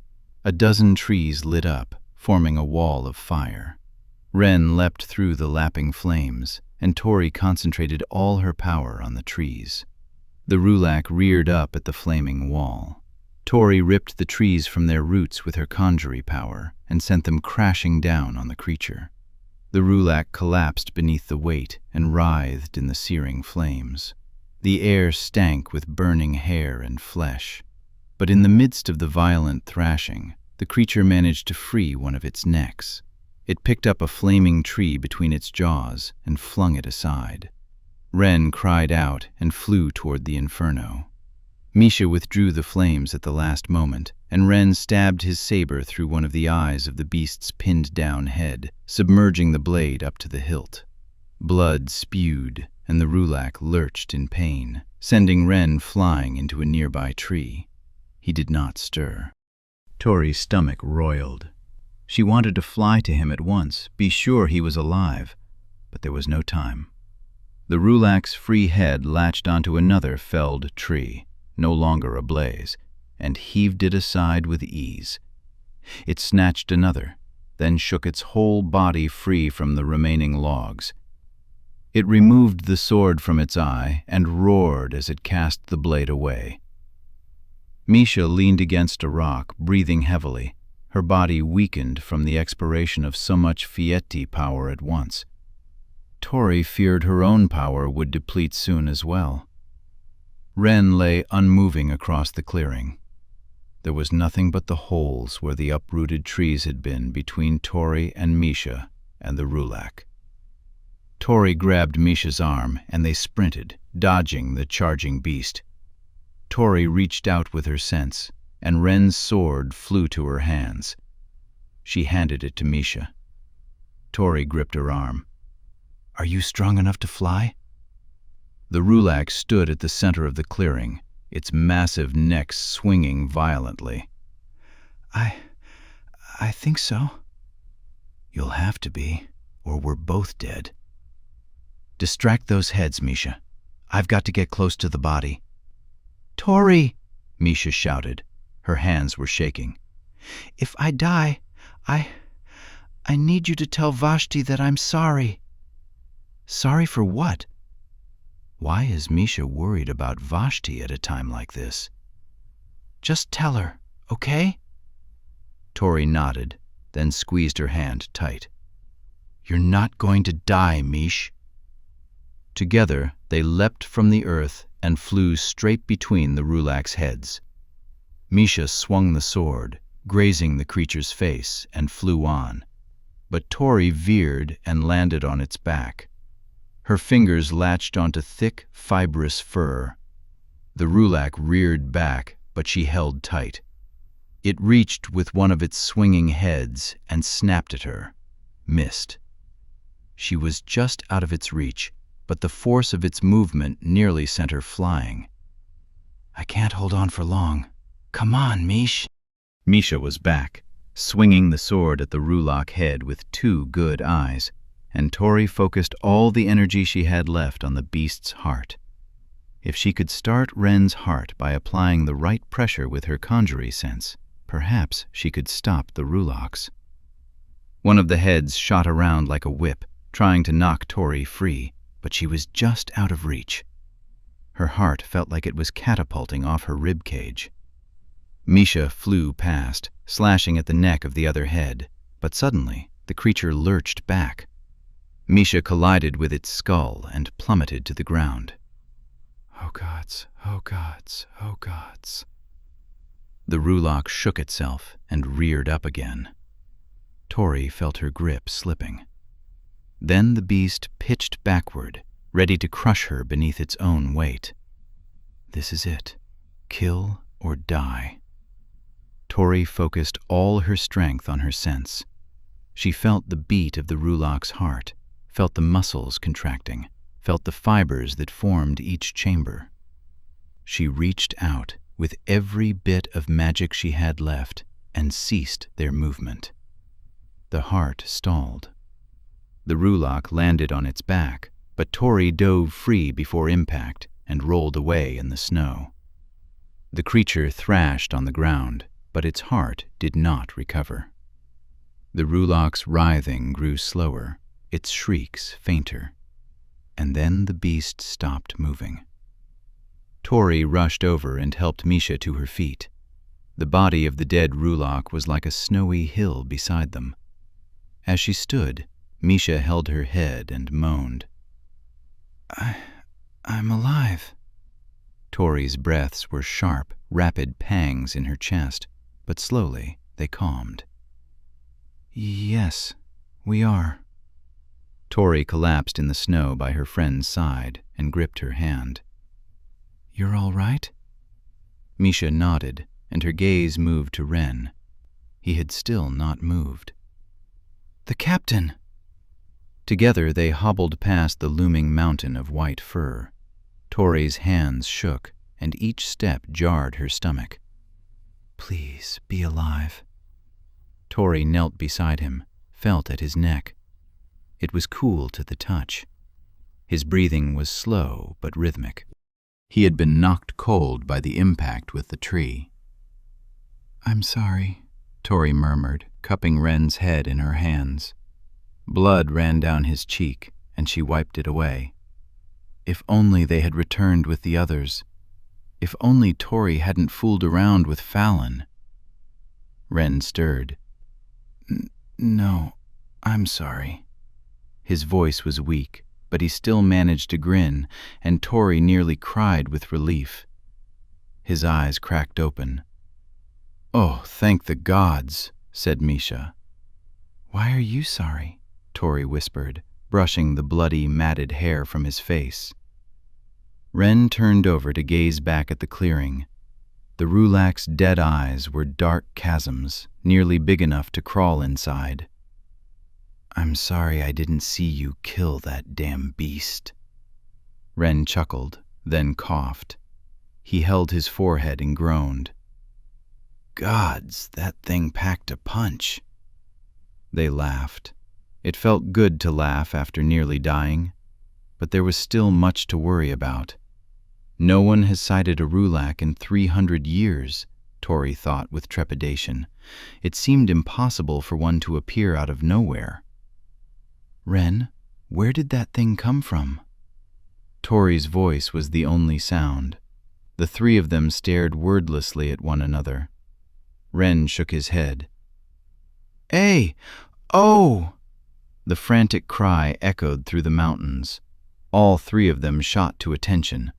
The cry echoed again. "Oh, gods," said Tori, chuckling with dark relief. "Fallon is still up on the cliff." Wren did not laugh. "Tori, why was that boy following you?" The tone of his voice was deep and steady. "He was the true reason I missed the sleigh with the others." Tori hated to admit it. It sounded so foolish, like something one of the noble girls in OSHA would have pulled to get an academy boy jealous of her. "I met him in the taverns and—" Wren sat up, his eyes fierce, a grimace at his lips. Tori wanted to crawl beneath a boulder. She would give anything to take it back now. She hadn't realized just how stupid it was until she had to explain herself to Wren. "He's just a boy," Tori said, rising from the ground, her lips tensing as she pictured herself kissing Fallon back in the tavern. "But at least he didn't die." "He saw us," said Misha darkly. "Our magic." Wren still hadn't met Tori's gaze, and she hated it. "Well, bring him down and we'll figure out what to do with him." Tori and Misha leapt from the ground while Wren struggled to his feet and retrieved his saber. Fallon was trembling, standing with his back clinging to the face of the cliff. Tori landed beside him. "You're no monks. You're God's damned witches." "I told you all this was a mistake," said Tori. "That thing." Fallon pointed at the dead Rulak's body in the clearing below. It looked like a mangled white ship had been smattered on rocks and dropped into the forest. "It's what you think it is." "Come on," said Misha. "We've got to go." The girls took hold of Fallon's arms and jumped. The Italan boy cried out like a child as they flew him to the ground. They landed beside Wren. The moment Fallon's feet touched the ground, Wren had him gripped by the neck and thrown up against a tree. "What did you see?" Wren growled. "Wren," said Tori, "what are you—" But Misha held her back. I saw that thing, that creature," Fallon stammered. "And—" "Wrong," Wren shouted, slapping the boy's face, peering deep into his eyes. "What creature are you talking about?" Fallon didn't know what to say. He glanced over at the dead beast and then back at Wren. "Ah," Fallon moaned. Your witch priest is going to kill me." "Don't you get it?" said Tori. "You can't tell anyone what you've seen." "What is in the clearing, boy?" said Wren. Fallon looked over again. Wren did not follow his gaze, but looked deep into the boy's eyes. "Nothing. I see nothing." "Correct." Ren shoved the boy away and he fell in the snow. Tori was going to help him, but Misha held onto her arm. "Let him handle this," Misha whispered. Fallon scrambled to his feet. Ren stood tall, with his hands at his belt. "Do not breathe a word to anyone, boy, or I swear to the gods I will kill you." "Yes, sir." "Now go." Fallon nodded frantically. He turned and ran, stumbling over a charred tree branch. When he reached the edge of the meadow, the boy turned back, and that was when Ren let his dagger fly. It hit Fallon squarely in the chest, soaring with a flare of conjury charm. The Italan boy slumped to his knees and collapsed in the snow. Chapter 30. Tori's scream echoed off the cliff walls. The sound seemed to come from all directions, as though it had come from outside of her. It was like the ghosts of Gen, suffocating her, wrapping their hands around her throat. "Murder!" Ren's face was like ice, and Tori wanted to shatter it, but she didn't have the strength to punch him. Perhaps it was the strangling guilt, or perhaps it was because her body was spent from the Rulak attack. Ren strode across the clearing toward Fallon's body. "Why did you do that?" Tori shouted, finally finding her voice. "He wouldn't have talked." Ren stopped and turned. There was no remorse on his face. His eyes burned with fury. "That's not what I was worried about." Tori tried to hold back tears, but she could hardly believe what Ren had done. "It was stupid to hook up with him, I know, but he wouldn't have—" Ren's face hardened. "I don't care that you hooked up with some village rat. I care that you put our entire revolution in danger." "He was just a stupid boy." "Come with me, Tori." Ren had never used such a cold tone with her before. Suddenly, he did not seem the same warm-hearted captain she had grown close to these past couple months. "Why did you kill him?" Tori demanded. "Just come," Ren said again, this time more gently, and Tori followed him to Fallon's body. The Italan boy was bleeding all over the snow, but his chest was still moving with tepid breaths. He wasn't dead. Tori didn't know if she should be relieved or horrified that his death was not over yet. Fallon's eyes cracked open, and the boy laughed, blood spurting from his lips. Tori felt chills at the sound. Ren looked her in the eyes. "I did it because this stupid boy led that monster straight to us." Ren dropped to his knees and held his blade to the boy's throat. "Reveal yourself, or by the gods I will let you die slow and in agony." Fallon's eyes flickered, his pupils turning narrow like an animal's, and then his body followed. He morphed into the warg-like form of one of the Chancellor's wingless metamorphi. Tori could not believe it. Fallon was still chuckling, a seething purr. No, Fallon was a lie, Tori thought. He never even existed. "Do your worst, Ren," the morph growled. "They're coming."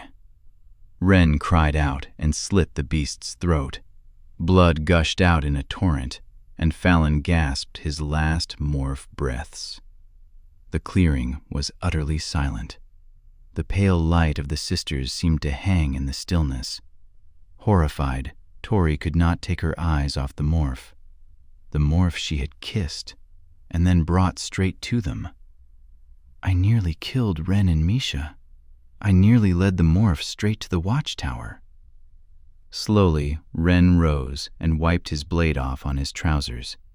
He didn't say a word. "Ren?" Tori finally managed. "I'm sorry. I didn't—" Ren would not meet her gaze. Tears were streaming down her cheeks, biting her skin in the cold. How could I have been so stupid? There was a loud rustling in the forest. Ren drew his saber, Tori pulled her dagger, and Misha readied her flints to strike flame. Daja sprinted into the clearing, nearly a blur with the speed of his enduro power. His face was twisted with terror. At the sight of the dead Rulak, he slipped in the snow, launched himself back up, and scrambled toward them even faster. "Ren!" Daja shouted. "We're under attack!" Ren closed his eyes slowly, then opened them. What happened? "Rulaks, a whole herd of them. They're destroying Itala." "Oh, gods," said Misha. "The Chancellor is looking for the watchtower," said Ren. "We've got to be gone before they find it. If we fly, we'll lead them right to us. We'll have to run." Ren led the way, hurrying down the mountain path, trudging through the deepening snow. Flurries were coming down harder by the minute. Tori, Misha, and Daja followed, struggling to keep up with Ren's brisk pace. Tori's head was throbbing from the lingering nosh and the expended energy from the Rulak attack.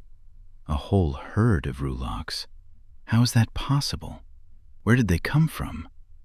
After some time of hard running, they reached the entrance to the narrow canyon the watchers called the Birth Canal. Tori feared it was not quite narrow enough, though. A piercing shriek echoed up the valley. "Shenza!" said Ren. A second shriek followed, then another, and another. The night filled with the cries of the hellish beasts, resounding off the alpine summits like a horde of banshees. The snow began to fall harder, stinging Tori's eyes. The ground trembled as the beasts neared. "A herd of them," said Tori. "They found us." "What do we do?" said Misha. "The three of you fly back to the watchtower," said Ren. But that'll lead them straight." Ren cut Misha off. "It's too late for that now. They know where we are. Find Sarah and tell her to take everyone out through the catacombs." Tori didn't know what the catacombs were, but Misha nodded without question. "What about you?" said Tori, though the knowledge of what he had planned was already gnawing a hole in her gut. "I'm going to give you time," he said, looking out on the field of jagged boulders below. The shrieks were rising up from the forest beyond. The sound was piercing, sending shivers through Tori. The ground thundered beneath her feet. The first creature emerged from the trees, bringing a pair of trunks down with a crash. "I'm going to let them get close, and then I'm going to bring this entire mountain down on those bastards." Daja nodded solemnly. "We'll get everyone out safe, Captain." Misha and Daja headed down the tunnel. Ren held Tori back. "Ren, Don't." Ren squeezed her hand. His other hand drifted to her face and touched her cold skin lightly. "You're not the first to be fooled by the Chancellor." A sense of understanding seemed to pass between them, and Tori knew he was talking about himself, the days he and Scalero had vied for the Chancellor's graces. She gripped his hand. "Promise you won't die." Ren smiled grimly. "Get the others out, Astoria. I'll find you." Tori nodded to her captain. This time she would not let him down. She could see 5 Rulaks marching across the boulder field. Their long necks towered like battlements. More shrieks filled the valley. How many of them are there? Tori could not let herself think what might happen to Ren. She obeyed his orders, leapt from the ground, and flew farther and faster than she'd ever flown before. She soared through the bitter night air, praying Ren would be able to hold off the attacking horde of Rulaks before it was too late. She caught up to Misha and Daja as they neared the watchtower. They landed within the gates and crept through the silent lanes of the ancient stronghold. Everything in the watchtower, everything in the entire valley of Oran was still. It was late, long past midnight, but Tori expected someone would be waiting for their return. "What do we do?" said Tori. "Split up," said Daja. "Daj, you find Sarah. We'll round up the others," said Misha. "We'll meet in the courtyard." Daja went running, his form blurring again, and Tori and Misha hurried toward their central spire chambers. But as they reached the main courtyard, they heard a voice. The girls ducked behind a corner. The voice was approaching from across the courtyard. It sounded vaguely familiar, like something from a dream. But this was not because it belonged to someone from the watchtower. Tori had last heard the voice in a dream, back in the haunted forest of Gen. Her heart thundered. It had been so many months since she'd last heard it. She could hardly believe it. "They should be here by now," Darian said. "Something's gone wrong." After all this time, all the horrors they'd both been through, all the time spent wondering if it might be possible he was still alive, here Darian was, as though the gods had brought them back together. Tori's heart filled with warmth, until she heard the other voice. "Everything he's planned has fallen into place," said a strange girl. "Trust him." "Of course I trust him." Tori peeked around the corner. Darian and the strange girl stood at the edge of the courtyard, looking away toward the valley below. Tori wanted to leap out and shout, but Misha's grip had gone tight around her wrist. "That's him," Tori whispered. "The gallows boy." Misha clapped her hand over Tori's mouth and pulled her deeper into the shadows, shoving her against the tower wall. "Wait," Misha whispered. "Listen." Together they waited and listened to Darian and the strange girl, whose silver hair glimmered in the moonlight. Tori tried to push away the agonizing sense that this was too good to be real. "I wish he would have let us go to the village," said Darian, "not stay back here with the bloody legions." "The legions?" Tori thought. "He's part of the attack, but he could help us." "You're sure that's him?" whispered Misha. Tori nodded, though fear had begun to replace her joy at hearing Darian's voice. "I'd know his voice anywhere." And yet it did not sound like anything Darian would say. "I mean, are you sure that's the gallows boy you knew?" said Misha. Tori was not sure. Darian was a shadow of the Night Legions. "But surely he's the same boy I knew. Surely he's here for a reason." Tori feared this was only wishful thinking. She knew what happened to soldiers in the legions. "This is the most important part," the silver-haired girl said to Darian. She touched his arm, which made Tori tense up all over. "That's why he chose us, to secure this tower until—" "You don't get it, Valeria," said Darian. "I wanted to be the one to capture the gallows girl. The last test to prove myself." "The Chancellor knows where your loyalties lie," said Valeria. Tori could not believe what she was hearing. She felt like she might be sick. "No," Tori whispered. "He wouldn't." "No one is invincible to the conditioning of the legions." Misha took her hand and pulled her deeper into the shadows. "We've got to get out of here." "What about the others?" "It's too late for that now," said Misha. "The legions are already here. The Chancellor is coming for you, and I'm not going to let him have you." They made for a narrow passage into the watchtower, but there was someone standing in their way, waiting to meet them. It was Vashti. "Oh, thank the gods, you're okay," said Misha. She hugged the Jan Avi princess, but Vashti returned it stiffly. "We need to get Tori to the catacombs. The legions are looking for her." Vashti regarded Misha with a strange look of sorrow. "You're wrong, Misha," Vashti said. "For once, our beloved gallows girl is not the center of everyone's attention." "Vashti, what are you talking about? We need to go." "They're not here for Tori. They're here for me, Mish. The Chancellor is here for me." "Shadows!" Before Tori could fully comprehend what was happening, Darian and Valeria were upon them. A company of legions appeared behind the girls, torches suddenly lighting up all around. Darian stepped forward, the torchlight glinting off his copper skin. Tori felt weak at the sight of him in Legion uniform. He looks the same as ever, and yet... Darian's face had hardened, and he was built thicker, filled with muscle. And his eyes... there was something off about his eyes. He met Tori's gaze, and she could not move. After so many months, she and Darian stood face to face, and Tori's body seemed to have forgotten how to function. She was relieved to see him alive, and something told her he was going to help them. Maybe not at once, but surely he would not let the Chancellor have her. Darian looked Tori over, and his eyes lit up as recognition dawned on him. "Good work," he said to Vashti. "You brought me the gallows girl.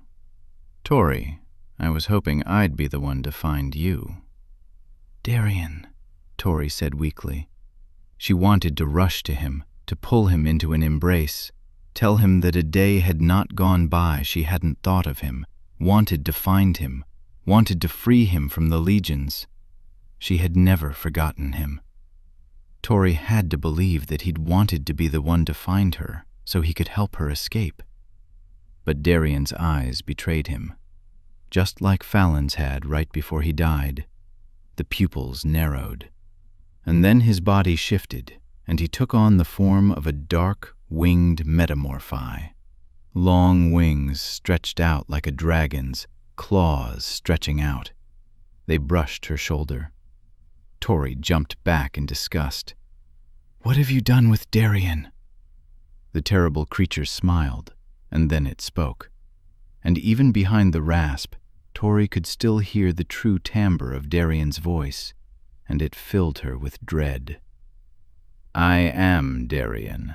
This is me now. Thanks to the Chancellor, this is what I have become." Darian pointed a taloned finger at the guards. A pair of them clasped their hands around Tori's arms. 2 more took hold of Misha.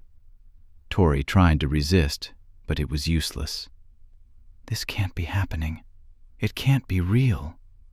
"Hold them with the others," Darian said, shifting back to his human form. The form Tori had leaned on, depended on, all their years as slaves. "The Chancellor will be here shortly." Darian's voice belonged to that same boy from Solero's estate, but Tori's friend was worse than the dead ghost of Gen that haunted her nightmares. By defying the Chancellor, by thwarting Darian's suicidal rebellion, Tori had turned him into the very thing he had raged against, a mindless soldier who did the Chancellor's bidding. A monster. Chapter 31.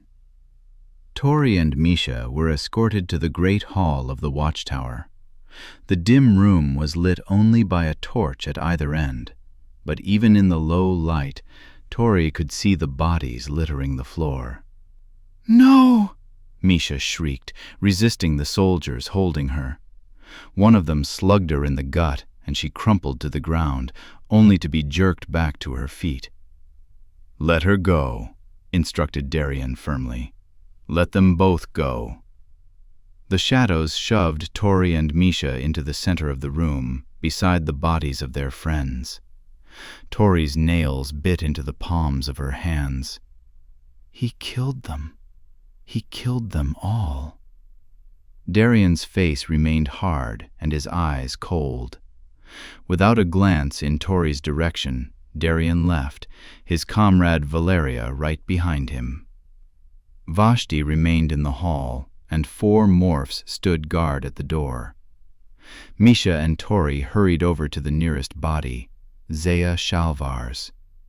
Misha was trembling, and she held on to Tori's hand. Tori steeled herself and felt Zaya's neck for a pulse. Tori breathed, and her body relaxed slightly. "She's alive." "Thank the gods," Misha whimpered. "Of course she's alive. All of them are." Vashti strode forward, holding up a vial filled with a dark liquid. "A sleeping draught developed by my brother. This was how Sala managed to get me out of the Red Palace after my father burned me alive. I would have been shrieking in agony when I woke, as they were smuggling my body away. This draft saved me then, and it saved every watcher now. Tori wanted to punch the Yan Avi princess. Saved them? What are you talking about? Said Misha. The Chancellor's men were able to enter without shedding a drop of magical blood, said Vashti, while everyone slept safe and sound. Misha had gone completely pale, her jaw tensed. Why, Vashti? How could you betray us? Betray? I am saving us all from fighting a battle we never could have won. Vashti knelt down and placed her hand on Misha's shoulder tenderly. Tears were streaming from Misha's eyes. Vashti looked away, but Tori noticed the pained expression the princess fought to hide. The Chancellor is not a monster, said Vashti. He doesn't want to kill us. He wants to bring magic back to the world. Can you imagine it, Mish? We wouldn't have to hide anymore. You know what he did to me in his citadel, said Tori. She could not believe that Vashti could be so naive. He harvested my blood, Vashti. He used me to build his power. You really believe he intends to spare us? I don't have a choice, hissed Vashti. There's always a choice. Oh, how foolish of me.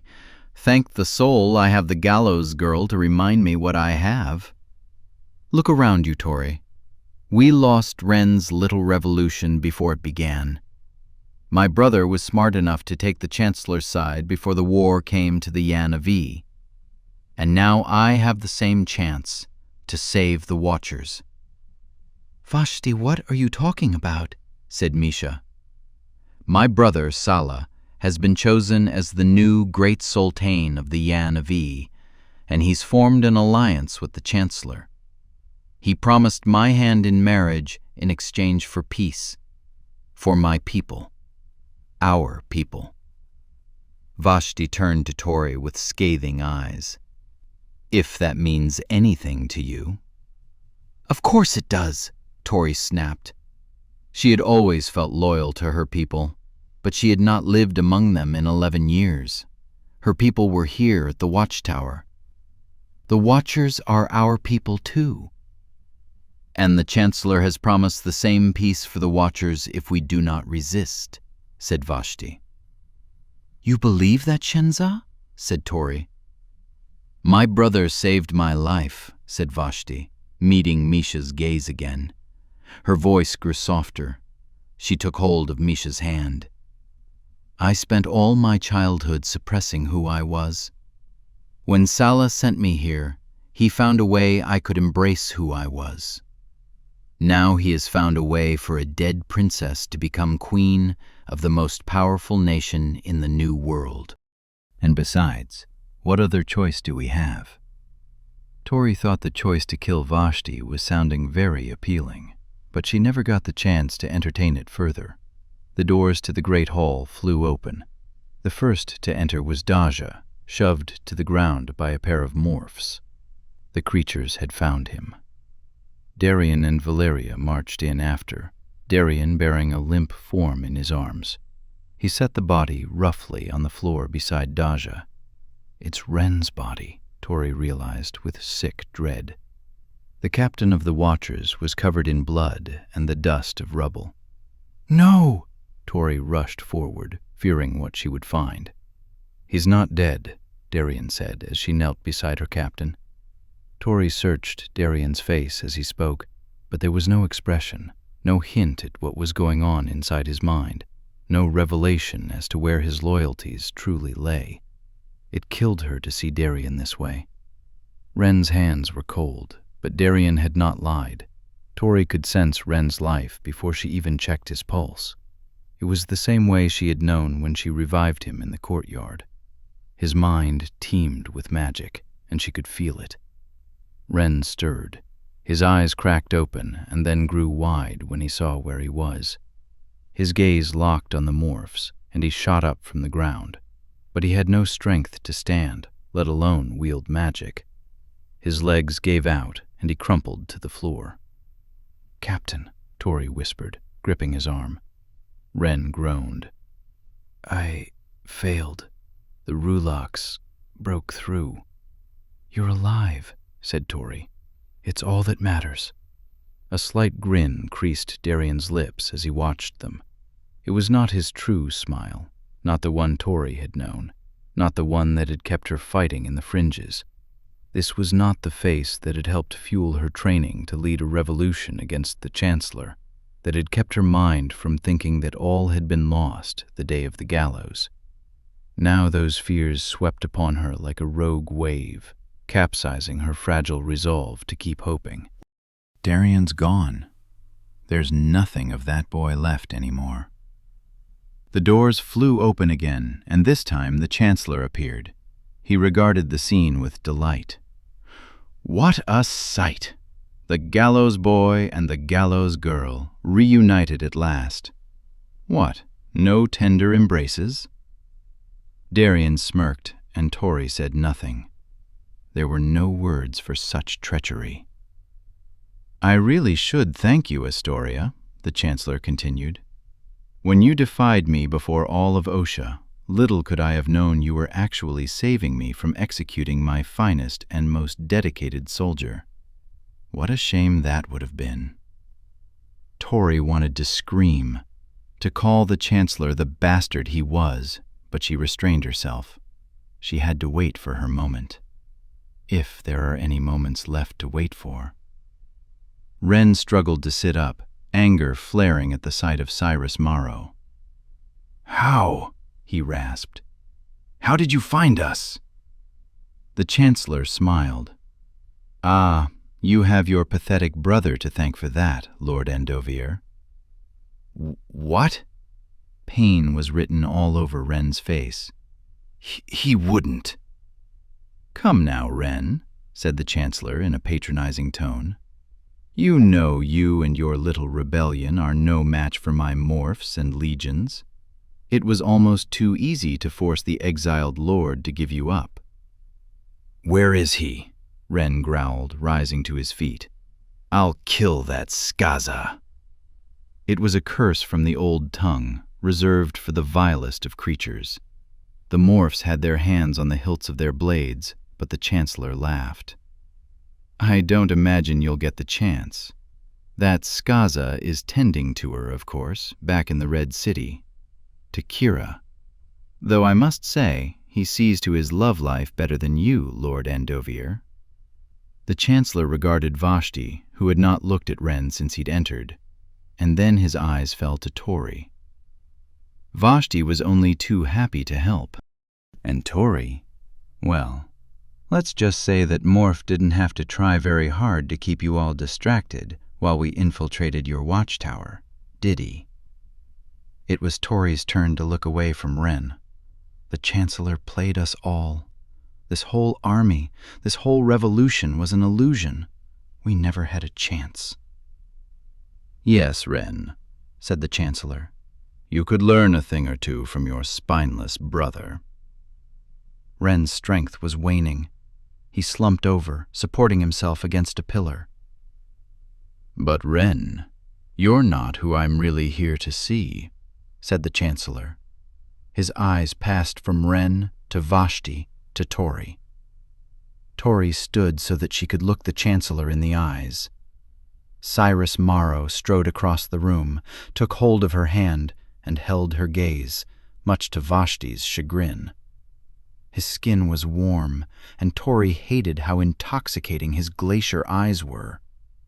Despite all she knew, deep down, there was something about his eyes that made her think he couldn't possibly be as purely evil as his ancestors. Come, Astoria, I'd like to show you something. The Chancellor's voice was sweet to her ears, like the rush of a brook in a meadow. No, it's his spell, his magnetism, just like the first day I met him. But Tori followed him out the door. Darian and Valeria made to follow, but the Chancellor bid them away. Don't worry, comrades. The gallows girl is no threat to me. In fact, she never was. Darian and Valeria obeyed.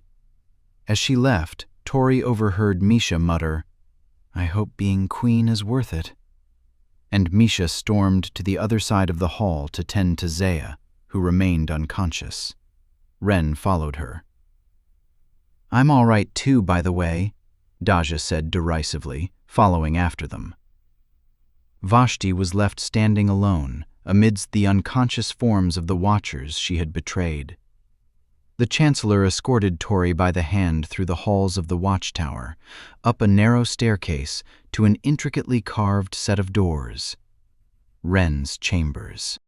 Ren kept a pair of blades above his hearth, and Tori entertained the brief notion that she could summon one and attack the Chancellor. But she knew it was futile. She was spent from all the magic she had already used, and she knew the Chancellor was fueled by replenishable blood. "Don't be foolish, Astoria," said the Chancellor, leading her past the hearth. "Resistance would only result in death, and not just for you." Tori did not respond, but she dismissed the notion. She would have to play his games for now. The doors to Ren's balcony flew open, propelled by the Chancellor's magic. The curtains blew in the wind, and the Chancellor led her out.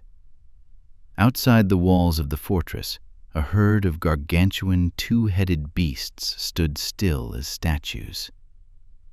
"How?" said Tori, trying to hide the fear that was tearing at the last shreds of hope she had left. The might of the beasts was beyond comprehension. There were at least a dozen of them. Their massive necks plunged into the sky like war towers. The greatest folly of the old world was to mistake monsters for mindless brutes, said the Chancellor. The Rulocks are a race like any other. Their home was ripped from their grasp by a man, my ancestor, who thought them beneath his own race. I promised to give the Rulocks back the crooked teeth, and in exchange they agreed to ally themselves with the descendant of their greatest adversary. "That's not what I meant," said Tori shortly. "How have so many of them remained hidden all these years?" The Chancellor grinned. "I always did like your spirit, Astoria. The Rulocks remained hidden because they weren't here all these years." "What do you mean?" It was then Tori noticed the woman walking amongst the beasts. Her face was as pale as the snow, and she wore a dark hooded cloak. She crossed the field of monsters, weaving between the pillared legs of the beasts. She glanced up at them, her eyes seeming to cut across the distance.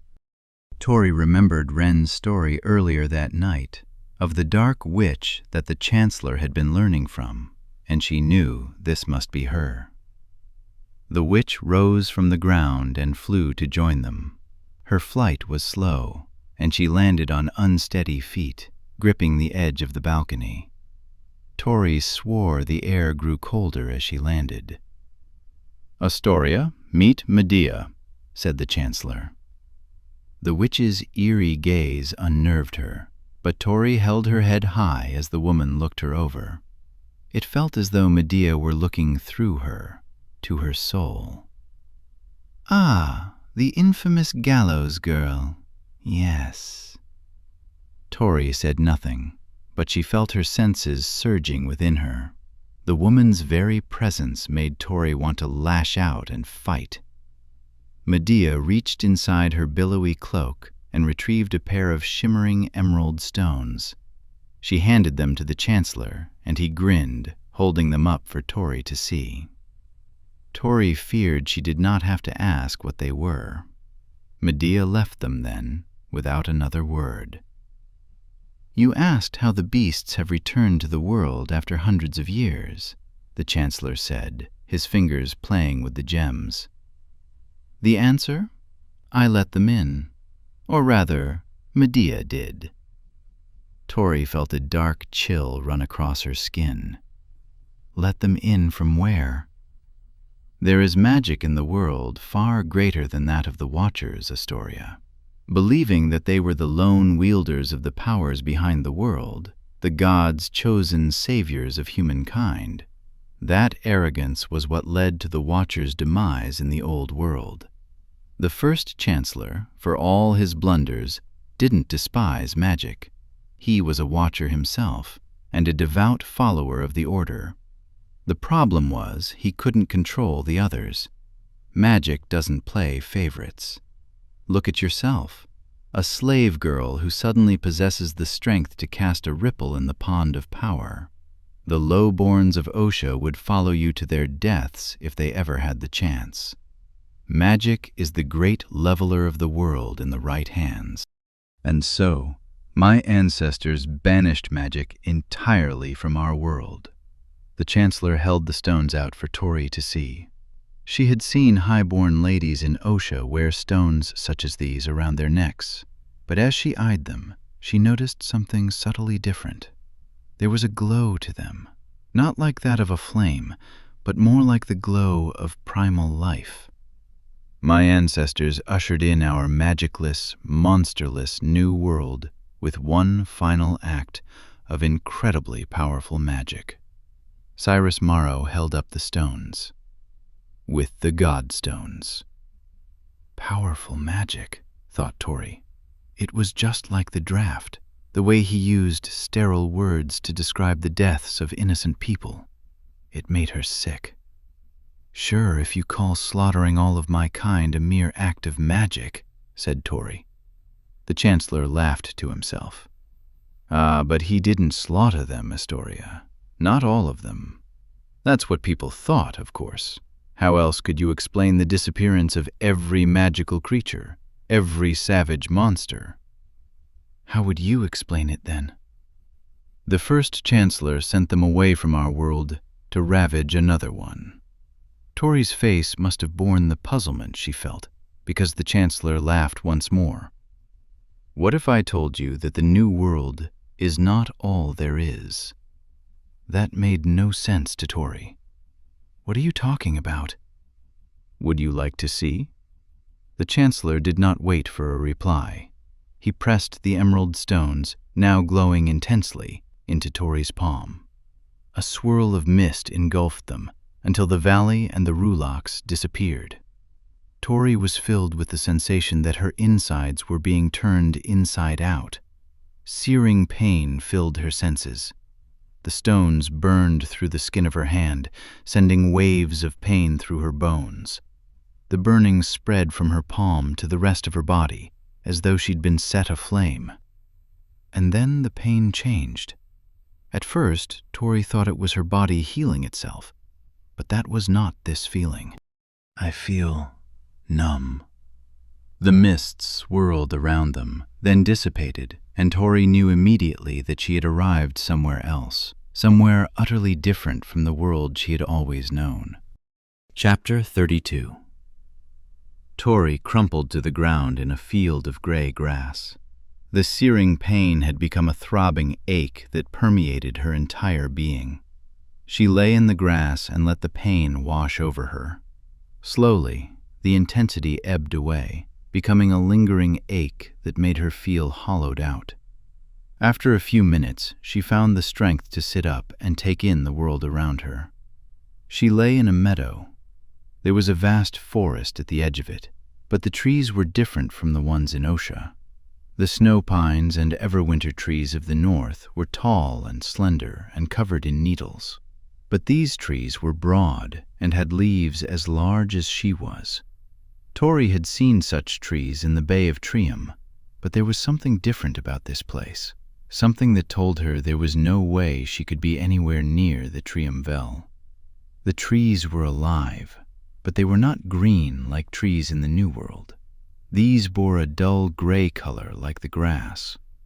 Though the sun shone bright, it seemed washed out, almost too bright. What's more, Tori did not feel the warmth of its rays, nor did she feel cold. I feel nothing, Tori thought dimly. The place stirred no sense in her at all. The world was utterly silent. There were no leaves rustling, no birds chirping, no rodents foraging. It unnerved her how quiet this place was.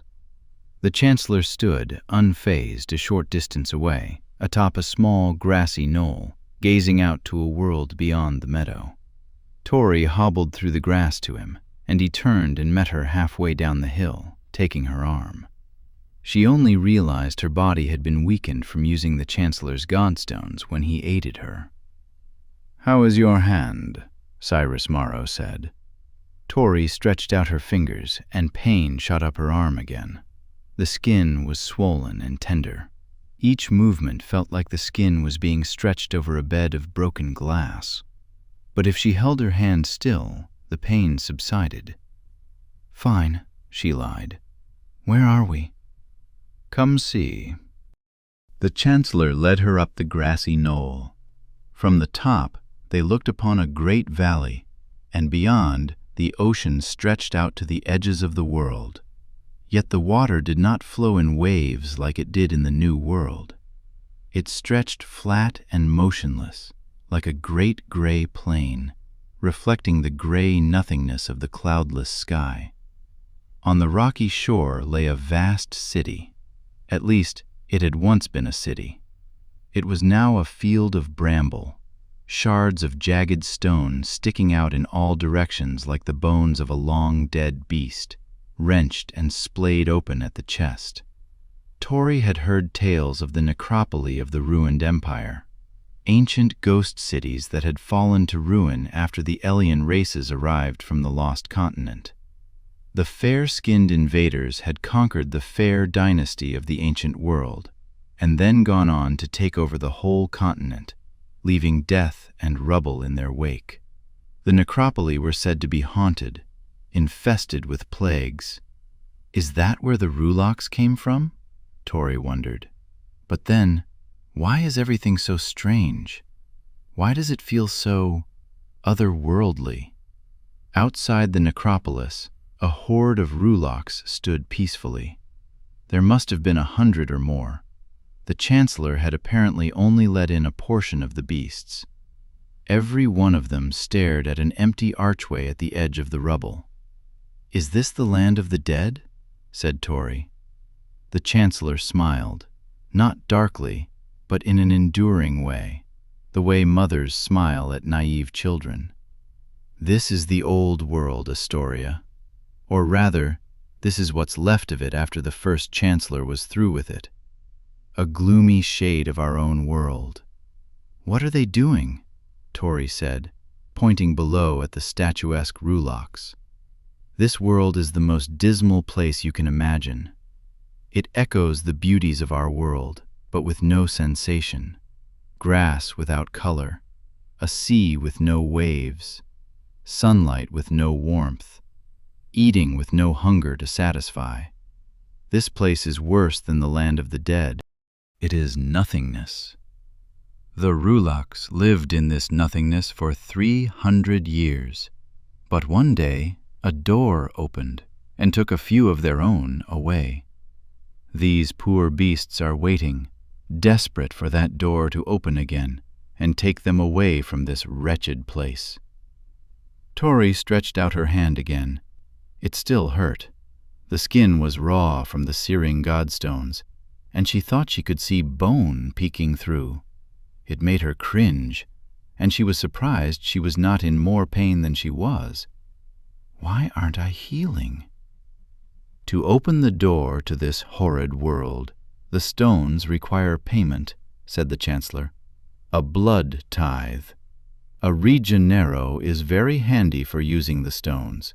Without your blood, I would have died after my first trip. That's why you kept me alive. Why you harvested my blood, said Tori. I kept you alive because killing you would have been a waste. I did not know how great a waste when I first drank your blood. You were not the first Watcher I spared. Once I discovered what could be done with Watcher blood, I began preserving them when possible. This was after my family died, of course. My father despised Watcher gifts. He got what was coming to him, I suppose. The Chancellor spoke of their deaths nonchalantly, as though talking of what he ate for dinner. It was his father's morphs that killed Mum, Tori thought. But you were different than the others I collected, Astoria. Most died after a few months, but a few months went by, and you did not die. At first I thought you were simply stronger than the others, but then I was wounded in a battle against Morgath. I should have died. I did not heal as fast as you, but 2 days later I woke without pain, no wound, no scar, and I knew it was your blood. It explained your resilience during the bloodletting. That was when I realized it. You are a mage, legend of the Watcher Orders, a wielder of more than one magical gift. I had been experimenting with the Godstones, but I did not dare venture beyond our world until then. Oh, I sent a few morphs to their deaths trying, but the tithe was too great. They could get here, but they could not get back without dying. It was the curse of the passage. But with your blood, though the pain was arduous, one could survive the passage. This discovery was what led your precious Commander Scalero to finally free you from my dungeons. He knew about the stones? Tori asked. No, he never knew quite how great a weapon I had. But he had his suspicions about my experiments, and he knew I'd found the company of a practiced sorcerer. Medea, Tori said. The Chancellor smiled. Scalero suspected something awry about her, and he knew I was dabbling with ancient blood magic. He was bred to sense power, after all. Scalero knew what you really were before anyone. That traitorous bastard. Tori did not know what to say. Scalero had truly known what she was all along, just as Ren thought. You didn't think he set you free simply because of you, did you? The Chancellor laughed. Because he cared for one of his slaves enough to risk his own life? But that was exactly why Tori had thought Scalero rescued her. That's why he came to see me in my cell, wasn't it? Why he hid my true nature during my years in his household? Why he chose me? Helped me escape? You were nothing special to him, Astoria. Your blood was the key to a great new power, and he orchestrated your escape to prevent that power. Why do you think he let you bleed out in that cell for over a year? Tori hadn't let herself consider anything other than his care for her. Did he choose me for that very reason? To be some sort of magical pawn? The commander left you to die until he realized you were a threat. But even in his rebellion, Scalero was weak, and he deserved the punishment he received. Tori felt tears streaming down her cheeks, but she felt no sadness for Scalero, nor anger about the shattering of the image she had preserved of her kind master. She felt only enough to know that this dullness was not how she should be feeling, to know it was this place already having its effect on her, a feeling of nothingness that slowly seeped into her very being. "What did you do to him?" said Tori. "I brought him here, of course, and left him. Somewhere, Commander Scalero is wandering this abyss, desperately longing for a lost world from a nearly forgotten dream." Tori shuddered at the horrible thought, and suddenly she realized why the Chancellor had brought her here. "You mean to leave me as well?" The Chancellor did not answer immediately. He looked out at the great expanse before them, out to the edge of the world. Tori imagined herself trapped in this land of nothingness forever, but she did not feel the terror she knew she ought to feel. Already Tori felt different. It was as though she had stepped into a dimly lit room, and her eyes were slowly adjusting to the darkness. The gray world was growing less and less strange every moment she spent here. She wondered how long it would take for all this to feel like the real world, to forget how color brightened all things, or how bitterness and passion burned inside her. Perhaps it won't be so bad, Tori thought vaguely. I won't feel pain or sorrow or regret again. Perhaps nothingness was not the torment the Chancellor described. No, that's this place poisoning your mind. The Chancellor touched her shoulder, and he smiled, almost sadly. I am afraid I will not be leaving you here, Astoria.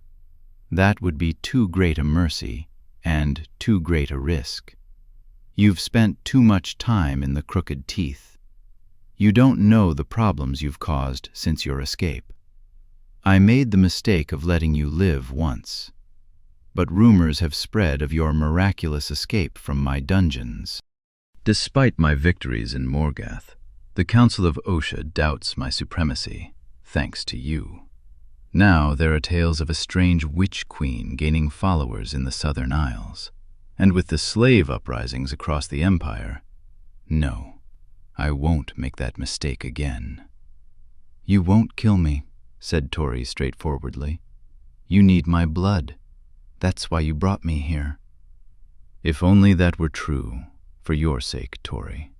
It is true the harvest from your time in my dungeons has run dry, but I have another Regenero now, one who will be my queen, and whose devout love for her people will keep her in line, should she think of changing her allegiance.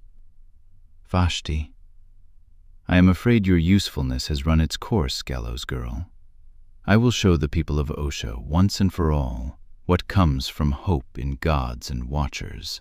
This time, it will be your body hanging from my citadel. What if I fly away? The Chancellor laughed. If you could use your powers in this place, you would have done so already. Look around you, Astoria. There is no magic in this world. That's why my hand isn't healing. The skin of Tori's hand was raw and bubbling, making it look more like scales than skin, though the pain was fading along with all other feeling. The Chancellor took hold of her hand and led her along, down the hill, toward the horde of waiting Rulocks. You are looking much better than Scalero did when I brought him here. Your body must already have been healing during the passage from the New World, but even if you wanted to resist, you will not. Why? What do I have to lose? You won't resist because I hold the lives of all your friends in my hands. Misha, Ren, even Darien. Tori could not bear the thought of being responsible for the deaths of the other Watchers, nor for Darien's. Despite what the Chancellor had turned Darien into, the thought of him being dead. You wouldn't. He's your finest soldier, one of your morphs. No soldier is too great to sacrifice, but since I am a gracious ruler, and because I despise the magical wastes of my ancestors, I will spare them all, Astoria, if you do not resist what is to come. Tori did not answer, but she feared she had no true choice, and the Chancellor had known it all along. She had no magic here, and even if she did, could she really risk the lives of everyone she cared about for one last attempt at resistance? The Chancellor led her across the valley, and she followed without protest. They weaved between the massive Rulocks outside the ruined city. Tori expected, at any moment, the beasts would notice, and one of the giant serpentine heads would come swooping down to devour them, and part of her wished it would happen. But the beasts were as innocuous as a herd of fawns that had lost their mothers, cowering in the tall grass at the edge of a meadow. When they reached the immense archway of the necropolis, Tori noticed the film that spanned the space. It was like a thin wall of water stretched tight in the air. From here she saw blurred resonances of color, and she understood why all the Rulocks were staring at the gateway. It was a door to the New World, and it was utterly beautiful. It filled her with a twinge of light and hope. People long for the old world, said the Chancellor, gesturing at the nothingness around them. They pray to dead gods and place their hope in Watchers. Well, if the people want the old world, I will give it to them, in all its glory. We'll begin with the rest of the Rulocks. The time has come for monsters to reign over the crooked teeth once more. The Chancellor placed one of the glowing godstones in Tori's burned hand. She tensed, but the pain did not come. He kept the other in his own hand. To open a gate this wide, it will take both of us. All of your blood I have left. Tori could see the watchtower beyond the gateway. Its mighty towers filled the sky, a world of refuge and hope for so many like her. And now, she realized with growing dread, the Chancellor will destroy that world. "Stretch out your hand," the Chancellor instructed, pointing toward the water-like wall. "And be brave. This is going to hurt like nothing else in this world." Tori steeled herself and obeyed. Her hand penetrated the passageway. It passed through easily. The film felt thick between her fingers, like the eggs she used to prepare in the kitchens at Scalero's estate. Her senses awakened, and she felt anger and terror once more. And pain. It shot through her anew, and again she felt as though she were on fire. The Chancellor stretched out his own hand. The watery passage vaporized, and Tori could clearly see the glorious harshness of the world beyond. The jagged black rock of the teeth and the starkly contrasting snow of the valley. A cold wind swept through the passage, and the ground began to quake. Tori stood fixed in place. The gateway between the worlds held her fast as the rulocks lumbered through the door she and the Chancellor had opened. She stood, helpless, as the terrible creatures from the old world gathered speed on the other side, life and ferocity returning to them for the first time in hundreds of years. Their massive necks swung like battering rams, and the outer walls of the watchtower began to crumble. More rulocks poured through the gateway to join the fray. Dozens more waited, pawing the earth with intense anticipation. But amidst the pain and the horror of standing between worlds, strength returned to Tori as well. Her senses were on fire, and a desperate idea formed in her mind. If the Chancellor needed her to open this door, then she could stop this. She had to stop this. She could not stand by while her magic brought back this horror into the world. She could still save the others. The longer she stood in the doorway, the more her pain intensified, but the stronger her resolve became. With one frantic burst of conjury energy, Tori freed her hand from the gateway, and she threw the godstone through the opening into the new world. The emerald gem landed in the snow with a rush of steam. Tori leapt through the opening between the worlds and collapsed in the snow. Pain and cold and guilt filled her with a fury no longer held back by any trace of the old world. She had never felt such an overwhelming onslaught of feeling at once. She screamed as the blood tithe took its toll, her vision blurred with tears. Back in the old world, the Chancellor cried out in pain, crumpling to the ground, his hand still fixed to the gateway. The strange film began to close over the door. Despite the pain, Tori felt relief. "I've done it." But to her horror, the door did not close instantaneously. The Chancellor still had one stone, and the film descended slowly from the top of the archway. The rulocks, realizing their chance at freedom was nearly lost, stampeded through the diminishing opening. One beast arched its necks with a roar of triumph as it passed through. The film brushed against both necks, severing them clean. The ruloc's body crumpled beyond the door, its heads tumbling in the snow. This only intensified the horde's rage. The remaining monsters stormed through the gate, trampling their fallen comrade, lowering their heads to avoid decapitation. Tori braced to be crushed to death, but none of the monstrous paws landed on her. Only a few more beasts passed through before the gate was rendered impassable for them. Several threw themselves desperately at the door and fell dead. In the new world, the beasts had worked themselves into a mad frenzy. Rulocks roared and thundered across the valley, joining the others in their attack on the watchtower. Tori glanced back. The Chancellor was still trapped. The watchtower might fall, but he would at least be left behind in that hell world. With a shriek, a shadow passed Tori. It was Darien in his morph form, Tori realized with dread. He flew low, snatching up Tori's godstone from the snow, and shot through the narrow opening. With the stones reunited, he managed to free the Chancellor from the gateway. The door was nearly closed, the murderous film only feet from the ground. Tori tried to get up, to stop them from crossing, somehow, but she was too spent from the trip between worlds. Her hand was searing with pain, and her head felt light.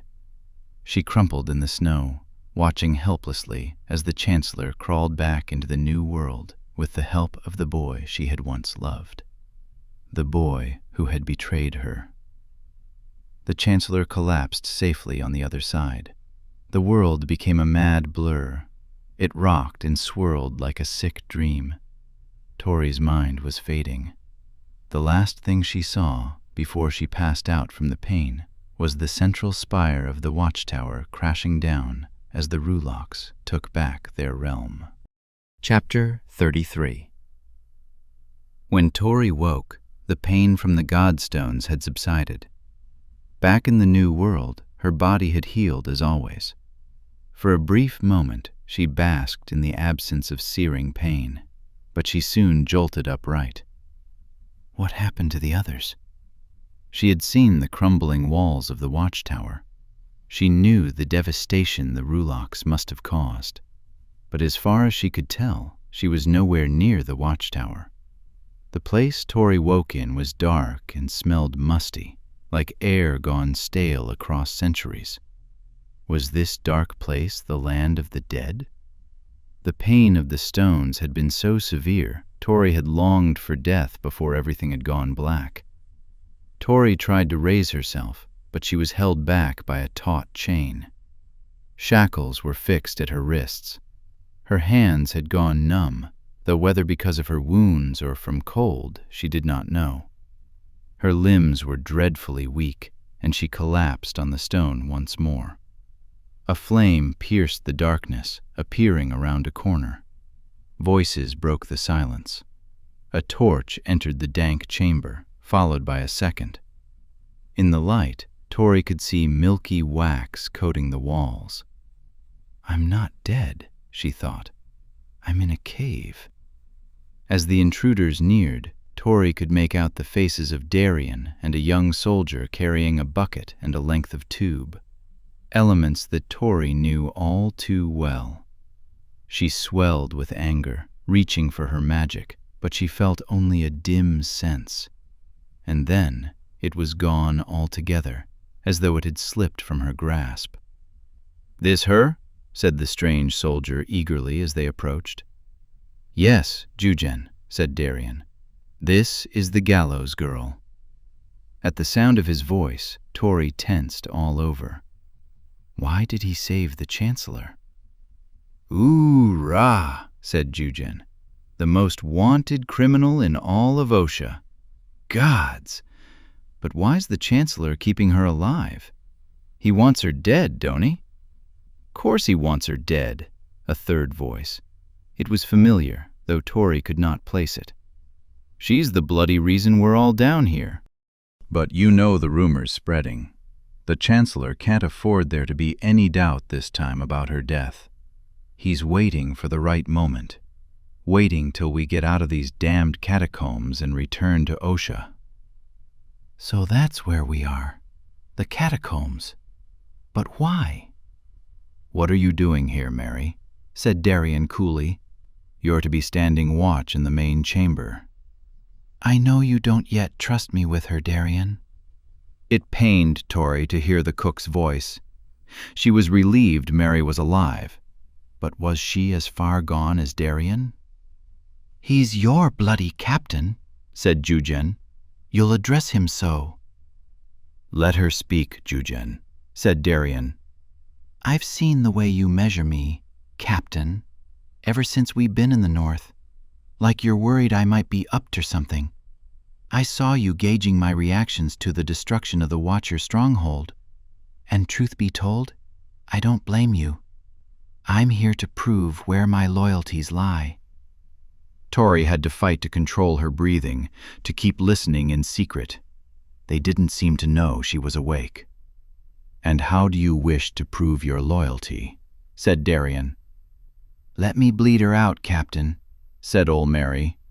Let me harvest the gallows girl's blood. Bleed her out? That's my job, complained Jujen. Shut up, Jujen, snapped Darien, but his voice softened as he addressed old Mary. If all you want is to prove yourself, Mary, there is no need. I have no doubts of your loyalties. Mary's voice lowered, the way it once had when she would talk of something dark and serious, like the Watchers and the old gods back in the kitchens of Scalero's estate. Ah, but there is need. I don't want to prove nothing for you, Darien. I need to prove it for myself. Tori cleared her throat and opened her eyes wide. In the torchlight, she locked eyes with Darien and then old Mary. Their faces were hardened and unreadable, but Tori made no attempt to hide her disgust. So, this is what it's come to, is it? Said Tori icily. The greatest believer I ever knew, and the greatest rebel. And you both are just mindless followers now. You do whatever the Chancellor says, no questions asked. No bloody thoughts in your heads at all. Now, child, said Mary, putting on the warm tone Tori had always known, you've spent too much time with that loony Watcher captain, my dear. We didn't know anything back then, said Darien. It was foolish talk. Foolish talk? Said Tori incredulously. That was why you stood up to die the day of the gallows? Tori, you don't understand now, said Darien, but you will.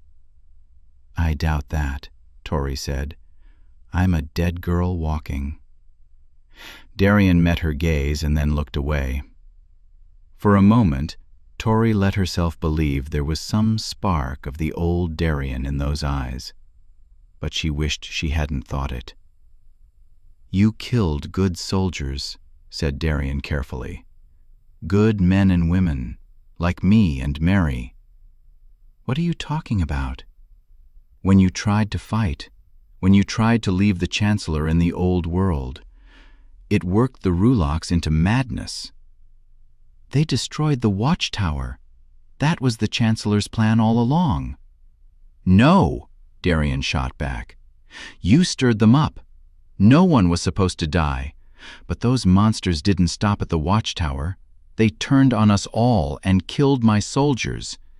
That's why we're here in these damned catacombs. The Ruloks are destroying the North, Tori, because of you. Tori could not believe what he was saying. These were not Darien's words. How is it that I turned out to be the only one of us who kept their head? Said Tori. The room was silent. If there was a time for them to show their true colors, surely it was now. They were in some cavern, all alone, except for Jujen. One last time, Tori tried to reason with Darien and Mary, the slaves she'd known long ago, before they were turned to mindless soldiers. One day, you'll end up useless to him too, you know. And then you'll be here like me, waiting to die. But we can get out of this. Set me free and we can escape. We'll run away from the Chancellor and Osha and all of this madness. Whatever you've been forced to do in the legions, you can still make it right. Again there was silence. Darien and Mary smiled. They were not smiles of hope, but of pity. Ha! Cried Jujen. Listen to her. She's gone mad. Darien did not tell Jujen to shut up this time. He held Tori's gaze. His brown eyes had never seemed so empty before. Tori had never thought she would detest looking in Darien's eyes, but she did. She felt like she might be sick. "Jujin," said Darian, "give Mary the harvesting tools. We have orders to attend to." The young soldier looked aggravated to be taken from the duty, but he did not protest again. "Mary, she's all yours." Darian clapped Jujin on the shoulder and made the leave. "For a year I prayed I'd find you alive again," Tori shouted after him. Darian stopped and looked back. "Now, I wish I had never been gifted with magic. I wish I had stood back and let you die on that gallows." Darian shook his head. Darian did die on that gallows, and Tori must have died too, because the Tori I knew never would have risked the lives of her friends for some damned fool act of rebellion. Watchers died in that attack too. And with that, he left. Tori's eyes welled with tears as she watched him leave. Watchers died? Oh gods, who? She prayed it was not Ren or Misha or Daja. A sick dread twisted in her gut. Old Mary strode forward, and Tori met her with a hard glare. "I was a fool to ever believe the things you used to say," Tori said. "Your tales, the gods and their damned watchers." Mary looked away and began preparing the needle and tube that had been Tori's world just a few short months ago. Mary said nothing. She drew a cord tight around Tori's arm and held out the long needle. "Do your worst, you old bitch," said Tori. And Mary did. Once again, Tori's world became blood and pain and nothing else. As the blood drained from her, she looked straight in Mary's eyes and let her see the pain she was inflicting. But there was no remorse hidden there. When it was finished, Mary jerked her to her feet. "Come along, gallows girl." "Where?" "To atone for the lives you took." Tori had nearly forgotten the toll that bloodletting took on her body. She staggered along, Mary's grip firm on her wrist, or else she would have likely fallen. They passed through a series of passages and emerged in an expansive chamber brimming with soldiers and morphs. At the center of the room, the watchers were gathered in a cluster. All were in chains, kneeling. The Chancellor stood at the center of the room. Vashti stood at his side, looking angrier than ever. Cyrus Morrow looked terrible. His eyes were dark, and his skin was deathly pale. Atone for the lives I took. Tori feared the worst as she took in the sight of the Shadow Watch in chains. She had not forgotten the Chancellor's deal in the old world. She had broken it, and she realized how foolish that last desperate act had been. She had risked the lives of her friends, and not just from the Rulocks. "You look worse than me," said Cyrus Morrow, his eyes alighting with a dark fire as they settled on her. Tori did not speak. Mary led her forward and shoved her to her knees before the Chancellor. Tori was relieved to see Ren and Misha and Daja and many of the others, but her stomach churned at the faces that were missing. She caught Misha's gaze. "Where's Zaya?" Tears streaked Misha's cheeks. Blood still trickled from the crook of her arm where the needle had stolen her magic. She could barely manage to shake her head before she began sobbing. "No," Tori murmured. "Your friend is dead," said the Chancellor, leaning on a shoddy cane made from a tent pole, "along with 3 other watchers, to say nothing of the dozens of loyal shadows we lost. All thanks to the gallows girl." Tori felt the intensity of the watchers' eyes as they looked to her. She shook her head. You attacked us. This was your doing." She looked around the room. There was hate and sorrow and confusion in their eyes, but they did not believe her. "Please, don't listen to his lies." But even she did not fully believe the words. Tori choked back tears. Zaya had been one of the kindest people she'd ever known, and she was dead. "That is where you are wrong, Astoria. I never wished to kill your watcher friends. The passage between worlds had taken a harsh toll. The Chancellor's voice was more subdued than ever, barely more than a whisper. But somehow, it managed to be even more terrifying. Cyrus Morrow looked out at the kneeling watchers, and Tori realized why they were all gathered here. This was an execution, because of her last desperate act of rebellion. "You were my enemies," said the Chancellor. "You plotted against my throne. You cannot fault me for attacking your watchtower. But I knew that many of you were led astray by the charisma of manipulative leaders. So I made a deal with your gallows girl. If she came quietly, I promised to spare you all. But Tori never cared for any of you. Despite my act of grace, she just had to attempt one last act of resistance, an act that killed watchers and shadows alike. And now someone must pay for the lives of our fallen comrades." The chamber thundered with the cheers of the shadows and morphs. The crowd parted, and Darien came forward, shoving Ren and Dovier to the center of the chamber. Tori's heart collapsed inside her chest. No, please, not him. Kill me." The Chancellor's laugh was like ice. "That was always going to happen, Astoria. And when we reach Osha, you will die, in front of all the Empire. But for now, there must be blood for blood." The soldiers chanted, "Blood for blood! Blood for blood!" Ren's head rose weakly, and he met Tori's gaze. "I'm so sorry," Tori whispered between sobs. All strength had left her. She slumped forward, and only Mary's grip could hold her up. Ren shook his head. "You did good. I would have done the same." The room went silent. "So say the leaders of your worthless rebellion," the Chancellor said, gesturing to the watchers. "You hear how much they care for your lives? They sound like Morgathian radicals, willing to sacrifice their women and children for one last chance at rebellion." No watchers spoke, but Tori knew what they were thinking. She was thinking it too. Tori had risked their lives for nothing, and now Ren was going to die because of her. "Captain Redvar, my saber," said the Chancellor.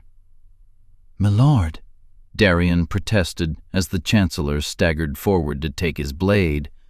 "You're still recovering. Let me do it." "I uphold my own justice, Captain." The Chancellor raised the saber to his shoulder.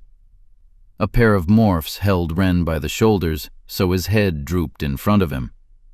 "Consider this the dying wish of your gallows girl." Cyrus Morrow raised the blade above his head, his hand shaking. Mary held Tori tight. Her entire body felt like it had been filled with lead. It was all she could do not to look away. She held Ren's gaze. She owed him that much. His eyes were beautiful sapphires, glistening in the torchlight. Tori's heart wrung inside her chest. "Oh, gods, no, no, no." The blade came down. One of the watchers shrieked, but Ren's head did not sever from his neck. The blade struck the stony ground in front of the watcher captain with a sharp clang. The Chancellor let the blade slip from his fingers, and it clattered on the ground. Did he miss? Is he too weak to wield the saber? The room was completely silent. No soldier stepped up to finish the deed. All of the watchers' eyes were on the Chancellor, waiting to see what would happen next. Vashti Buradai stepped forward and turned to face the watchers she had betrayed. "Our captain and his gallows girl would sacrifice your lives for the sake of their radical Shenza. Ren had a feud with the Chancellor long before he recruited us, and he formed the Shadow Watch because he wanted to use us to seek his revenge, and he set the Chancellor up as our common enemy, the enemy of our Watcher kind. But this Chancellor is not our enemy. He never wished to take our lives. He came to peacefully quell our resistance." Vashti raised her hands. It made Tori sick to hear her speak. "In exchange for peace, he has offered me freedom and the union between my people and Osha. But that offer is not just for me." The Chancellor smiled and took Vashti's hand gently. "I offer you all the chance to use your gifts to serve the Empire. The time has come to bring magic back to the North. If you join me, you will be free, not to run and hide as in the days of my father, and not to fight and die for a hopeless cause as your former leaders would have you. You will be free to discover your gifts and serve the people of the New World. The time has come for magic to return to the world, and all of you can be part of the future of magic." The chamber was silent at first. Ren was the first to speak. "Don't listen to his lies. It's all a—" Darien silenced him with his fist. "The Chancellor spared your life, and this is the gratitude you show?" "It's all right," said the Chancellor. "He'll come around. As for the rest of you—" Daja glanced at Tori, then shook his head. He gestured at the saber lying in front of Ren. "If this is justice in the Empire, I reckon Ren's been feeding us Shenza all along. I never signed up to be a barterin' chip in some noble's blood feud. I signed up to learn magic, and I reckon I can do that just as well in Osha as anywhere." Many of the others nodded their heads in agreement. "I'll serve," said Daja. He stood to his feet, and Vashti helped him up. The Chancellor patted him on the back. "You've chosen well, son." The young Fietchi boy, Jan, was the next to rise. And then Vashti's friend Kala rose to her feet. In the end, there were only a few who resisted. Sarah, Vaughn, Misha, and Ren chief among them. In a dark way, Tori wished they all had joined the others. There was no future left for the Watchers but death or betrayal. Chapter 34. Tori's blood was drained daily, just enough to keep her body weak and her magic suppressed, and she was not alone in this daily agony.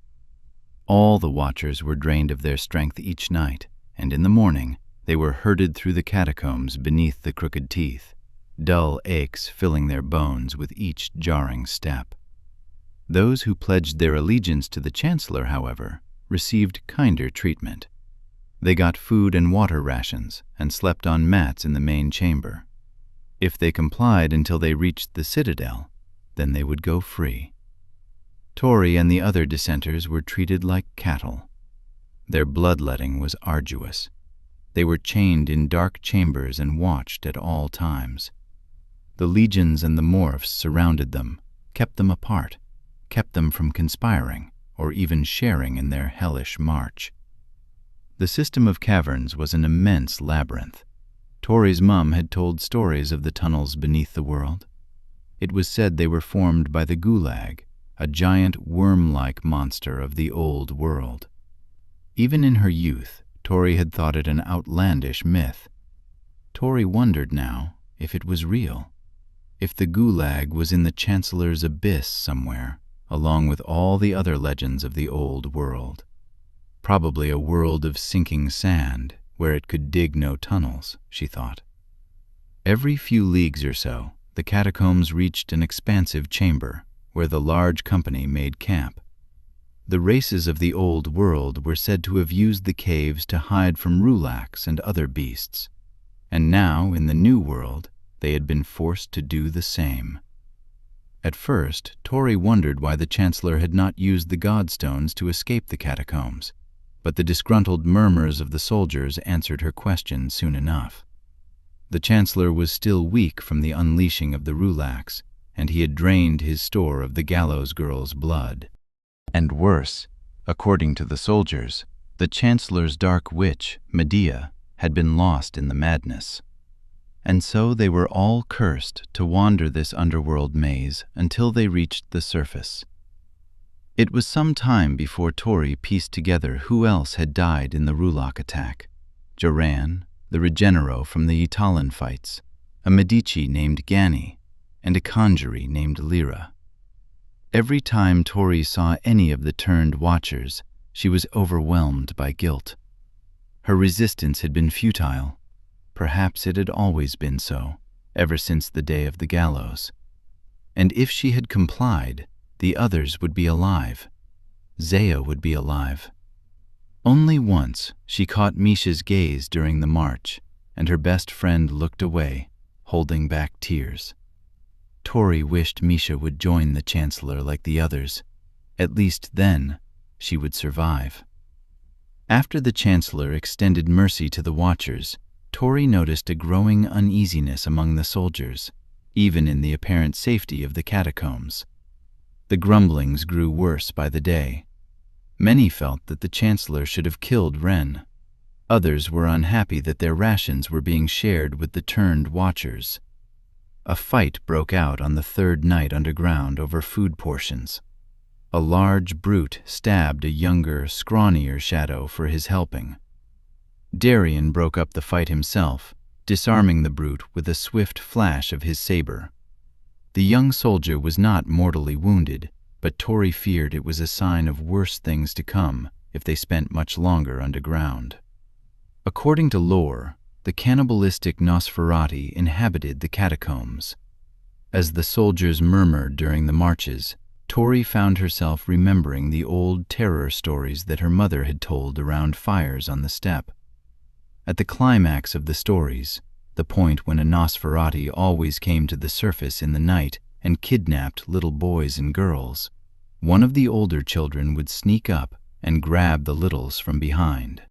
Tori could still remember the thrill, the squeals, and the relieved laughter that had always followed. Because, of course, monsters weren't real. They were only stories.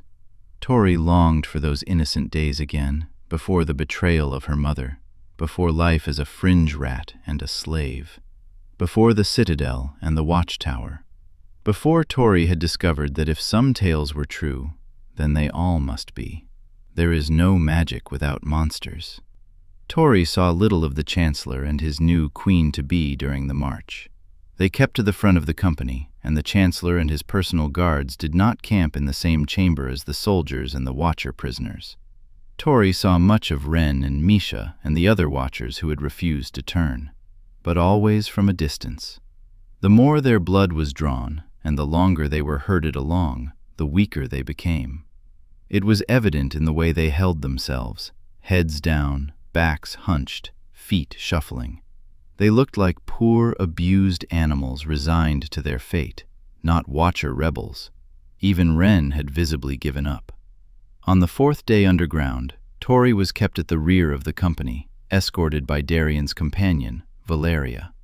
Tori had noticed the way the female morph regarded Darien. Whether it was affection or comradely devotion, she did not know. But Tori despised the morph soldier with silver hair. For the past few days, Darien and Mary had been close by, but they did not regard Tori, except when Mary would come to drain her blood each evening. And each evening, it was the same cold look in her eyes. Darien had not even bothered to look her way since the first night. Tori often wondered when it had happened, when Darien had turned from rebel slave to mindless follower. Is it all some dark magic that's taken over his mind? But Darien did not seem like he was under a spell. No. Tori imagined it happened when Darien began feeling like he belonged with the legions more than anywhere else. And she had the suspicion that Valeria had something to do with that sense of belonging, for Tori had noted the way he looked to her as well. She suspected Valeria had become to Darien the soldier what Tori had been to Darien the slave, a survival companion. Valeria kept silent the entire march, occasionally offering a good shove when Tori slowed. But as they reached a small chamber with a pool of water, the soldiers rushed forward to drink. and Valeria held her back.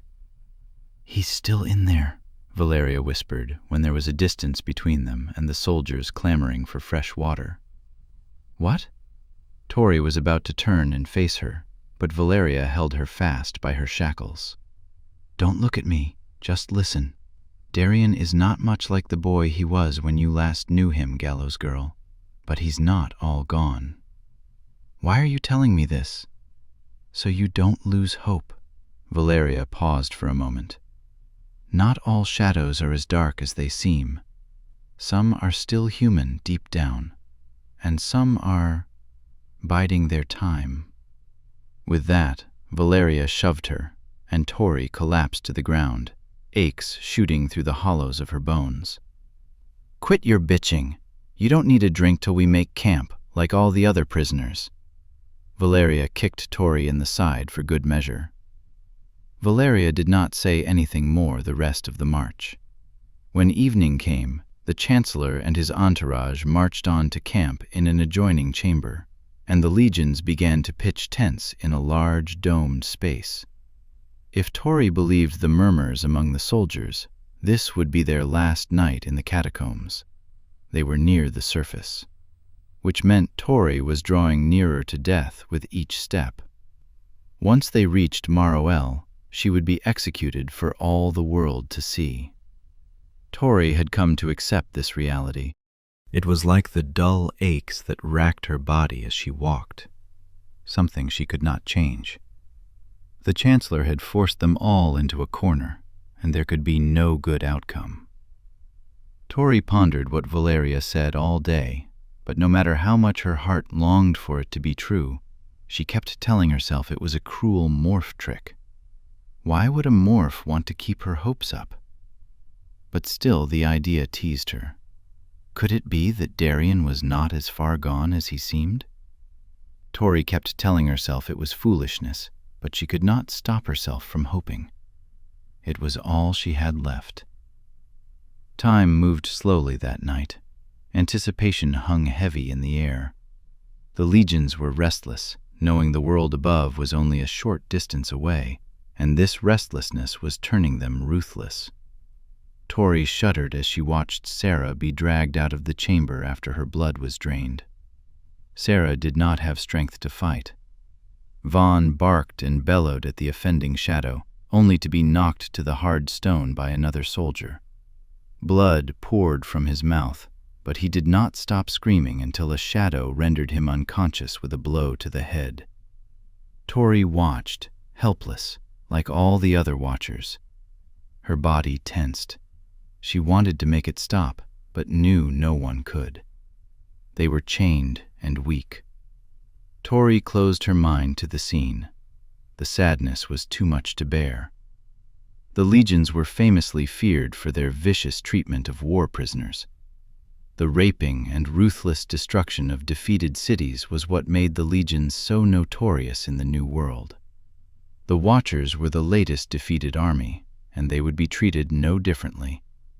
All Tori could do was listen helplessly to Sarah's muffled cries. But a moment later, Valeria emerged with Sarah in tow, her saber drawn, traces of blood specking it. The offending shadow hobbled after, cradling his bleeding arm. A spark of hope surged in Tori once more. Valeria is saving Sarah? These prisoners are the Chancellor's prized possessions. You will not treat them like some Morgathian rat.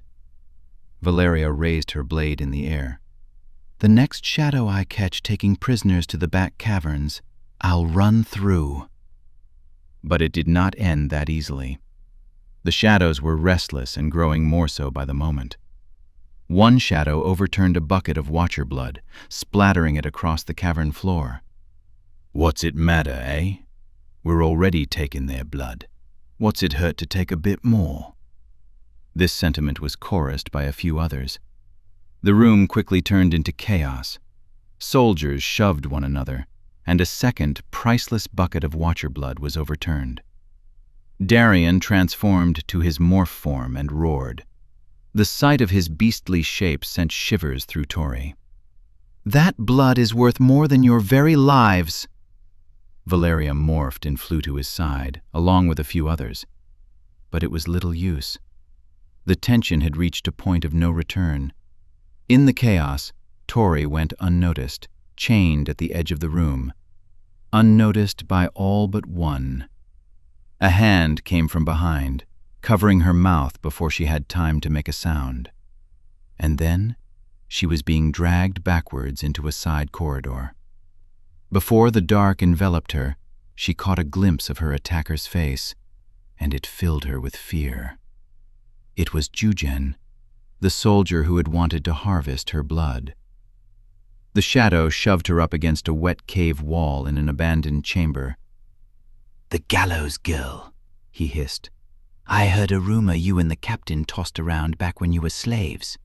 But seeing as he's moved on, well, I reckon it's equal shares now, ain't it?" Jujen spun her around to face him, throwing her head back hard against the stone, his hands tearing at her cloak and thick woolen shirt.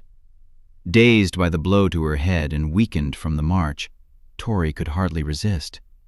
She let out a weak cry, only to be stifled by another blow against the cave wall.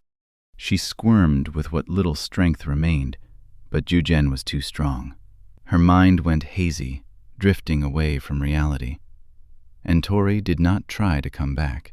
She could not fight him, and she did not want to remember what was to come. Jujen pinned down her arms and wedged his body against her.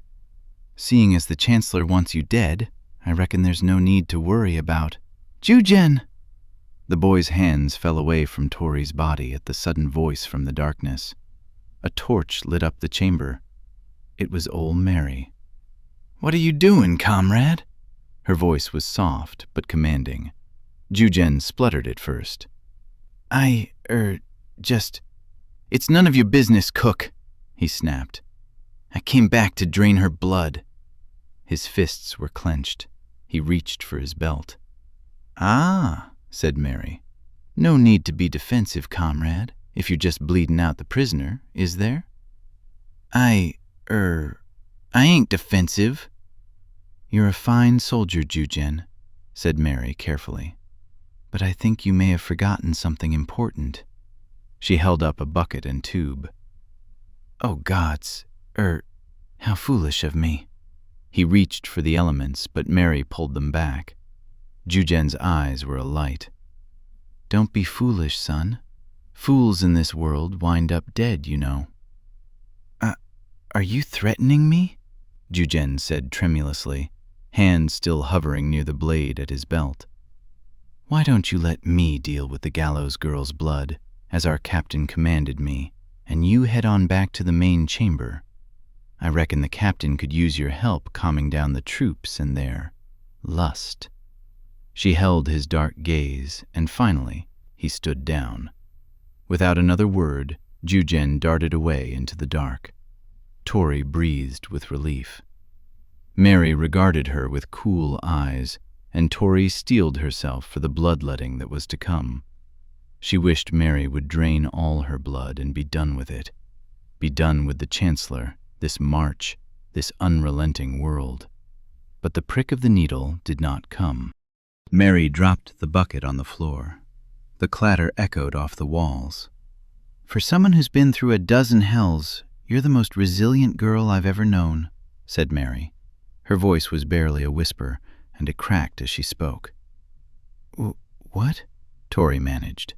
Mary smiled. Her face seemed to lighten the room, brighter than any torch. It was the warm smile Tori had known from Scalero's estate. "You survived, Tori. You kept your head through more suffering than any girl should endure. But you're still here. I'm so proud of you, child." Suddenly, Tori was wrapped in Mary's arms, and Tori cried desperate tears of relief, soaking Mary's Legion uniform. "Thank the gods," Tori muttered between sobs, her fingers clutching the old cook as though this reality would disappear if she let go. Mary brushed Tori's dark, matted hair out of her face. She smiled as tears streamed down her cheeks. "Yes, child. Thank the gods." There was movement in the dark. Tori pulled away quickly. She would not reveal Mary's betrayal to her comrades if she could help it. A face came into the light, but it was not that of a soldier or morph. It was Misha. The small Melanesian girl was gaunt and staggered as she walked, but there was a glimmer in her eyes. That morph, Valeria, she was draining my blood when that soldier came back with Sarah. When Valeria dragged him off, she let me go, and then Mary found me. Mary nodded, her face glowing in the torchlight. All shadows are not as dark as they seem. She echoed the very words Valeria had spoken to Tori only hours before. Some are biding their time. Valeria and Mary were working together? Misha pulled Tori into a tight embrace. Tori had never been so relieved to feel the warmth of a friend. They were alive. They were free. "What about the others?" said Tori. "Vaughn and Sarah and Wren. They're all back in chains." Mary pulled them apart, her hands grasping their shoulders. "There's no time, I'm afraid.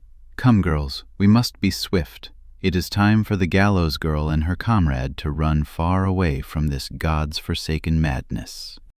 Part 12. Night of Blood and Teeth. Beware the dark, little children. With sweet delight it lures you in. In dark of night it lies and waits for boys and girls to wander late. Beware the dark, little children. With sweet delight it lures you in. Don't go out to tempting night. It searches there for flesh to bite. Beware the dark, little children. With sweet delight it lures you in. Do not tarry and never stray. It waits beyond for little prey. Chapter 35. The chamber was chaos, and sanity hung at the edge of a great precipice.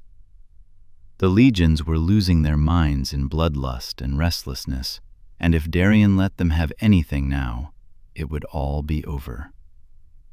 Gertie was the soldier who had tossed up the bucket of watcher blood after Valeria refused the legions their spoils. Darian had trained with Gertie in the shadow camps. He was a hothead, but he was a loyal comrade. He was also inciting this riot, and Darian had to assert his dominance once and for all. Darian did not like it, but he knew there was no other choice. When he was named captain, the morphs embraced him. If the Chancellor had chosen Darian to lead this mission, then they trusted he must be worthy. But when Darian had been put in command over his old regiment for the infiltration of the watchtower, there was some resistance from his old comrades. Jujin tried to hide it, but Darian could tell that even his young, fairish friend resented his sudden rise in the ranks. They had been comrades, equals. They had sparred at the shadow camps. Jujin had helped Darian become a decent marksman. They had been bunkmates for over a year, and now, suddenly, Darian was a morph commanding them all. That was what this riot was truly about. The legions were testing him, and Darian could not afford to fail this test. They would be marching out of these catacombs in the morning, and the Chancellor would parade the watchers, and most importantly, the gallows girl, before the people of Osha. The turned watchers would pledge themselves to the Empire, and the world would be changed. But not if the shadows descended into madness before they reached the surface. The Chancellor stood at the edge of the chamber, and Darian felt his eyes, as though they were spyglasses, fixed only on him. This was a test of his leadership, and the Chancellor was watching to see what he would do, to see if he had made the right choice. Darian could not let his master down. In his morph form, Darian took flight, grateful for the vastness of the domed chamber. He landed upon Gertie, talons at the boy's throat. It was over in an instant. Gertie bled out from the gash in his neck, and the chamber went silent. Darian morphed back to his human form and cradled the boy in his arms, holding him until the last breath. It pained him to feel the boy's warm life draining between his fingers. But if he had learned anything from the Chancellor, it was that sacrifices were sometimes necessary for the greater good. Every soldier and morph was silent, waiting to see what the captain would do next. When Gertie had gone still with death, Darien stood, the blood thick on his hands and uniform. "This is a mission unlike any other."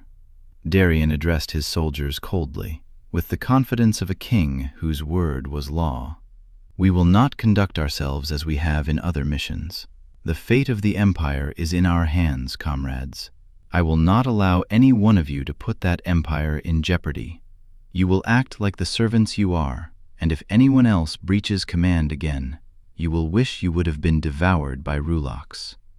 Jujin was the first to stand at attention. Darien hadn't noticed him during the uprising, but he was grateful he was here now. Everyone in the regiment revered Jujin, and if he submitted, the others would follow. Jujin saluted him. "Aye, sir.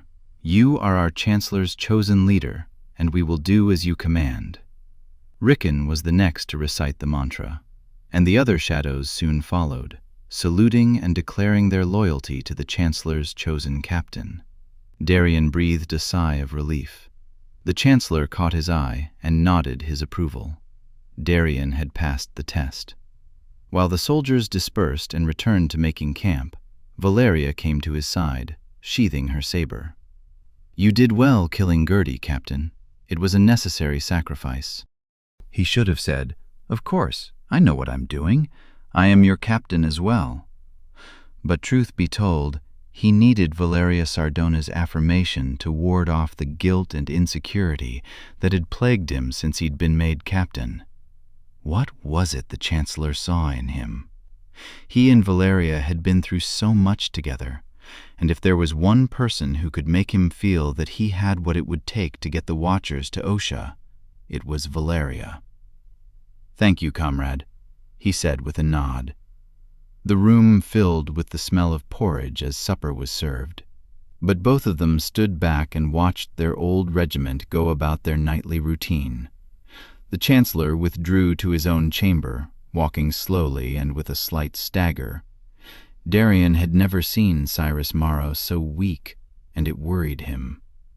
The Chancellor had always seemed so in control, but he was clearly shaken after the events of the Watchtower. Darien knew the passage between the worlds had taken its toll on him, and Medea's absence surely plagued him. The witch had always unnerved Darien, but he knew she was important to the Chancellor's plans, and he feared for her life and for the shadows who had been lost in their mad flight from the Ruloks. But in addition to all this, Darien feared there was more to the Chancellor's weakened state. They had defeated the Watchers, and yet Darien felt as though they had been conquered themselves. Monsters had returned to the world, and he feared they never should have been brought back. Darien considered talking his fears over with Valeria, but he thought better of it. It would not do to question the Chancellor in front of a subordinate. "It's strange to watch from the outside now," Valeria said, "to be something else." Darien should have said, "Nothing feels strange. We are meant to be what we are." But instead he simply nodded. Valeria grimaced and glanced about the chamber. "One more night and we'll be rid of this God's forsaken place." One more night and they would be back in Osha. The Chancellor would soon be wed to the Watcher Princess of the Ya Navi. The Watchers would no longer be a secret, nor a threat. They would not be Watchers to the New World. As the Chancellor had told him, the Watchers were a myth born from a lack of understanding of the magic in the world.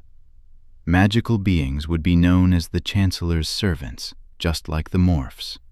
The Watchers who wished to live would join the Morphs to form a new army, the Sky Guard, or they would join the fate of the Gallows Girl, Tori.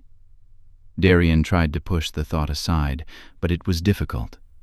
As much as he hated to admit it, he felt no pleasure seeing his old friend suffer. He did not let it show. He knew it was necessary, but... Valeria squeezed his wrist subtly as she walked away to set up her own tent. Again, he was filled with reassurance that he had what it took to lead. Darian surveyed his soldiers for a while longer, but his eyes wandered back to Valeria.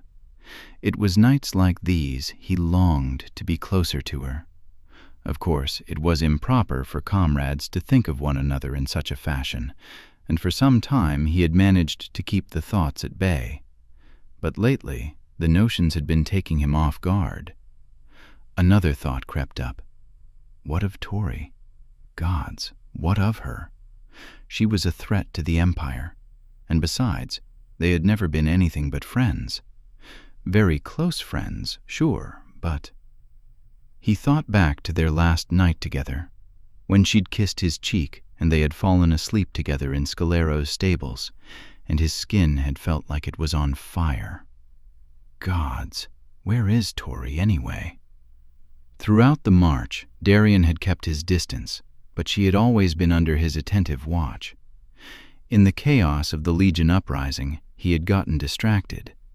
Now he realized she was not chained with the other watchers, and she was not the only person who was not where they should be. Ol' Mary. A sick feeling rose up from his gut. Surely Mary was not stupid enough to... Darian was about to rush to the back reaches of the caverns to find Mary when a shrill scream filled the chamber. It was desperate and riddled Darian's body with violent chills. The legions froze where they stood, tent stakes and cookery still in their hands. There was a second scream. Someone appeared at the entrance to the chamber. It was Holland, who had been one of those chosen for the first watch. Holland tripped and fell to the ground. "We're under attack!" Holland clambered to his feet, his face distorted with fear. The front of his breeches was soaked through. His eyes were wild, skittering about the room like a madman. Darian had never seen a soldier look more terrified in his life. "Run! Run!" Holland shrieked. A creature leapt into the chamber, as though launched from a cannon in the darkness. The thing was deathly pale, its body little more than a skeleton with skin draped loose over its bones like burial cloths. It reminded Darian of the children from the fringes, their corpses. But this creature was no starving fringe rat that could barely raise its head. This creature was strong and fierce, and though it looked like death, it was very much alive. It leapt with unconscionable force, crossing a span of 15 feet from a crouch. It landed upon Holland's back. Before Holland had time to emit a dying shriek, his head had been wrenched free of his shoulders. The creature tossed the head into the middle of the room and took a ravenous bite from the expanse left behind. The creature looked up, blood dripping from its lips, and smiled, then returned to devouring Holland's body. A second creature entered, and the chamber turned into chaos. Terrified soldiers stumbled and panicked and shrieked like village children during a raid. A third creature entered. Darian had never thought the legends true. They were ghost stories, meant to keep children from wandering too far from their villages. But there could be no denying what these horrid creatures were. "Nosferati!" cried a soldier, unfortunate enough to have made camp near the chamber entrance. In a moment, he was a carcass, splayed open. More and more creatures entered and swarmed like wolves upon him. Chapter 36. The shrieks and blood of soldiers filled the air. Muskets fired madly, but lead seemed to have little effect on the Nosferati pouring into the domed chamber. Darian drew his saber not a moment too soon, decapitating one of the creatures as it leapt at his head. The attack came in waves. During the first wave, the entire force of at least 50 creatures attacked and devoured the Legion soldiers. But their mad hunger was a blessing in a way, for it gave those who survived time to retreat and form a defense before the second wave. Once their hunger was sated, the creatures picked their way through the ranks with methodical precision. They worked together, formed diversions. What little strands of humanity might remain of the beasts, their intelligence seemed fully intact. They did not decapitate and feast any longer. They wasted no time, cutting throats with razor claws and taking bites out of jugulars. The more the Nosferati slaughtered, the more creatures there were leaping and tearing apart the legion ranks. Darien realized the Nosferati were multiplying when he saw Rickon's corpse rise, his skin turned the gray of his legion uniform. The horde grew larger and larger as the legion forces dwindled. During the first wave of the attack, the morphs managed to move the Watchers to the Chancellor's corridor, and the Chancellor's armies bravely fended the creatures off. But the catacombs formed a winding labyrinth. All passages might connect somewhere in the dark. Any moment, the creatures might appear from behind, and they would all become gray cannibals. Darien slew another creature, fighting to hold his balance as he maneuvered over a floor of bodies. Another comrade rose from the dead a short distance away. Gods, it's Jujin! Jujin's skin was the color of ash, and his eyes were like little holes of night. He leapt with sudden, unfathomable strength, straight at Darien. Darien hesitated, only for a fraction of a moment, but it was enough. Jujin landed upon him, teeth bared. Darien lost his grip on his saber, and he and Jujin fell, rolling upon the ground. Darien twisted away and managed to land a kick that sent the creature flying back. Jujin leapt again with renewed rage. Darien reached for his belt. His dagger met its mark at the nape of Jujin's neck. Darien fought back tears as he shoved the boy's fully dead body away. He could barely see through the smoke of frantic musket fire. His ears rang and his head throbbed. A hand grabbed him from behind. He was about to thrust with his dagger when he heard Valeria's voice. "Thank the gods!" she cried, holding out his dropped saber to him. Without another word, the two formed up, back to back, the way they had back at Gorenel, and swung their blades in tandem, taking down 1, 2, 3 of the nightmare creatures. The Nosferati began to tear through the ranks. Several bounded through the entrance to the Chancellor's passage. "The Chancellor!" Darien cried. Together, Darien and Valeria morphed and took to the air, soaring past their comrades. They landed beyond and made for the adjoining passage where the Chancellor had made camp. At least 3 Nosferati had come down this corridor, and Darien prayed the Chancellor was already gone, that his master had heard the deathly cries and disappeared with his godstones. But the Chancellor did not flee. 3 of his royal guard lay dead. The Chancellor, in his morph form, loomed over the severed body of one of the Nosferati. Vashti knelt on the ground beside another creature. The tents were a shredded mess. Darien sprinted to his master. The Chancellor was bleeding from a wound in his shoulder and shaking. "Were you bitten?" Darien asked. "No," said the Chancellor. It was the first time Darien had ever seen his master show such visible fear. "Just a rock. I fell." "You must flee, my lord," cried Valeria, who helped the Chancellor's new queen to her feet. Vashti Buradai was shaken, but alive. A bloodied blade still clutched in her hand. "Like hell I must," said the Chancellor. "Please," said Darien, "use your stones. I will get the Watchers out." The Chancellor pulled the stones out of his cloak, eyeing them warily. Darien knew he feared to use them again. "No, I will not abandon—" "As your chosen captain," Darien interrupted, "I will not risk your life and the fate of Osha. You are too valuable. You must use the stones, my lord." Darien could not believe he was defying his master. Momentarily, he worried he had signed his own death sentence. But the Chancellor nodded to him, clasping his fingers around the stones. "I see I chose my captain wisely." Another creature came bounding down the passage from the main chamber. Darien surged forward and met it, dodging its attack and severing its head in one fluid stroke. "Go, my lord, now!" The Chancellor took hold of Vashti's hand, and the stones glowed brightly. He grimaced, but his resolve held strong.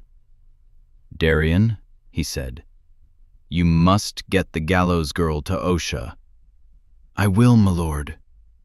"The fate of the New World rests upon you, Captain." Mist swirled around the Chancellor and his queen-to-be, and in a moment it was only Darien and Valeria in the chamber. "What do we do?" "We've only one chance," he said.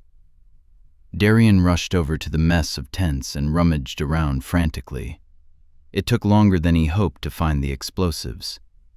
From within the guard tent, Darien heaved up a sack. It was one of the Morgathian firebombs from Goranel. "We get the Watchers, then we blow the mountain down behind us." They had brought 2 bombs, left over after the defeat of the Morgathian rebellion. They had been intended for the destruction of the watchtower, but had proved unnecessary. However, there was only one left in the tent. Darien tried not to let his terror show, wondering where the other bomb had gone. He could only hope it was hidden somewhere beneath the shredded canvas. Darien and Valeria rushed back through the winding passages, back toward the main chamber. At the entrance, Commander Zamel had formed the legions into 3 lines, bayonets jutting out like spears.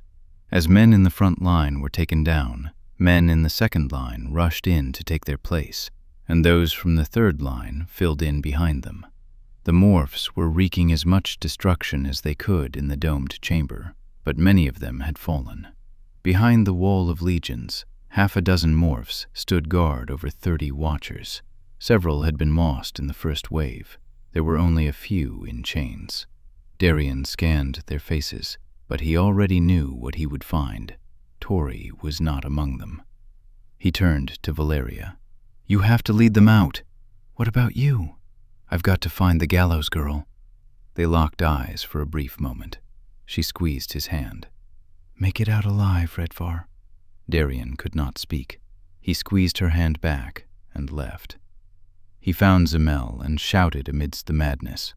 "Hold them off a few more minutes," Darien said, holding up the firebomb. "Then fall back and we'll blow them all to the abyss." Darien did not wait for an answer. He left the bomb with Zamel, transformed to his morph form, and took flight, soaring over the domed chamber, where only an hour before they had been making camp like any other night. There were 4 entrances into the chamber. Most of the Nosferati had poured through the same entrance. The creatures that had come this way had come later in the battle, and Darien thought he knew why.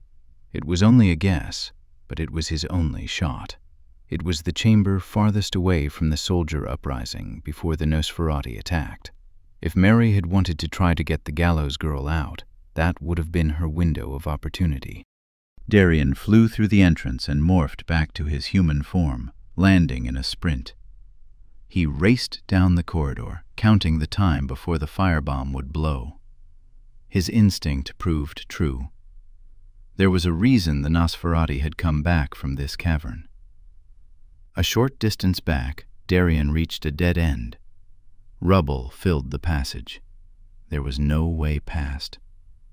During the chaos, he had not even felt the explosion. Mary had blown up the cave with the second firebomb.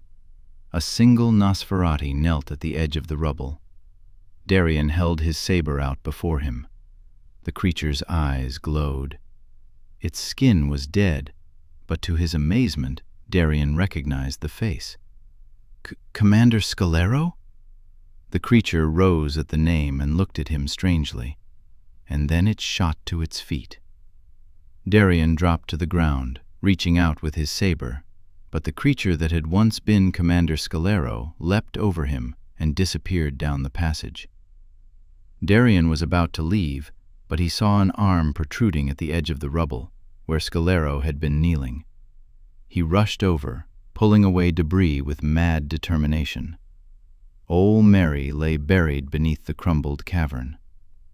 As Darien heaved the rocks from her head, she stirred, moaning terribly. Darien forgot his anger for her treachery. He forgot his rank and even the Chancellor. He took hold of the woman's frail fingers. They were pocked with bite marks. Fighting back tears, he whispered, "It's all right, Mary. I'm here. It's Darien." Darian? What happened? Where's Tori? Tori. It was faint, the weight of the rubble crushing her voice. Darian had to put his ear right up to her face to hear. The creatures came. Reckon I held 'em back, didn't I? Scalero? He asked, his hands running over the lacerations on her hands. How was it that his old master had appeared here in this demon form? Nah, he was trying to get me out. Reckon he came back, didn't he? What are you talking about? Back from that cursed world to get his revenge on. Mary broke into a fit of violent coughs. Darian hated to see her this way. He gripped her hand, but her fingers were weak. She was fading. Mary, where's Tori? Safe. The other side. Her eyes drifted, as though they saw nothing. Her grip tightened on his for a moment. I never turned dark, Darian. I kept strong. It's all right, Mary. I'm going to get you out of here. Quit talking. You got to save your strength. Nah, whispered Mary. This is it for me. Get yourself safe before. Her voice faded, and her hand went limp in Darian's grasp. Her eyes were still open, but stared emptily. She blinked one last time. Tori still believes in you, Darian. And so do I. Chapter 37. It took nearly a minute after old Mary's last breath, and he knew he might not make it back before the explosion, but Darian waited until the end. Tears streaked his world like falling stars, and he waited.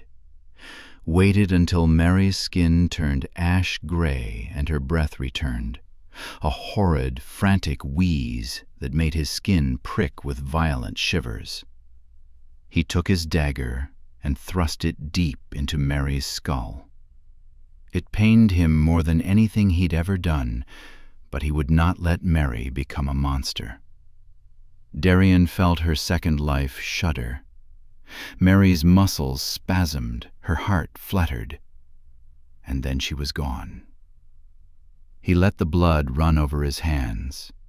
It was cold. Darian had never felt anything like it. Darian made himself experience every moment, every tremor of her passing. He owed her that much. When it was finished, he retched across the floor. Then he closed Mary's dead eyes, and he ran. Darian hoped Zamel would give him enough time. How long had it been since he'd left the main chamber? All concept of time escaped Darian in battle, and he could only hope it escaped Zamel as well. Darian reached the domed chamber where so recently a camp had been set up. Now it was a mess of shredded tents and bodies, but not nearly enough bodies. The horde of gray-skinned demons was filled with dozens of Legion uniforms. Darian wished he could slay them all, spare his soldiers this wretched end. The shrieking creatures stormed madly at the wall of shadows blocking the entrance. By some miracle, Zamel's dwindling troops still managed to hold the Nosferati at bay. Darian morphed and soared on black wings over the devastation. "Ready the bomb!" Zamel shouted. Darian flew over the wall, narrowly missing the jutting teeth of the cave roof. He morphed to his human form as he descended.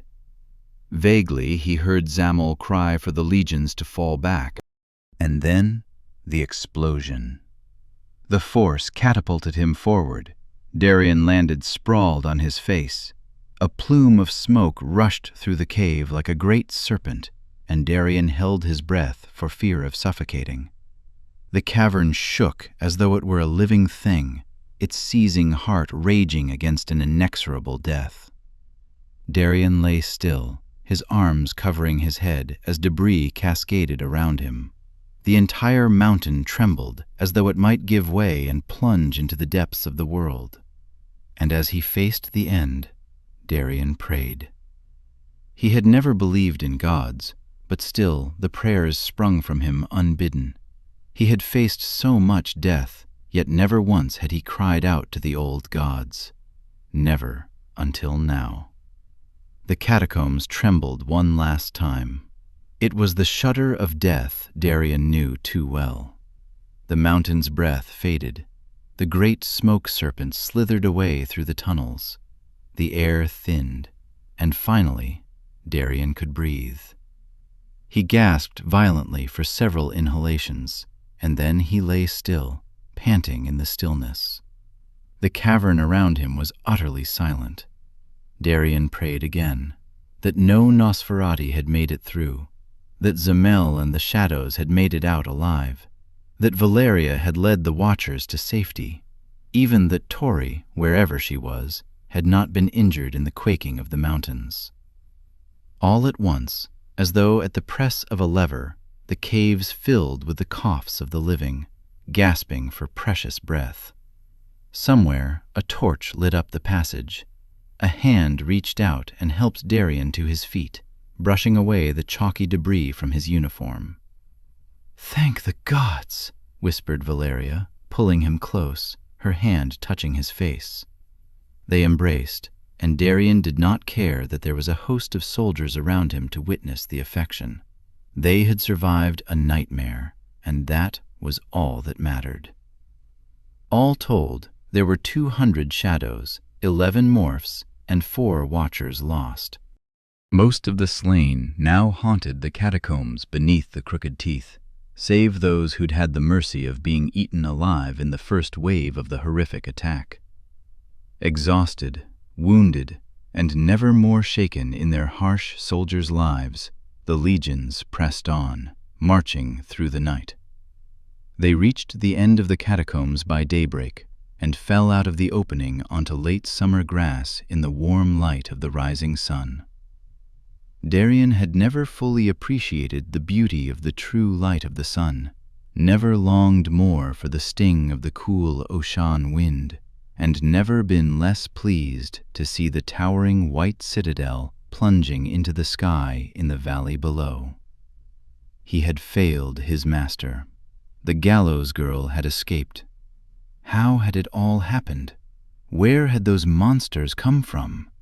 They were a legend of the old world. There was no record of a true Nosferati attack in the New World, ever, just as there had never been a Rulak sighting.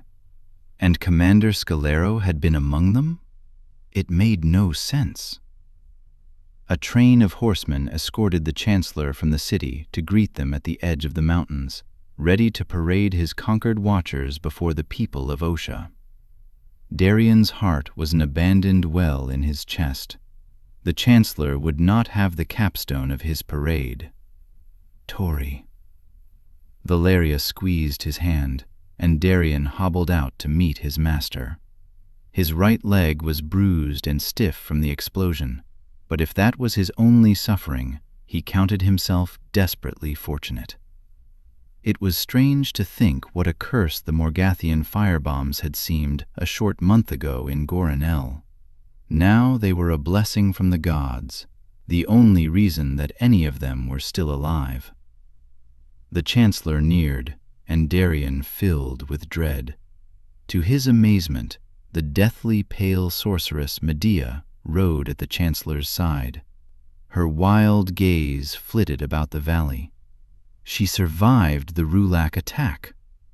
Though Darien was relieved at this, he also feared the worst. He imagined himself being tortured, the way Kira had been in Viliani, for his failure. The Chancellor's smile turned sour as he rode to them, noting the absence of the gallows girl from the huddle of watcher prisoners. Nevertheless, the Chancellor dismounted and greeted the captain of his morphs. Darien knelt before him, but the Chancellor gestured for him to rise. Darien felt bile rise in his throat, but he stood tall and did not let his voice quaver as he spoke. "I am sorry, my lord. I've failed you." Cyrus Morrow paused, his eyes studying Darien, as though he were one of the priceless old-world sculptures held in the library of the White Citadel. His eyes seemed to bore through to view Darien's true self. His gaze held for an eternity. Darien readied himself for punishment, maybe even execution, right here before his comrades. Finally, the Chancellor spoke. "You have much need for sorrow, Captain Redvar, but not on my account.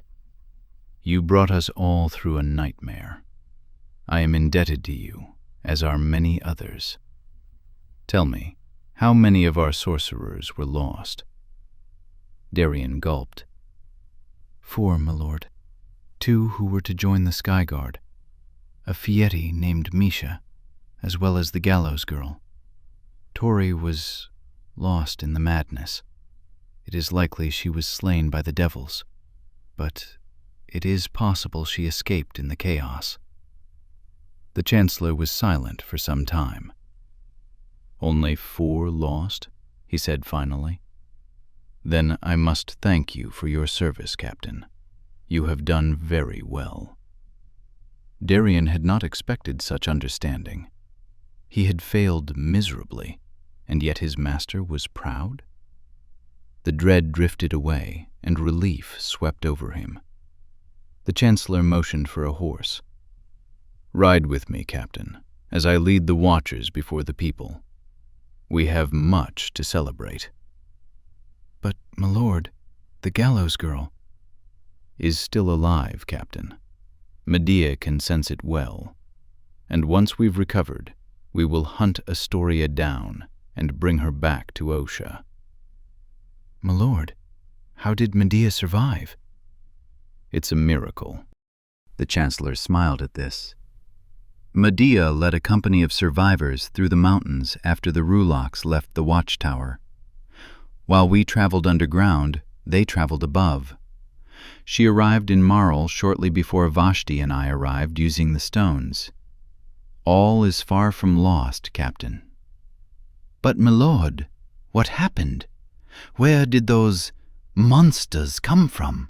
The Nosferati?" The Chancellor shook his head. "From where you think they came from, Captain. Somehow it seems the Gallows Girl released them from the old world. And I fear the Nosferati may not be the only ones. I expect there will be more terrors rising soon enough. The old world is colliding with our own once more." A hollow dread tugged at Darien's gut. What did this mean for him? For Osha? For the new world? How could Tori have done this? "The Gallows Girl," Darien murmured. "She is more dangerous than I ever imagined. But for now, we have cause to celebrate. The Watchers are ours, and we are alive. And if worlds are colliding, then the new world has need of our power more than ever before, and we will be the saviors they need." "We?" said Darien. "A third age is coming to our world, Darien. It is time we revealed magic to Osha once more, not as their mythical guardians sent by the gods. We will be the gods of this third world. We have many new recruits for my Sky Guard, and I am in need of a commander." "Me?" The Chancellor reached out and clasped Darien upon the shoulder, like his father once had in the mountains of Clavash so many years ago. Darien flushed with pride. "Come, Darien. Let's usher in a new world, together." Darien mounted his horse and rode tall at the Chancellor's side as they led the Watchers through the streets of Marl, all the way to the White Citadel. There was a great ceremony. Magic returned to the world with cheers.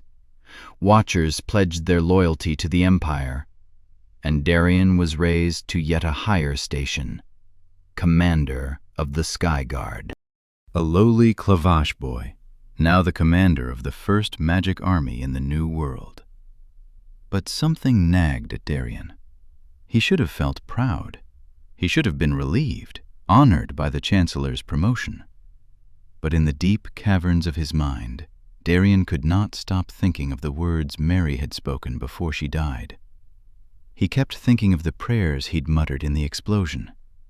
His thoughts lingered on Tori, wondering where she was, somewhere out in the crooked teeth, surviving. Was she freezing to death? Being stalked by Ruloks? Had she made it through, like Medea and the company of survivors from the watchtower? Had Tori really brought Scalero and the Nosferati back from the old world, as the Chancellor claimed? And these thoughts, these doubts, filled Darien with a gut-wrenching guilt, as though any moment now the Chancellor might see into his heart and sense the war raging inside him. That night, Darien ascended the long steps to his chambers at Commander Scalero's estate, now his own estate as the Chancellor's new commander of the Sky Guard. He lay in his old master's feather bed, but he could not sleep. Darien suspected Scalero himself had once lain in this bed, tossing sleeplessly in the nights before his great betrayal, before he freed the gallows girl, before he was cast into the abyss of the old world, only to come out the other side a monster that had helped Tori escape once more. Darien was no longer sure what he believed, nor where his true loyalties lay, and this scared him more than any terror he'd experienced in his young life. Part 13. The Fate of the Gallows Girl. From the ashes of the old world, from the depths of the new, from the great white plains of the north, she rises. Against the beasts of the old world, against the monsters of the new, against the great white shadows of the north, she rises. For the lost of the old world, for the downtrodden of the new, for the great white peoples of the north, she rises. Chapter 38. The tears would not stop flowing. Tori simply could not believe Mary was gone.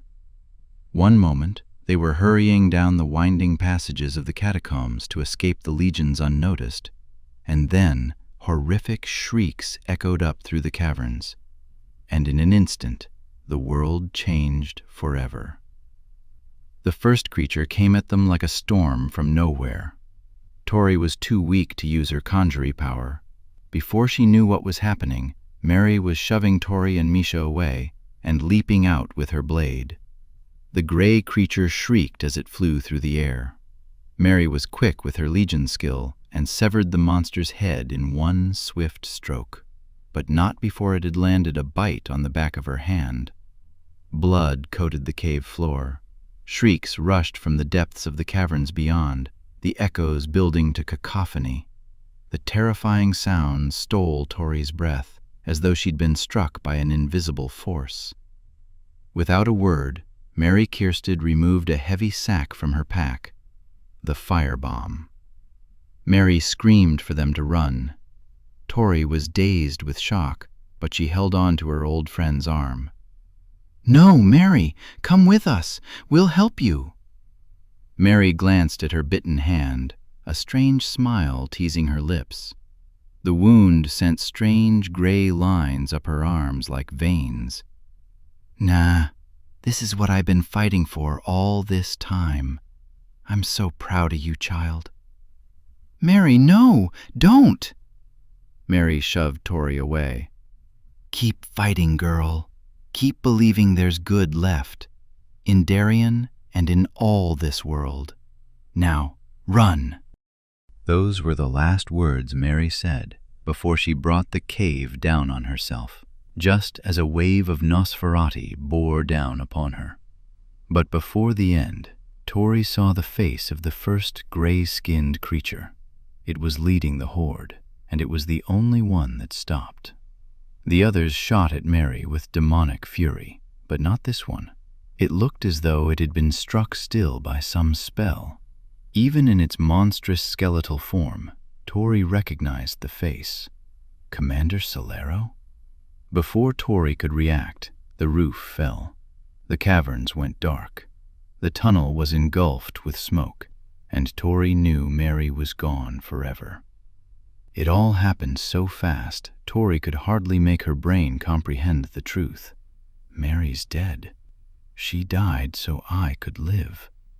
Mary had endured unspeakable horror in the legions, killing and letting her masters believe they had changed her, but they hadn't.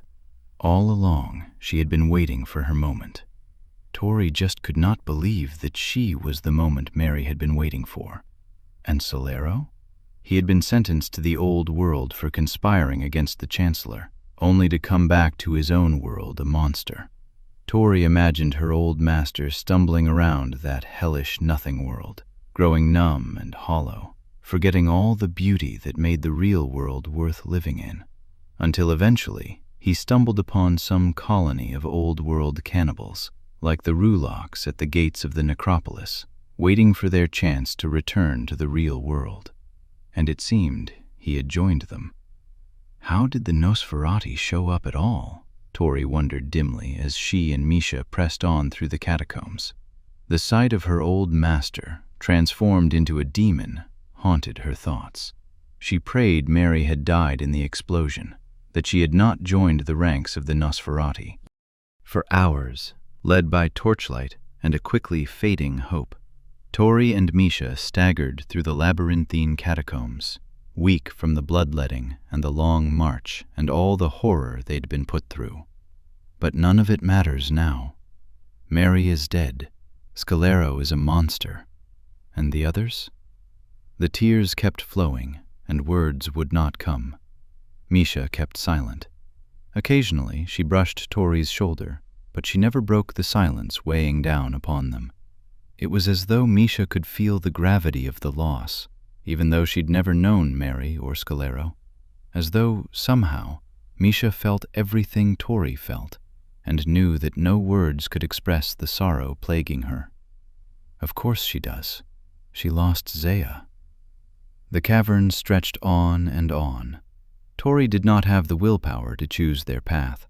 It was all she could do to keep going. And Misha sensed this too.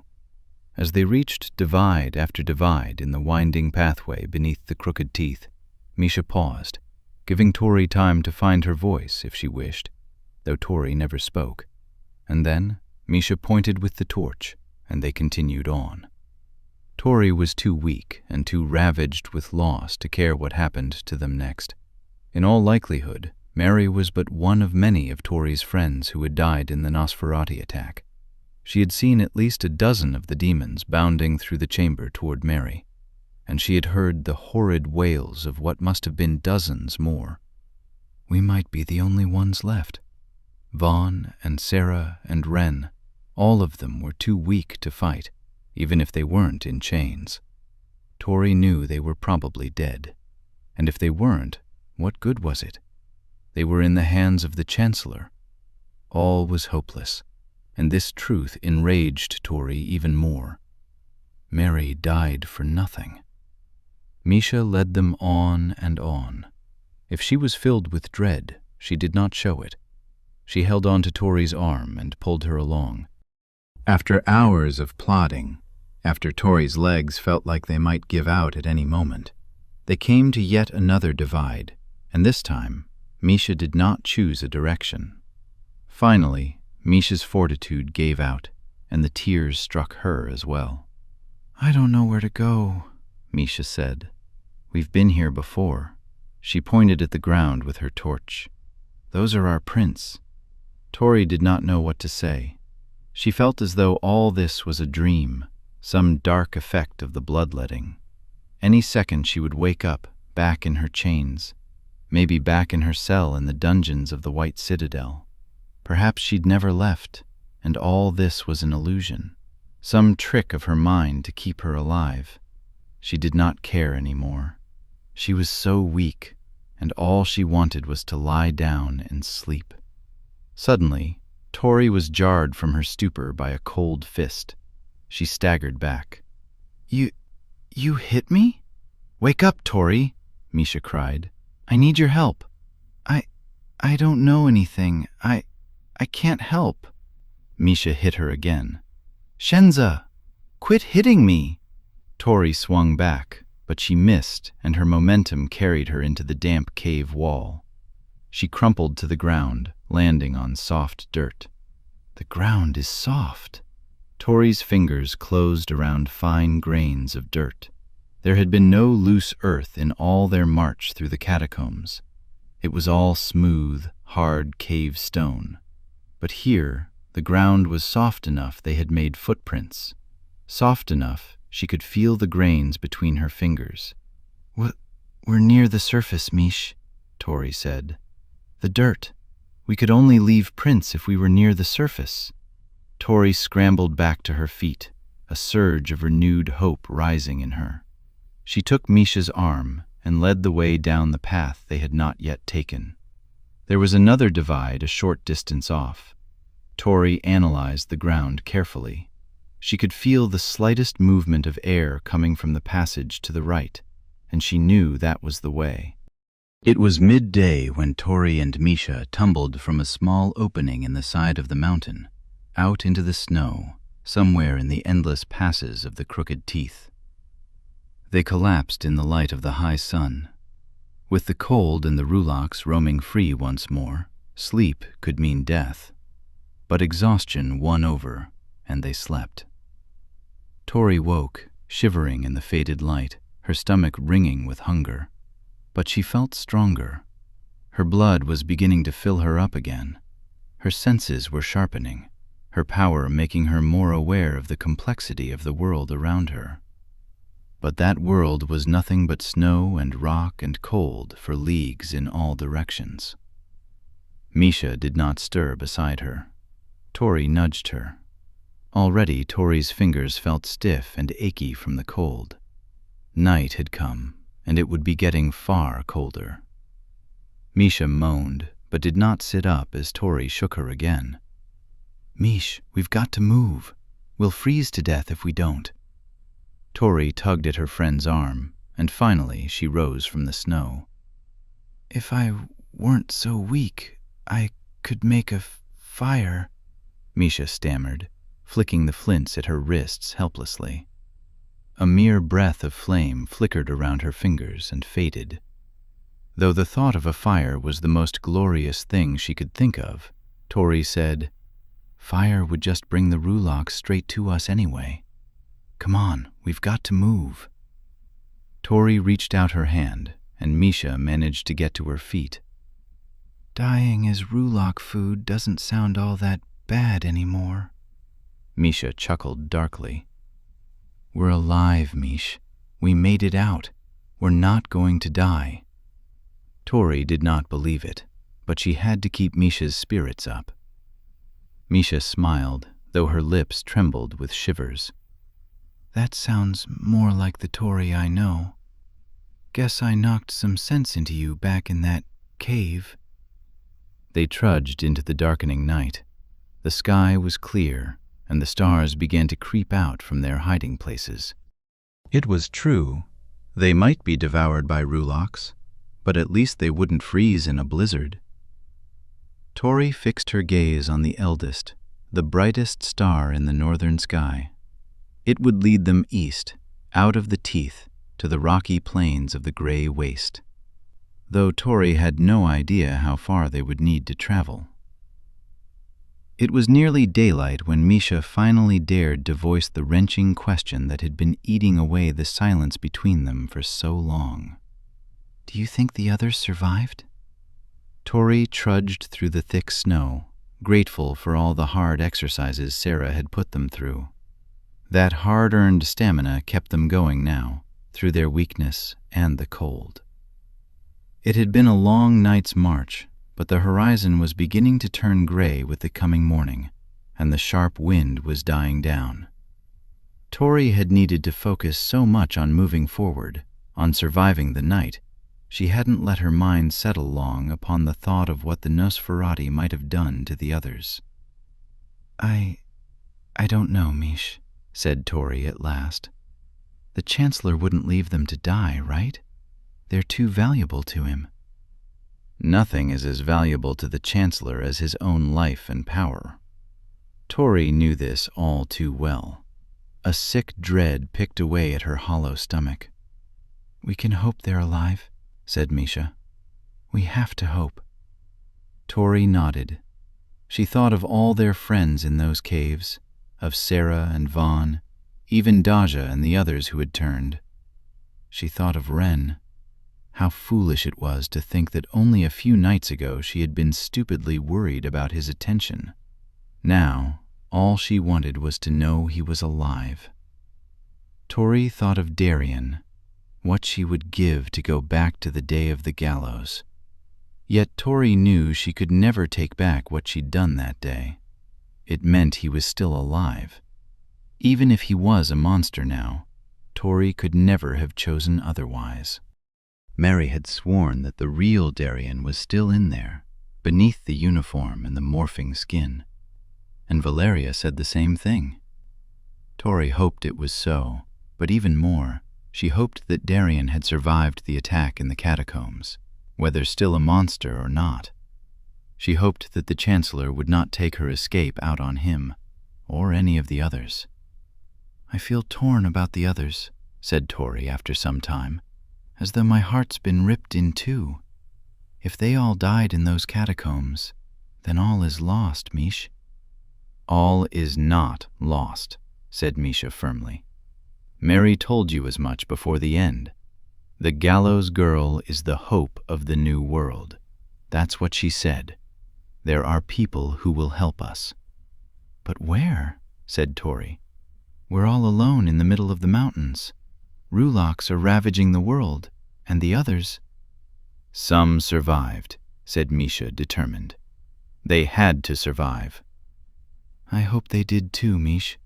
But the Shadow Watch is done. They betrayed us. And... Tears began to well up in Tori's eyes. And I don't blame them. Misha stopped and took her hand. You did the right thing, Tori. Our friends died because of me. Zaya died. I'm so sorry, Mish. Misha pulled her tight, and Tori sobbed into her thick cloak. Misha held her for some time before she spoke. Her voice was firm. Zaya died because of the Chancellor. Maybe the others can't see it yet, but it is true.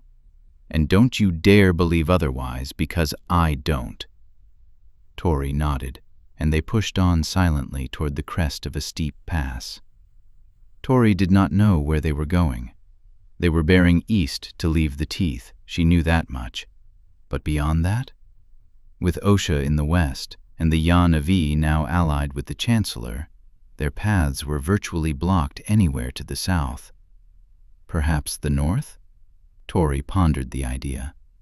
Sarah had spoken highly of the Aleuts of the Great White North, but little was truly known about them in Osha. They were a mystery. Old World savages, according to Oshan lore. Supposedly the original inhabitants of the western continent before the arrival of the alien races, driven north during the ancient conquests. Tori had once seen an Aleut trader in the Triumvel when she was a young slave girl. His hair had been formed into long, thick locks, and his beard had been immense. He dressed in strange white furs and spoke of bear riders and cities of ice. Tori pushed the thoughts aside. Once we're safe, we can figure out what to do next.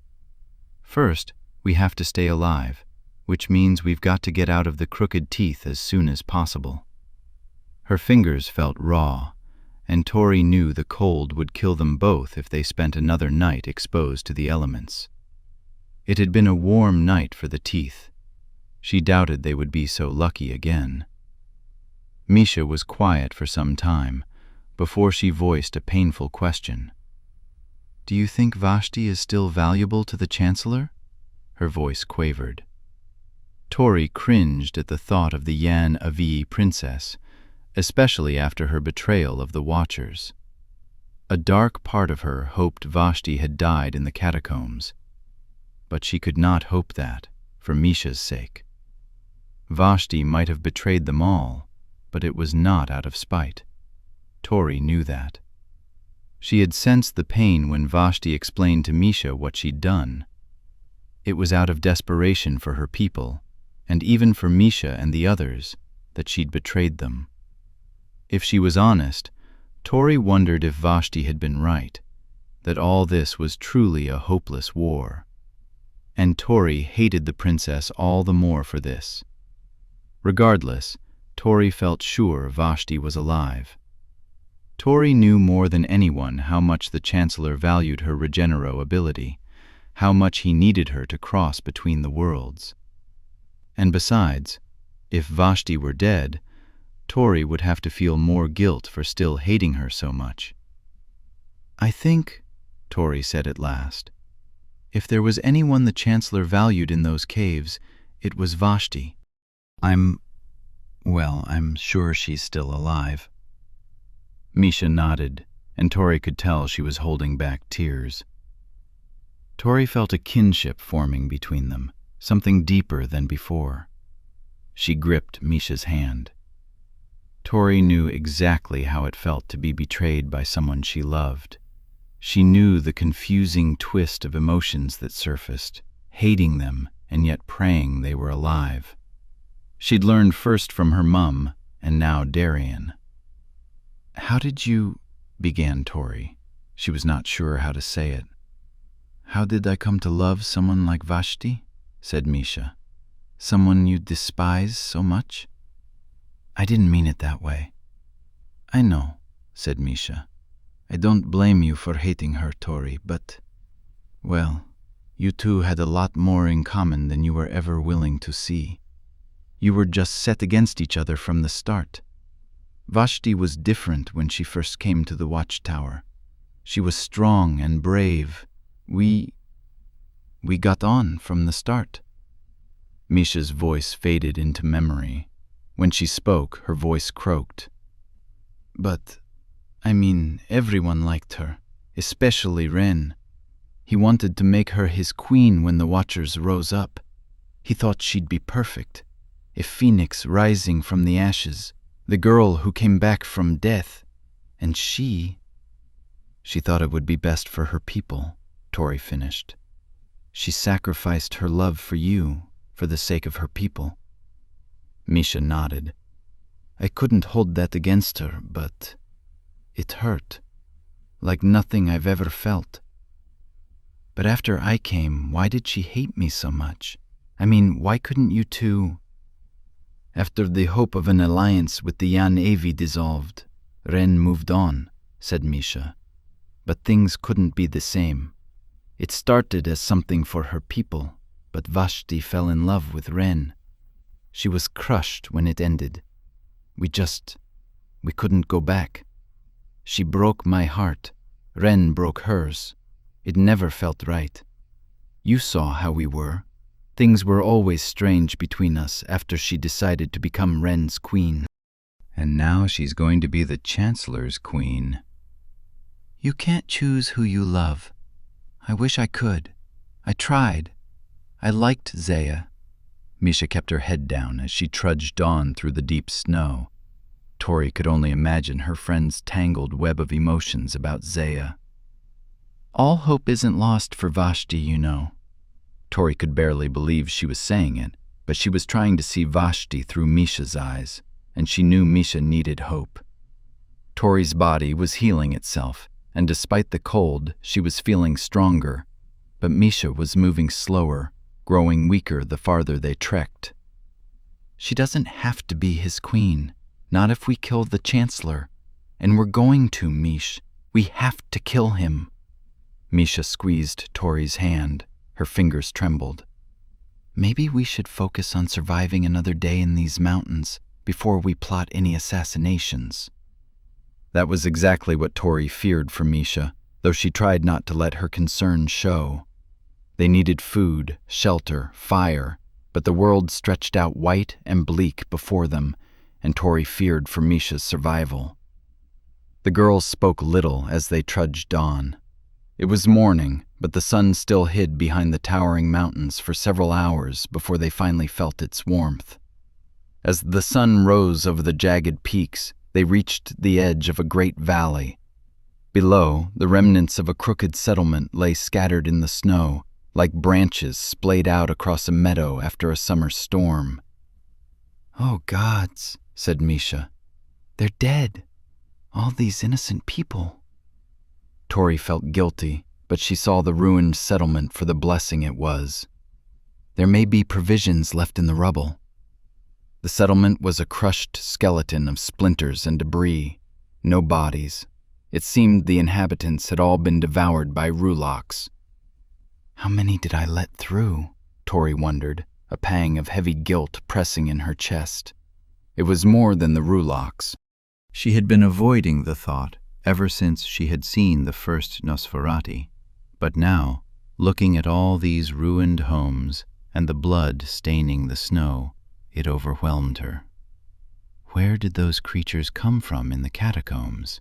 Were the Nosferatu hidden all these years? Or did I let more than Ruloks through somehow? Tori's experience in the old world felt like a faded dream. She remembered the horde outside the gateway to the new world.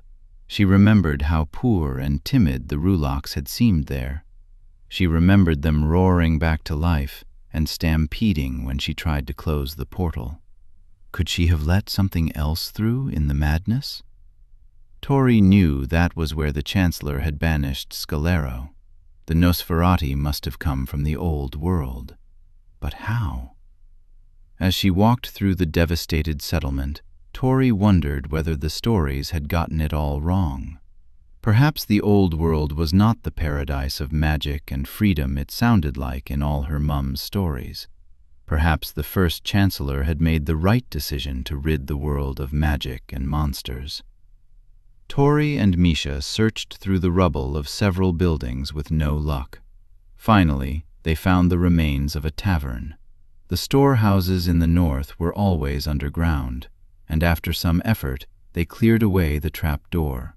A ladder led down to a vast storeroom. With hope reviving her strength, Misha managed to tease a flame and let it hover in front of them, lighting their way.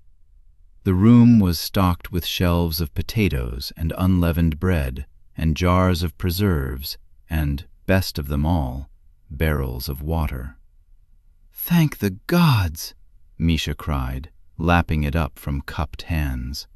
Tori had been so cold she hadn't realized how thirsty she was, and she too drank greedily.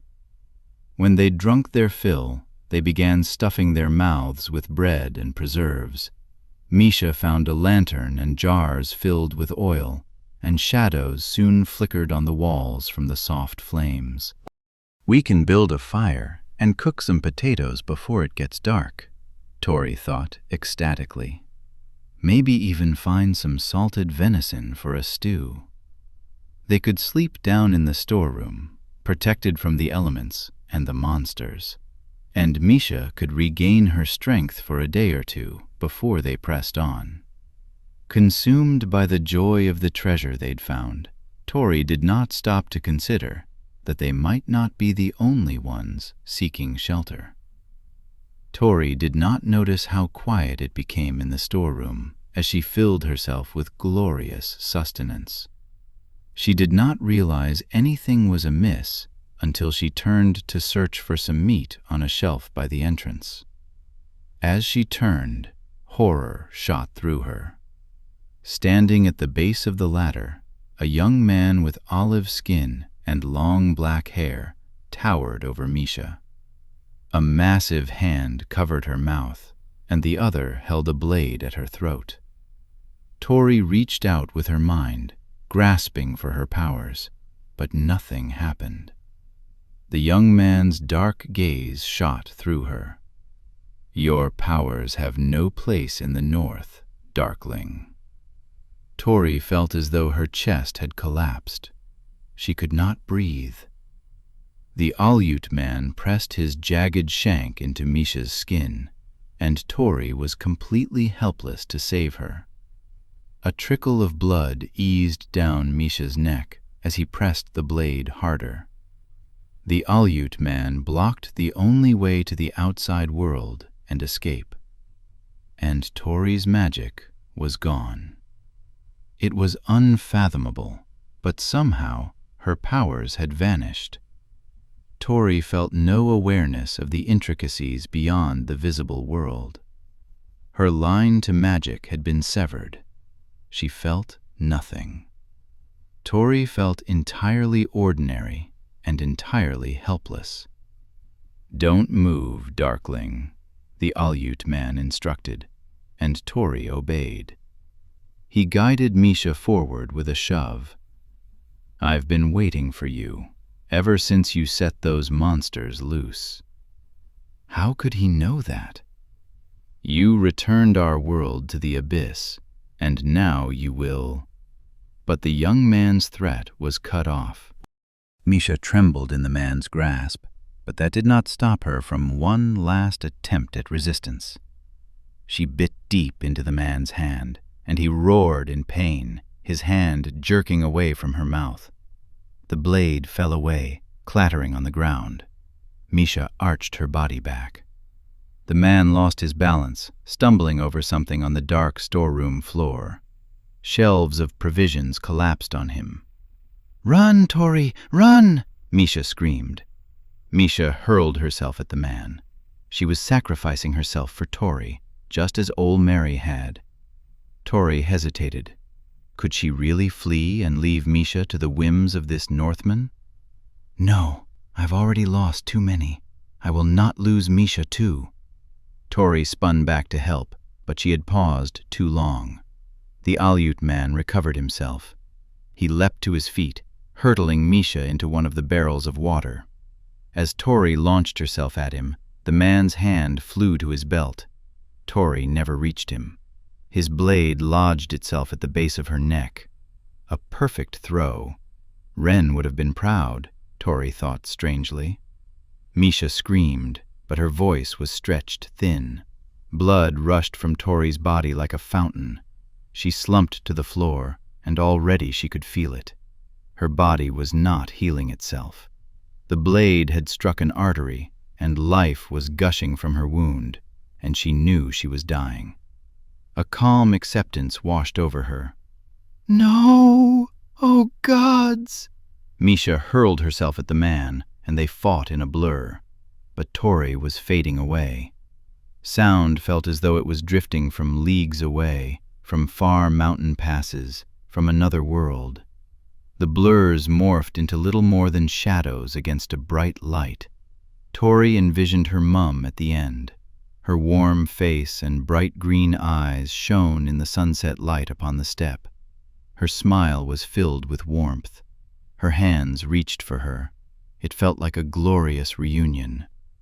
"I'm coming back to you, Mum."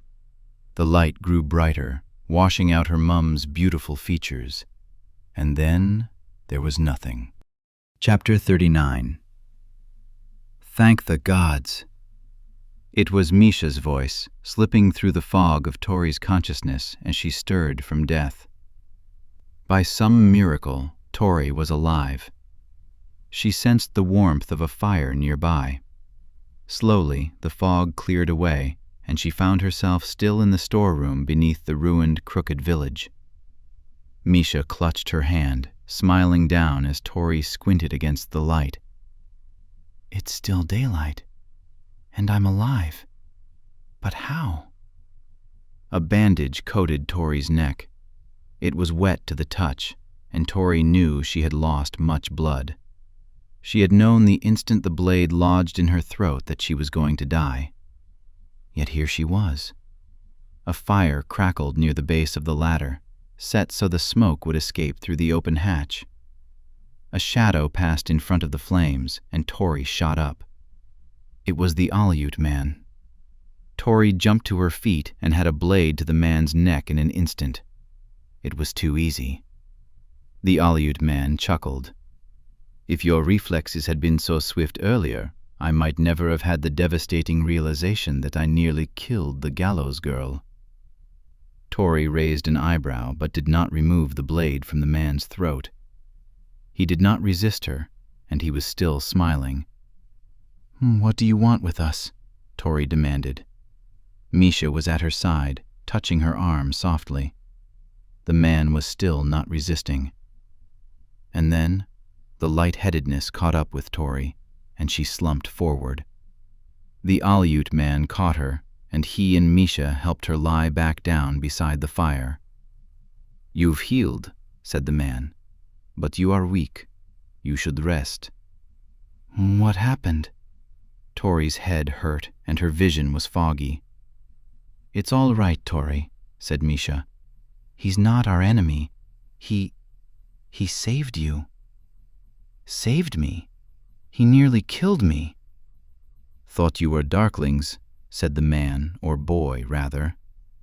Up close, Tori realized he could be a little older than she or Misha. "I can't tell you how truly sorry I am. As soon as I realized who you were, I withdrew my barrier from your magic." And not a moment too soon.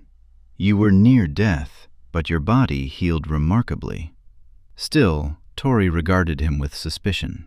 But if he meant us harm, surely there could be no purpose in sparing my life. "What are darklings?" Tori asked. Darklings. That's what we call the Chancellor's servants up here in the north.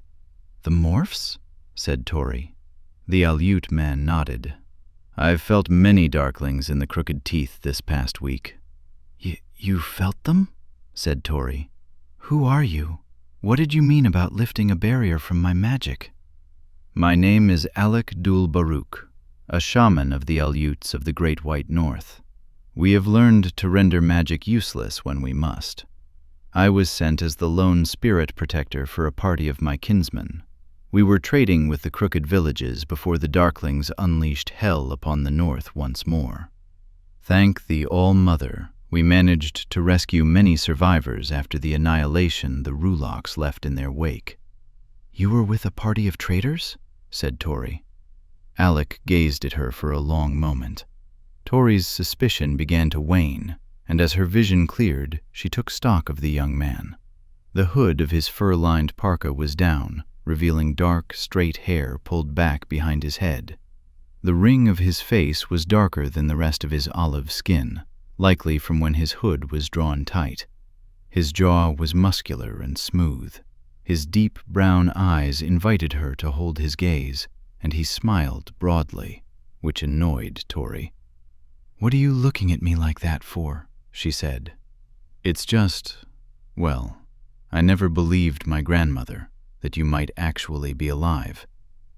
Your grandmother?" Mala Dul Baruch, the high shaman of the north.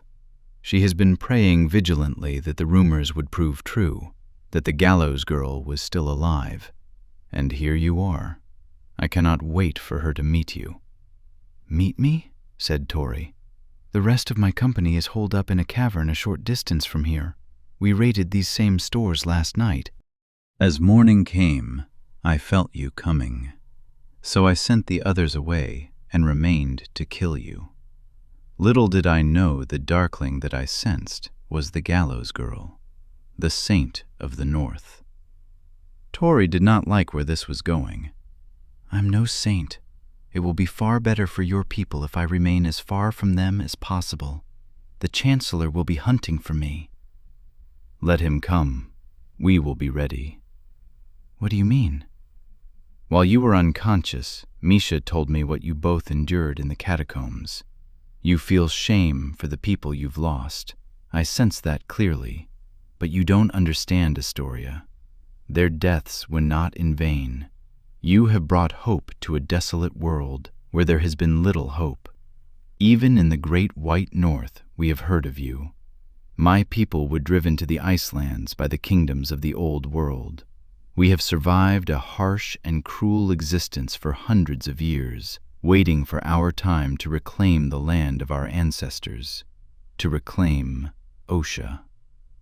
Many years ago, my grandmother received a vision from the All-Mother, a vision of the day of our restoration. On that day, she saw a winter lily breaking through the thaw. It was the day when Osha fell, when the world was made right. I believe that lily was you, Astoria Borodai. My grandmother believes a third age of our world is approaching, an age of peace for the oppressed. You must come north to meet the High Shaman and see the army in the north. "Army?" said Tori. A note of fear resounded through her. Alec Dul-Baruch stood tall as he spoke. "Ever since you resisted the Chancellor on the day of the gallows, there has been unrest building across the New World. And now, here you are, right before my eyes. My grandmother was right. The day of our restoration is near." I can't be," Tori began, fumbling for words.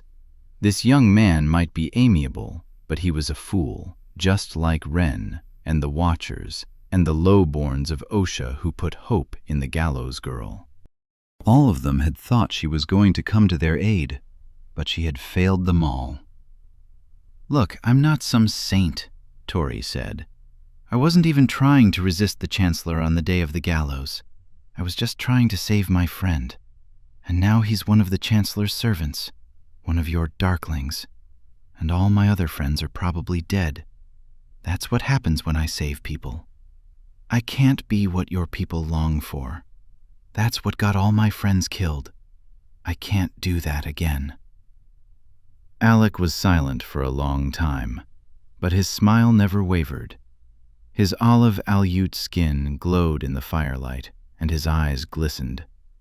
Tori had to look away. Why is he always smiling? "You long for revenge," he said finally. "I can sense it in you. I can see it in the way your fists tremble when you speak of them, the way your eyes darken at what happened to those you love. You long to see the Chancellor dead. You long to see the fall of the White Citadel, like we all do." Tori sighed.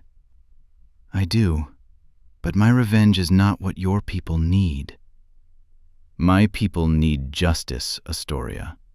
For centuries we have prayed for it. A war is coming to the New World, but we in the North are few and inexperienced. We're hunters, not soldiers. We cannot win restoration alone, and neither could your Watchers. But together, with the gallows girl—" "No," said Tori. "You don't get it. The gallows girl is only a myth." Alec remained irritatingly calm. "Perhaps she is, but perhaps that is okay. Perhaps what you really are is not the point." "It's the only point!" Tori's throat throbbed with pain. She leaned back and closed her eyes. When she opened them again, the young shaman was still smiling. "You don't know the hope you bring others because you haven't seen them. There are thousands who will join you in the north. We may still be little match for the Chancellor's legions, it is true, but there are others. This witch queen in the Southern Isles is gathering followers. For the first time in centuries, many of the Isles are uniting under one banner. What does that have to do with your restoration? This queen does not come from a high-born family, and rumors suggest she has her eyes set on the mainland, on Osha, just as we do. The refugees fleeing the Teeth are coming north for refuge, and with the destruction of their homeland, they long for revenge. And ever since your escape from the White Citadel, slaves are stirring all across Osha. There have been several major uprisings. The time is ripe for change. And who better to unite them all than the gallows girl? She knew her friend's mind was already made up. What if he's lying? What if there is no resistance? What if he's dangerous? Misha crossed her arms over her chest. You didn't see him when he realized who you were. I did. I trust him. And I think we should go. Besides, what other choice do we have? To wander the Teeth until the Rulocks find us? Or worse, the Chancellor? We need Alec's help. As much as Tori hated it, she knew Misha was right, at least about that.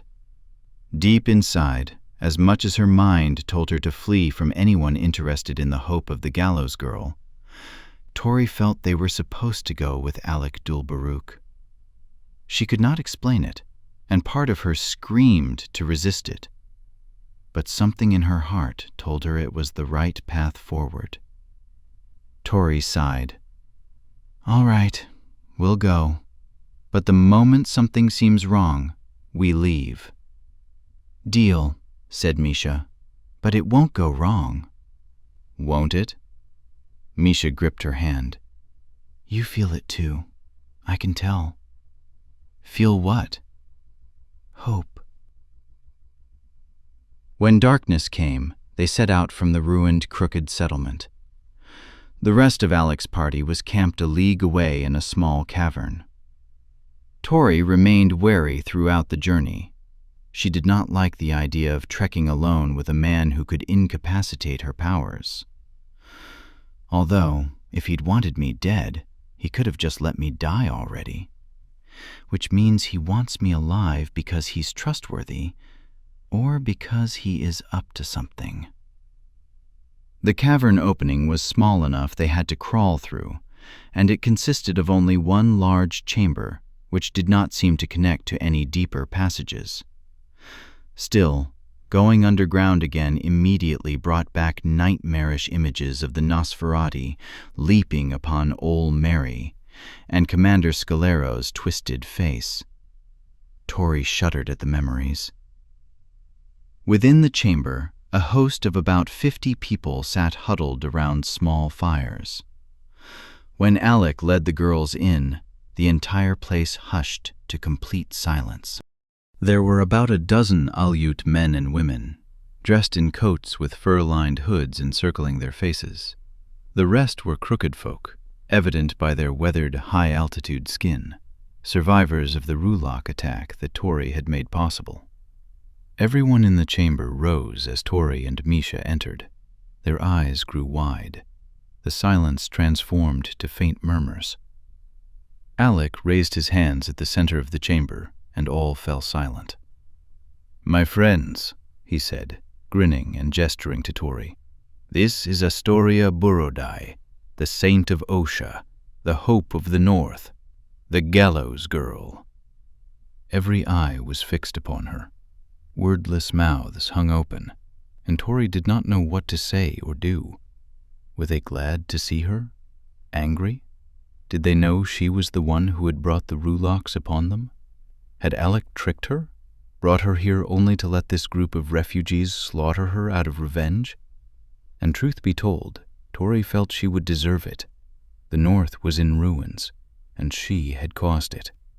She had not been strong enough to fight the Chancellor, and she had not even thought what the greater effects of her resistance might be.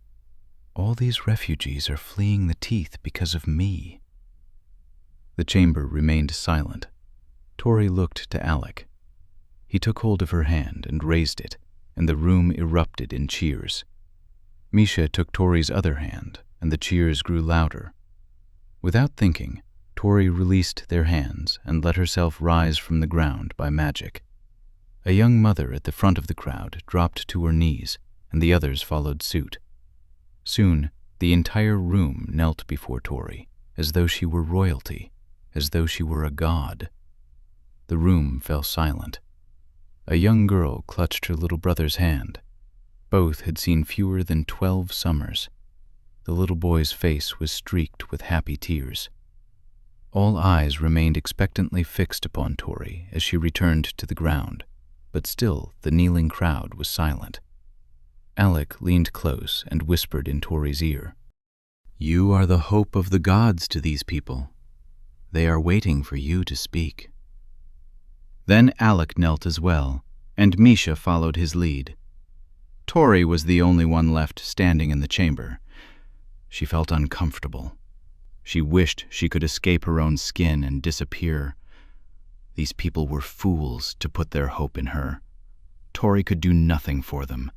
She was the one who needed their help to survive, to escape the teeth. Finally, she found words. "Thank you, good people of the North, for letting me join you here in the safety of these caverns. I am honored." "It is we who are honored," said Alec, "that she who was sent by the gods would grace us with her presence." And it was then Tori realized how much bigger than her all this was. This band of northern refugees had lost everything. But at the sight of the gallows girl, they were smiling, hopeful. She had heard it said so many times from Wren, from the Chancellor, but she had never understood. Not until she saw their wide, hopeful eyes. The gallows girl was a symbol of hope for these people. Their livelihoods had been stripped away from them, casualties in a war they never asked for. The Aleuts and the Crooked Folk had all fled the Oshan Empire, turning to harsh, secluded environments for the semblance of freedom. But they were not free. And for hundreds of years, they had possessed little to put their hope in. Tori understood now. She was not just a girl who could wield magic. To these people, she was the hope of restoration, sent by the gods. The gallows girl was an idea that transcended the bounds of reality. She was larger than life. Perhaps in the same way the old gods had been. Maybe the gods had symbolized that same hope all those years ago. The same hope that the gallows girl gave these people now. Maybe the gods had merely been people like her. Ordinary people with extraordinary destinies. Tears filled Tori's eyes. Looking out at the wide, hopeful faces before her, she could not help but be filled with an overwhelming sense of awe and duty. She felt a responsibility to these people to become the hope they needed, even if she did not believe in it herself. They needed her. The surviving Watchers needed her. Darien needed her. This was why she had felt led to the north. She knew it now. This was her path. Whether it was a destiny set by the gods or not, she knew it was what she was meant to do. Finally, Tori found words. As she spoke, it was all she could do to keep her voice from cracking. She raised her hands high, the way the gods did in all her mum's old stories. She wondered if her mum had known, if that was why she had abandoned her all those years ago, so that one day she would be here. Good people of the north, I will journey with you to the Icelands. You have been trodden upon, left alone in this world for too long, but your prayers have been heard. The time of the Chancellor is drawing to an end. The age of the restoration of the North is now. The words were not her own, Tori felt sure. They seemed to come from outside her, from some other person, from the gallows girl. The refugees of the North cheered and rose to their feet, as Alec led her through the crowd, hands stretched out, just to touch her and know she was not an illusion, that the gallows girl was real. They swarmed around her, offering her food and water, which she took eagerly, though she tried not to let her frailty show. To the people of the North, she was a god, invincible. They did not know that her neck was still sore, still healing in the place where Alec's blade had nearly taken her life. Tori was not invincible.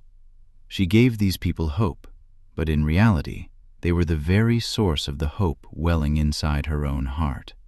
The hope that things might still become better, that her friends might still be alive, that they might be set free, that the Chancellor's vicious reign might truly come to an end. And with the help of the North, and anywhere else where hope remained, they would rise up against the Chancellor's empire of cruelty and injustice. The company of Aleut traders and crooked refugees rested for 2 days in the chamber, and then Tori marched alongside Misha and Alec Dul-Baruch into the northern night. A procession of hope-filled followers streamed through the snow behind them. Together, they left the Crooked Teeth and set out across the expanse of the gray waste toward the snowy plains of the Icelands. The sisters shone down like twin torches from the gods to light their way. Their 1,000 daughters twirled their night-long dance across the sky, an intricate choreography that led Tori and her followers on to the great white north.